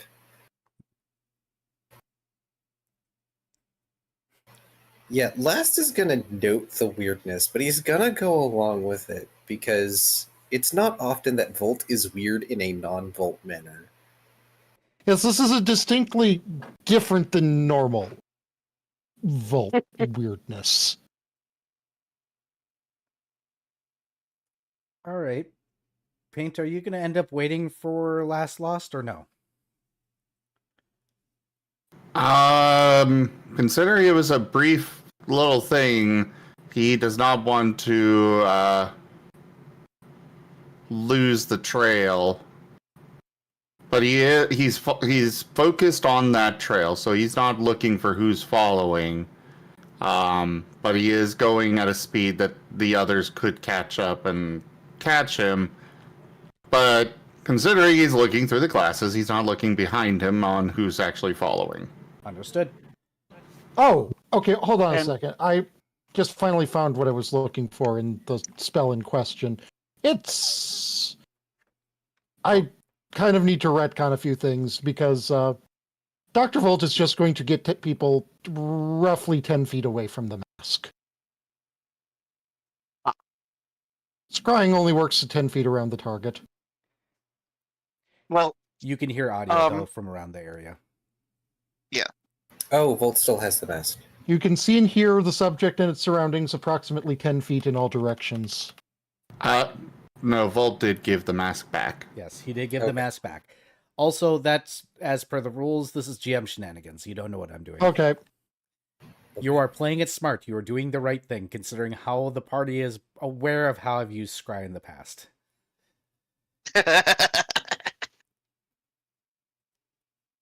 but yeah, Fred will upon being given the the go-ahead from Lost, will chase after Pain. Yep. I'm assuming all but Last and Lost are going, correct? Yes, I don't believe anyone is staying behind with Last Lost. I like the fact that you put an "and" in there, signifying that Last and Lost are different people.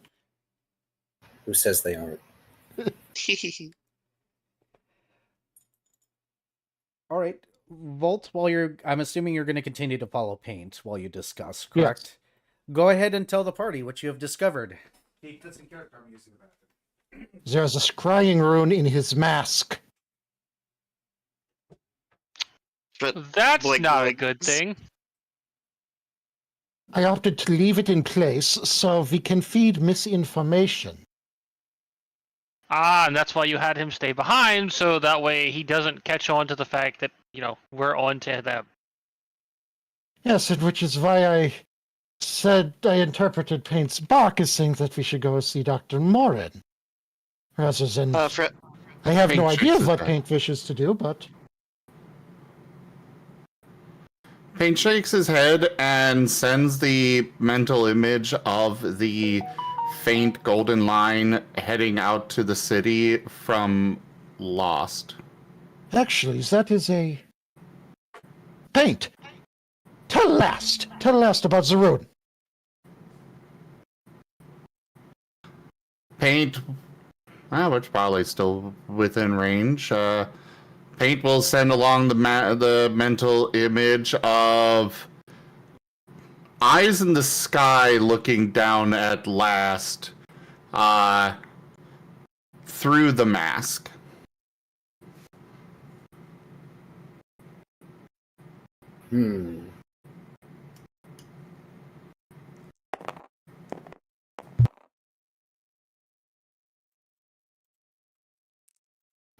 All right. He's at least going Volt to be... originally planned on writing it, but then I was like, wait, no, it's not a listening device. It is in fact a scrying rune, so it can perceive perceptions. But I don't believe it can perceive telepathic perceptions. I don't believe so. Unless it's like really high levels. Well, no, that's what Detect Thoughts is about. But yeah, like whatever he's doing when he receives that image, Last is going to look around in mild confusion before he looks back at his mask and kind of gets it. And then he puts it back on. Because if they moved away and then he's getting that, it stands to reason that there must be an explanation as to why. And they'll tell him later. Because what kind of leader would he be if he could not trust them? oh, And then he's going to proceed to go back to informing the guard about the symbols of chaos in the room. Understood. Paint. You follow this line into the center of the city where the line seems to go into the fountain, the world mirror, and then off at an odd angle, and I need you to roll me one last perception check. And get something very good, please. I'm demanding you roll high.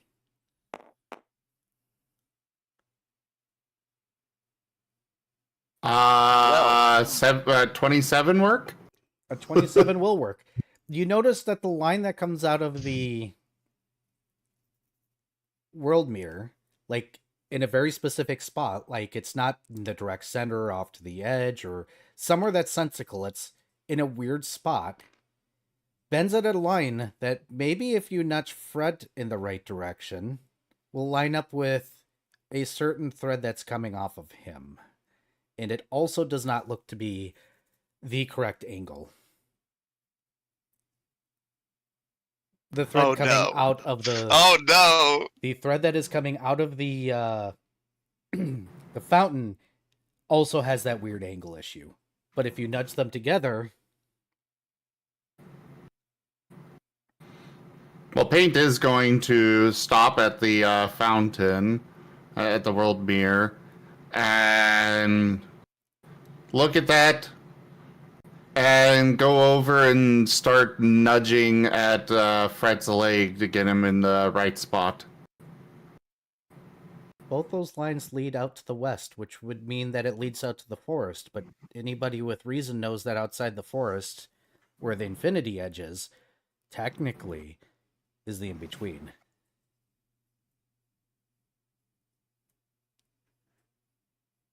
Between reality and nothing, outside of this reality, both lines meet up. Perfectly. Well, I mean, Paint wouldn't know that, but Paint's just following a trail right now. Paint is looking at the lines meeting, tilts his head, and then starts following them. Go ahead, Fred. Okay, so Fred, not seeing the lines and not knowing what's going on, will follow along. But does there come a point where Fred will realize where they're going? Oh, Fred very quickly realizes where they're going when you hit the western wall and Paint can no longer go forward. Paint's just pushing against the wall. Fred will scribble out, wait, Paint, we should just go, there's a gate. Not in the west wall, there is no gate. It's the only direction that does not have a gate.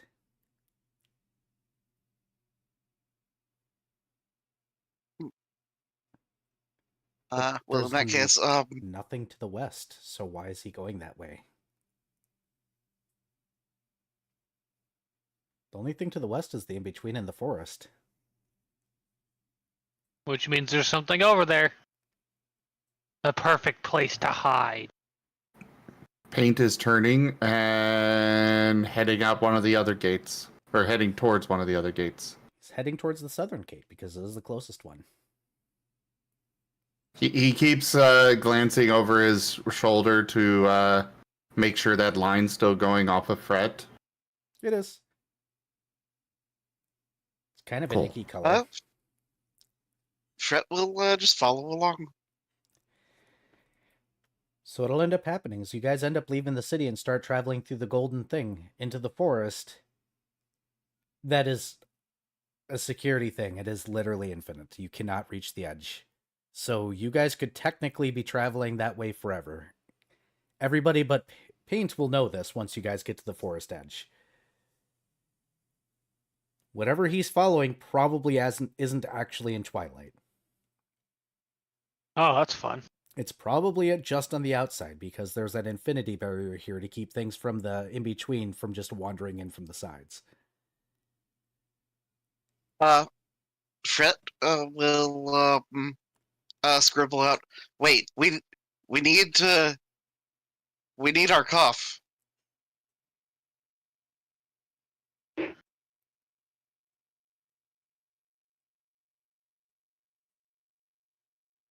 Do you really want to go into the in-between without the entire party and see where this line goes? No. It is a case of Fred is going to suggest that they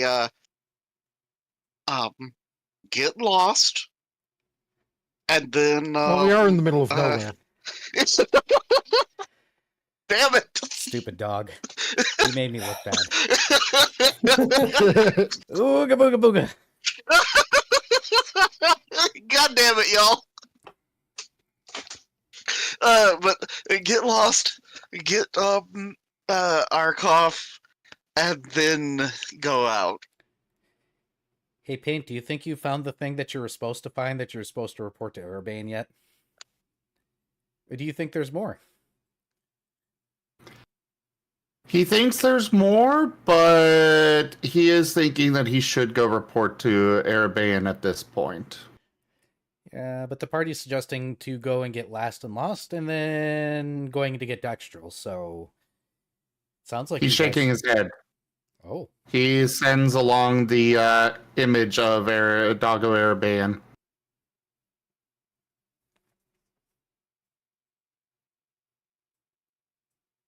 Fred kind of just pauses what he's doing.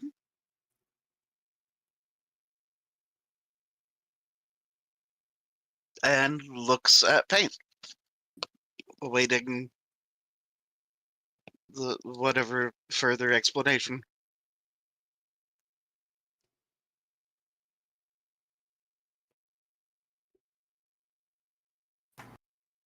Sorry, repeat that.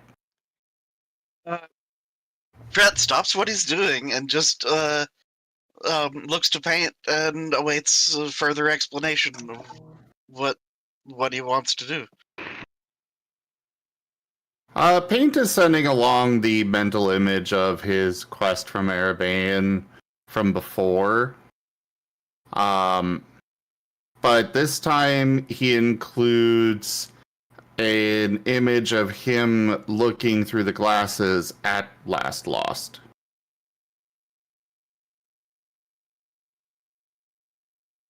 Fret will scribble out. Oh, so you want us to go talk to Erebane? I need to Sneeze. talk to Erebane anyways.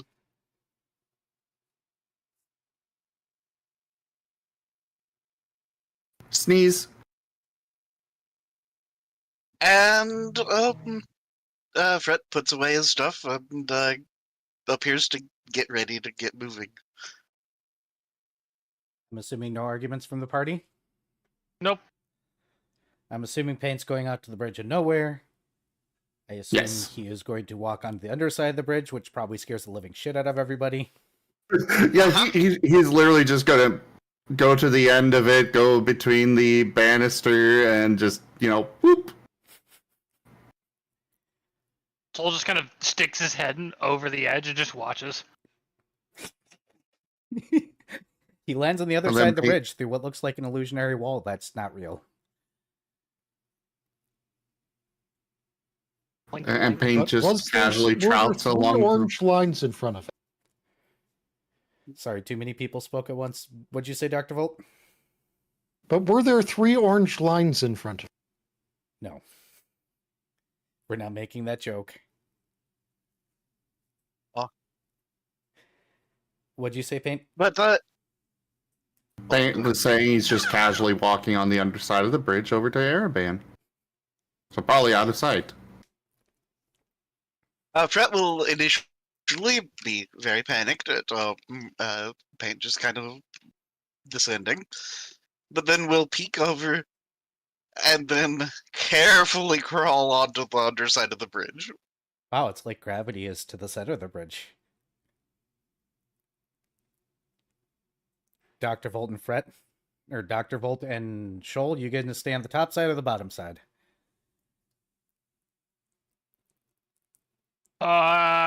Shoal will kind of just go, fuck it. And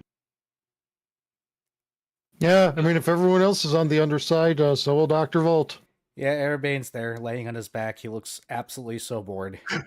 With, like, literally everything, to the point where he's balancing something on one of his claws. Or at least trying to. sorry. It seems like he's failing. He keeps on hitting himself in the face. Fret will wave enthusiastically. This is literally well, if everybody else is jumping off the bridge, guess I will too. I mean, when Shoal has proof that jumping off whatever it is isn't going to kill him, of course he's going to fucking do it. So, long story from my childhood short. My mom used to say that to me, and then one day we were in Wisconsin, and some of my friends jumped off a bridge into the lake. And so did I. And when my mom later said that, I was like, well, I already have. And she was like, why? I was like, well, because 9 people jumped off a bridge and survived. Therefore, what's my chances of being the one that dies? 1 in Yeah. 10. And if they've done it a bunch of times before and they've But- been safe, the hundreds of times they've done it, why shouldn't I? Something gamblers fallacy, though. True. Accurate. But that's a gambler's fallacy, which has to do with random chance versus somebody jumping off of a bridge that a bunch of other people have. Technically, everything is random chance. So, But anyways, Erebane sits up and then points at the glasses and goes, all right, I'll take those back now. That's probably giving you a massive headache. Paint shakes his head. Huh?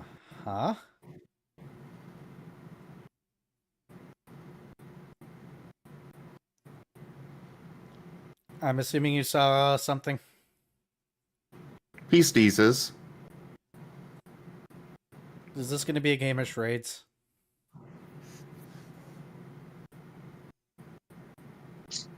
He sends along the, well, just what he saw.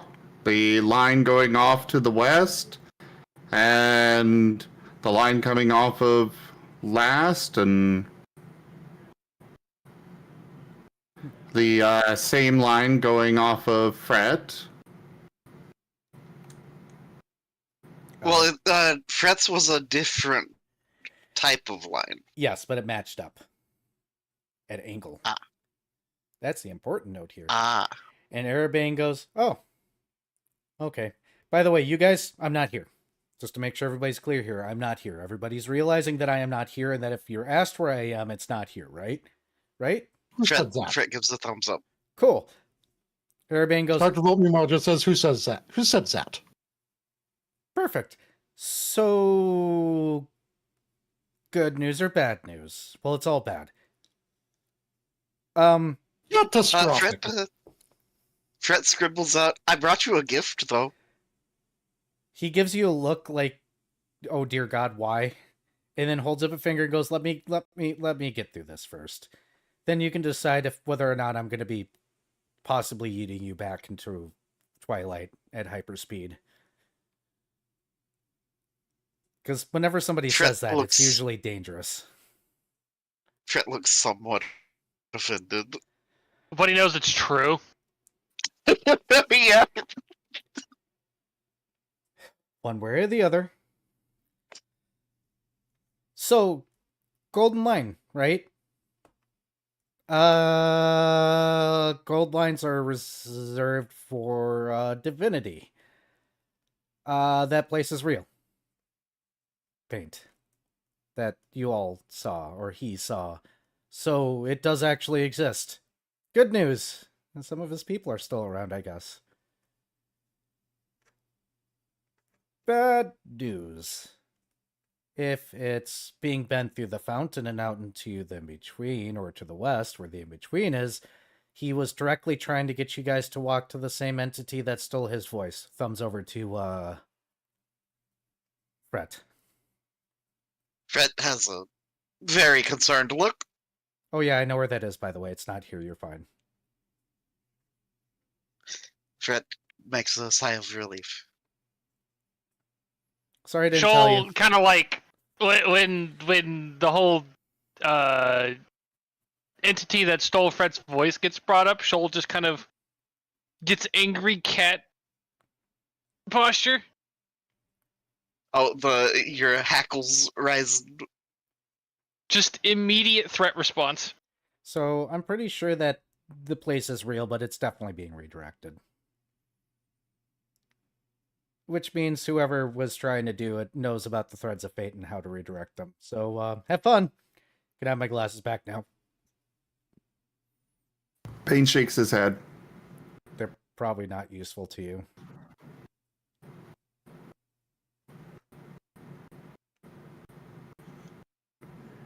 Payne sends along the line going off of, the same images that he just did. Yeah, no, you don't want to follow those. He sends along image of Fret, Doggo Fret unable to howl, and then Doggo Fret being able to howl. You guys are not strong enough to take that guy yet. Or it, she, her, him, whatever.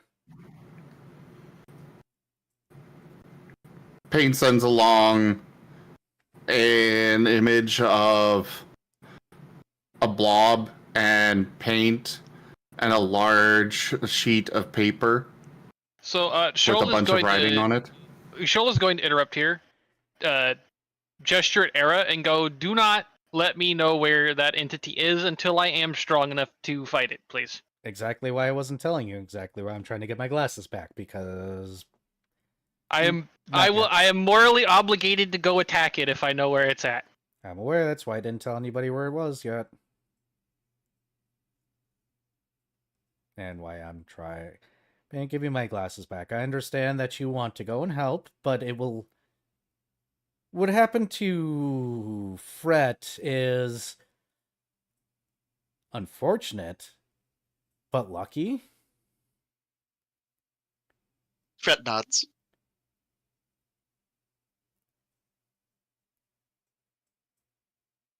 And it's better you don't try to run after it anytime soon. It's not going anywhere. It'll be there later. Paint whines and sends along the line going from Lost. It's being bent. But you can tell him that the realm is real, and maybe he can find another way there. He has a stronger connection than you. It's best not to follow a false line to obvious danger. Because whoever's doing this did it intentionally, and it's probably misleading.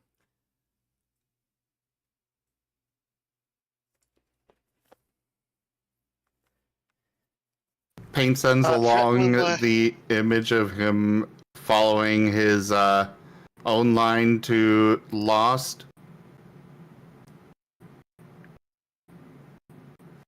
Shoal is gonna pat Paint on the head and just be like, give him his glasses back.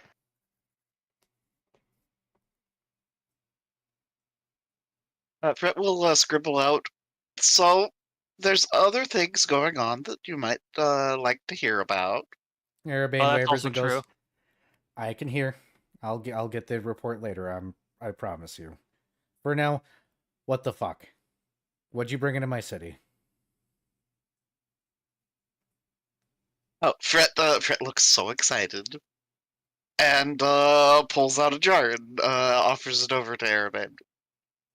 He stares at it. He pulls out a jar with a very fat grub in it. Uh-huh. Arabane's going to give you the look and slowly take it and shove it into a shadow. The Jesus fucking Christ, what did you do look? The why the fuck did you bring this to my city look? To feed it to you, I assume. I'll eat it later. Why, when something goes wrong, is it always you five? No, it's why it's why is it when fucking something weird comes to the city, it's always Fret. Well, it's been Fret 3 times now, but there are other recallers. So it's why is the fuck when something comes in the city that I obviously don't want in the city, it's a recaller? Because we're the ones who leave the city. Because you're the one stupid enough to leave the city. Accurate. And Shoal then is wise, not smart. he'll be like, thank you, I'll eat it later. Thank you for bringing a literal demon into my city in a jar without telling anybody. He did tell someone. You. Funny. Also, to be fair, technically, he didn't bring it into the city. Do I want to know more? No. No. Nope. Mm-mm. Don't ask any more questions, please. Nope, he flops back. Have fun, children.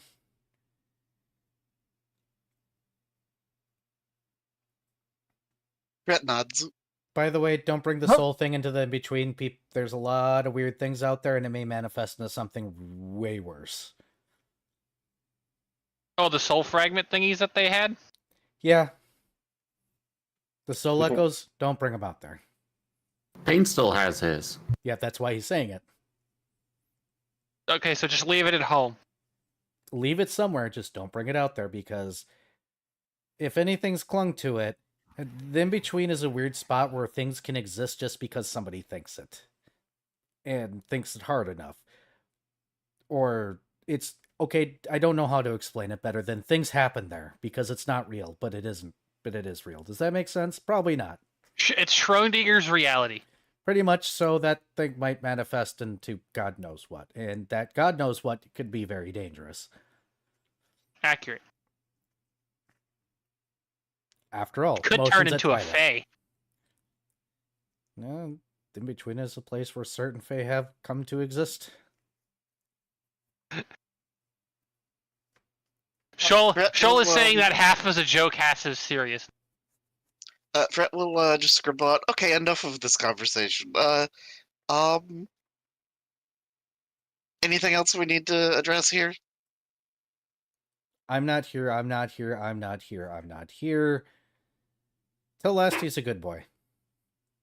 I don't know why I Can't find do this it. idea funny.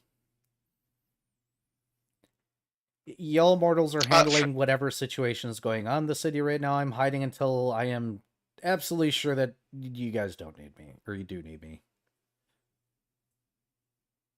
Hopefully, I can Chaos bite whoever's runes causing and- this. Okay, starting off with Shoal first, and then Dr. Volt. Shoal just said, hopefully, I can bite whoever's doing this. Dr. Volt.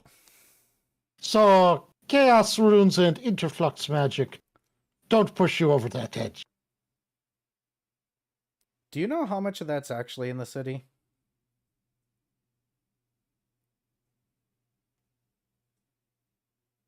That is a distressing question on many levels. You cause time bubbles just by thinking it all the time. Don't worry about it. Somebody doing it? Well, slightly concerning, yes. But let's see how far you all get, because what happens if whatever it is after me?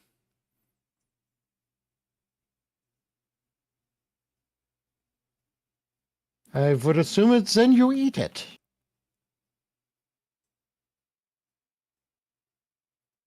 Y'all have too much faith in me. No, we mostly just have faith in the fact that you like to eat things. Not an incorrect statement. See what Last and Lost has to say about it. If the moment that he says maybe we need you, I'll get involved. Deal? Okay. Fret gives a thumbs up. Then you swear you hear a mumble in Draconic, God damn it, I'm going to have to get involved in this nonsense.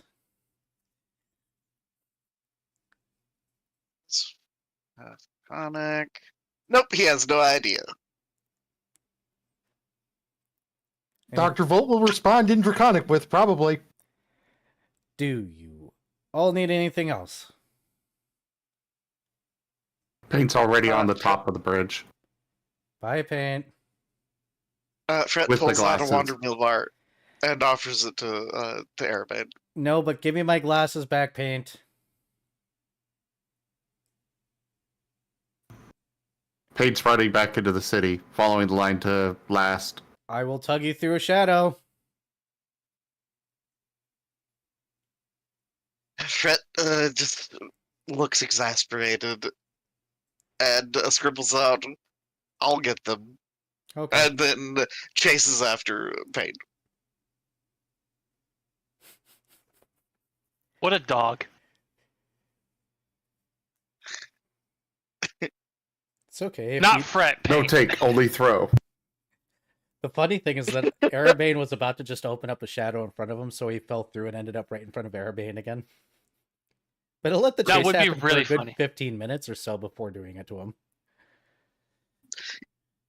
Yeah, because Paint is faster than Fret, so there's no hope of Fret actually catching. Paint is not faster than Shoal, though. Yeah. Cue the Benny Hill music. It's okay. He'll let it go on for a while, and then Paint will end up in front of Erebane again, and Erebane's going to take his glasses off of Paint, then push him back through the shadow to where he was, and be like, you've got a special ability to find your master. You already know that. Bye, good puppy.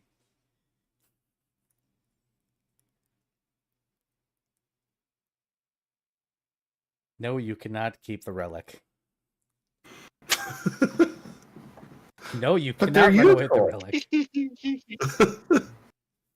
They aren't, but Oh. how would you like to start bleeding from your nose and your ears as your mind starts to cave in? Because technically I was supposed to be making you roll will saves while you wear them for extended periods of time, but I decided not to be that mean. Oh. You think walking through a city where you can see the lines of fate, where everybody's all the connections they've ever have, is pleasant on a mortal mind? No. Technically, it could drive you insane. Well, you know, when it comes to all of that, Paint is very willing to, suffer to help his friends, and he believes that having them will help his friends. Yeah, but they're not yours, buddy. So y'all are chasing. Shoal's going to be the one that's going to get the furthest. We'll suddenly watch Paint drop through a shadow and then slowly come back up without the glasses. Unless However, Dr. Volt walked after. Has Paint lost his momentum? Yep. Shoal bowls into him. Bowling pin noises. I mean, I guess I could roll something to see if Shoal like jumps over him or something. Do you want to jump over him, or do you want to just land into him? Because that seems to be what the two quadrupeds do to each other now. You know what? I will roll acrobatics to see if I can just jump over him. Do a flip. Do a barrel roll.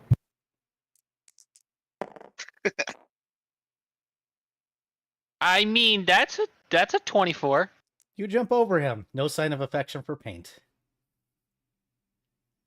If you had done it, I was going to be like, hey, look, Paint, another sign of affection. Nope. No Oh. touching. Oh, sheer- you did the cat force field thing. Yes, just goes over him.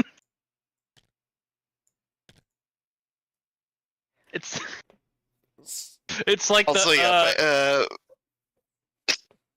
I'm assuming you have a link to it, Dwari. what?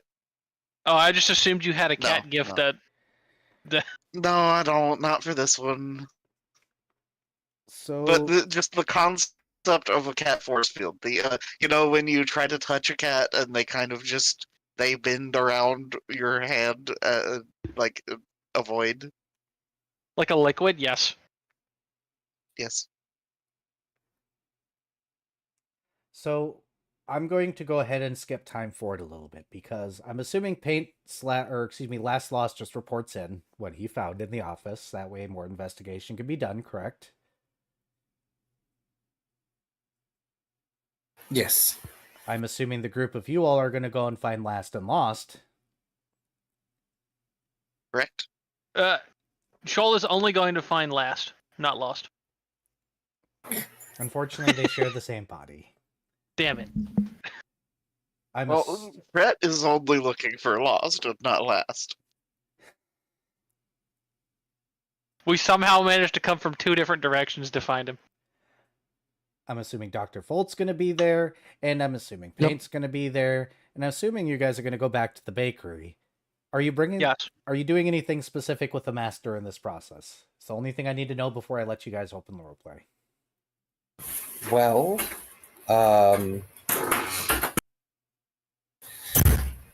the only thing he's going to do with the mask is after they return to the bakery, he's going to lock it. No, not lock it. He's going to put it in a trunk that he has upstairs. Okay. Go ahead and openly discuss. Oh, swapping out of. Yeah, just swapping out of that and also getting into casual wear because he wants to relax a little now. He's got baking to do, and you guys got a discussion to have about everything that you guys experienced today before I end session. Oh wow, it is that late. Holy shit. Yeah. I think the last time I looked at the clock, it was only like 7 something. Yep. The fuck? What happened? Time flies when you're having fun. Yep. I'm sad. I want more. I mean, we can stay up. Game. No. I've got another game. I have mean, work. we can postpone both of those. No. I can't. No.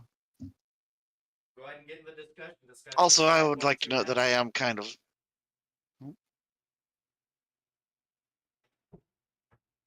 But RPing to do.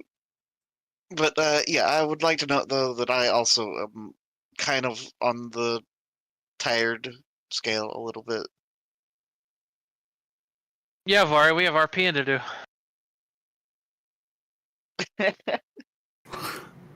Paint is going to, just in the interest of time, he's basically sending along the whole gist of his mission from Ereban involving Last, as well as the thread that he saw and what Era said about it does exist.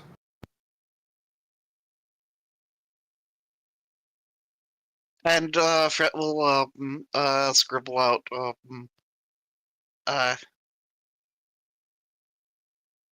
also something Faye Goddamn in Faye. the Grr. in between.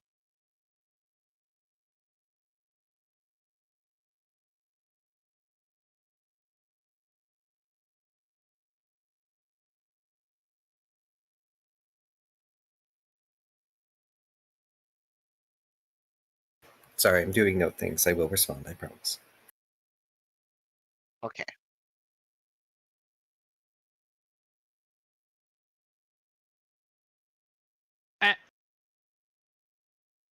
Paint just looks dejected at Shoal's comments.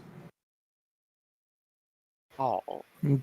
I'm sure. Dr. Volt will comment that since the mask got left behind, clearly you got Paint's message. I did. I'm glad. I was wondering why you were acting so odd. I thought it best to leave a potential source of future misinformation in place.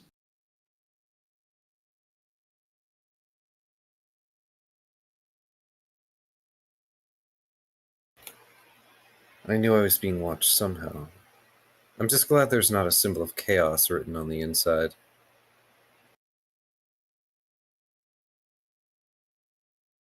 Then again, if they made a big one like that, it would have been too obvious to me. I would have felt it. Fret will scribble out or smelled it. It was detergent. Oh, right. Senses for me are a little different. He sort of wavers one smoky hand. Considering you're not entirely solid, yeah, I can imagine so. I heard someone once what's the word? Compare it to synesthesia? The whole tasting, feeling, smelling colors Yes. as a method of sensation. I can see magnetic wavelengths, after all. It's not too far-fetched to say that I can feel sense. Though, admittedly, some of my senses are a bit dulled. He brings his left hand up to the eye that, when he's wearing his mask, has the cracked lens over it. My ability to see magnetic wavelengths is diminished compared to most of my species.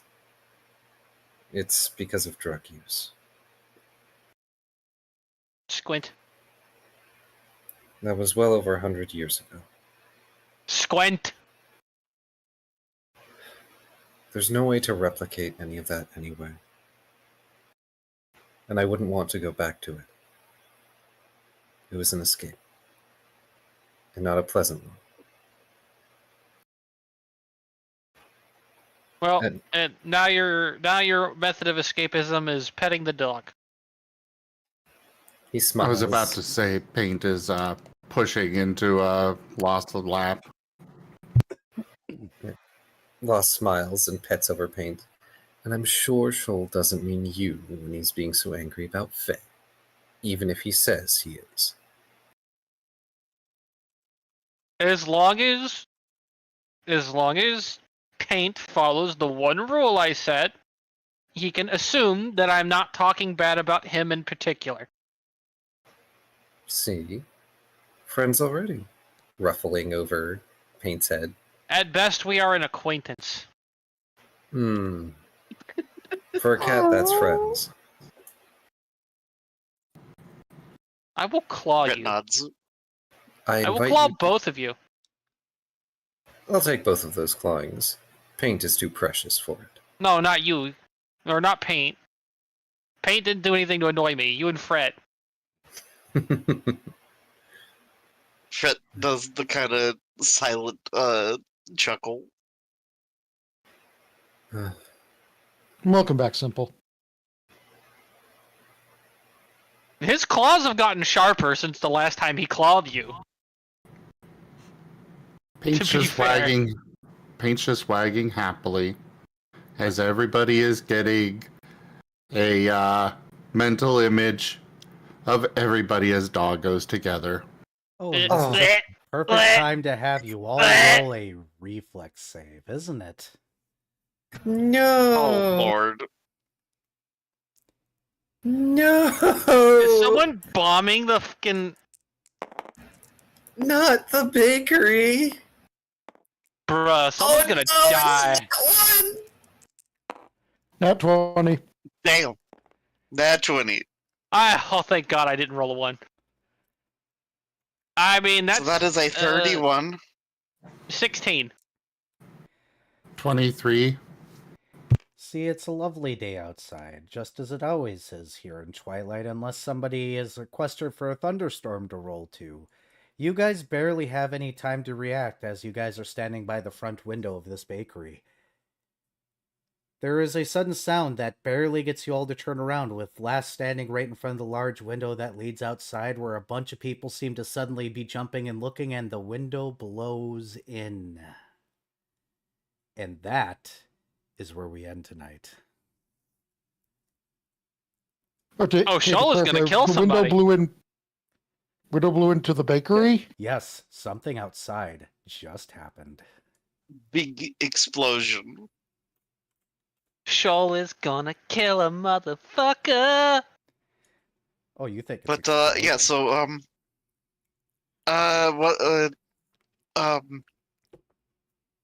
did everyone sufficiently pass? Oh, Or Oh, hell dude. no, we're gonna get to that next I mean, I can time. already tell you that Last Lost failed God damn it. miserably. I like to think that he was standing with his back facing the window and just sort of like leaning on the table as he was standing in front of everyone. I mean, worst case, if I failed, I can cat's luck. Something plans didn't go the way they wanted to, so maybe it's time to next time. Oh, God. On Quiet didn't work Dragon this time. Ball Z! No. Quiet didn't work, so he's trying loud. Well, oh, he's gonna Lord, be it's loudly. fucking payday. He's gonna be loudly screaming when Shoal demonstrates one of his newer feats. Oh no. In the meantime, let's go ahead and throw up credit screen and decide who the heck I am going to raid. Because I actually don't know. I Sorry you didn't get much session here, Simple, but Vlad's going to be there. Yep. On my YouTube. Yeah. I'm just going to send them all to Razim like I normally do, because he's having another tabletop game, so there's no reason not to. So over on my end of things, thank you guys so much for watching. Appreciate y'all. Drink plenty of water, take good care of yourselves, get plenty of rest, make sure to hit like and subscribe, yada yada blah. Come to my Twitch channel, hit follow, go ahead and tip if you want to see me and at least Enja suffer, plus possibly other people that I try to convince. Vari may have already accidentally voluntold himself. Thank you also for watching. See you in a couple of weeks. Bye. And thank you everyone for watching on my end. I may be doing a late night bit of the Grandomizer tonight. Haven't decided yet. It is my 101 game multi-game randomizer. I hope you all had a good time.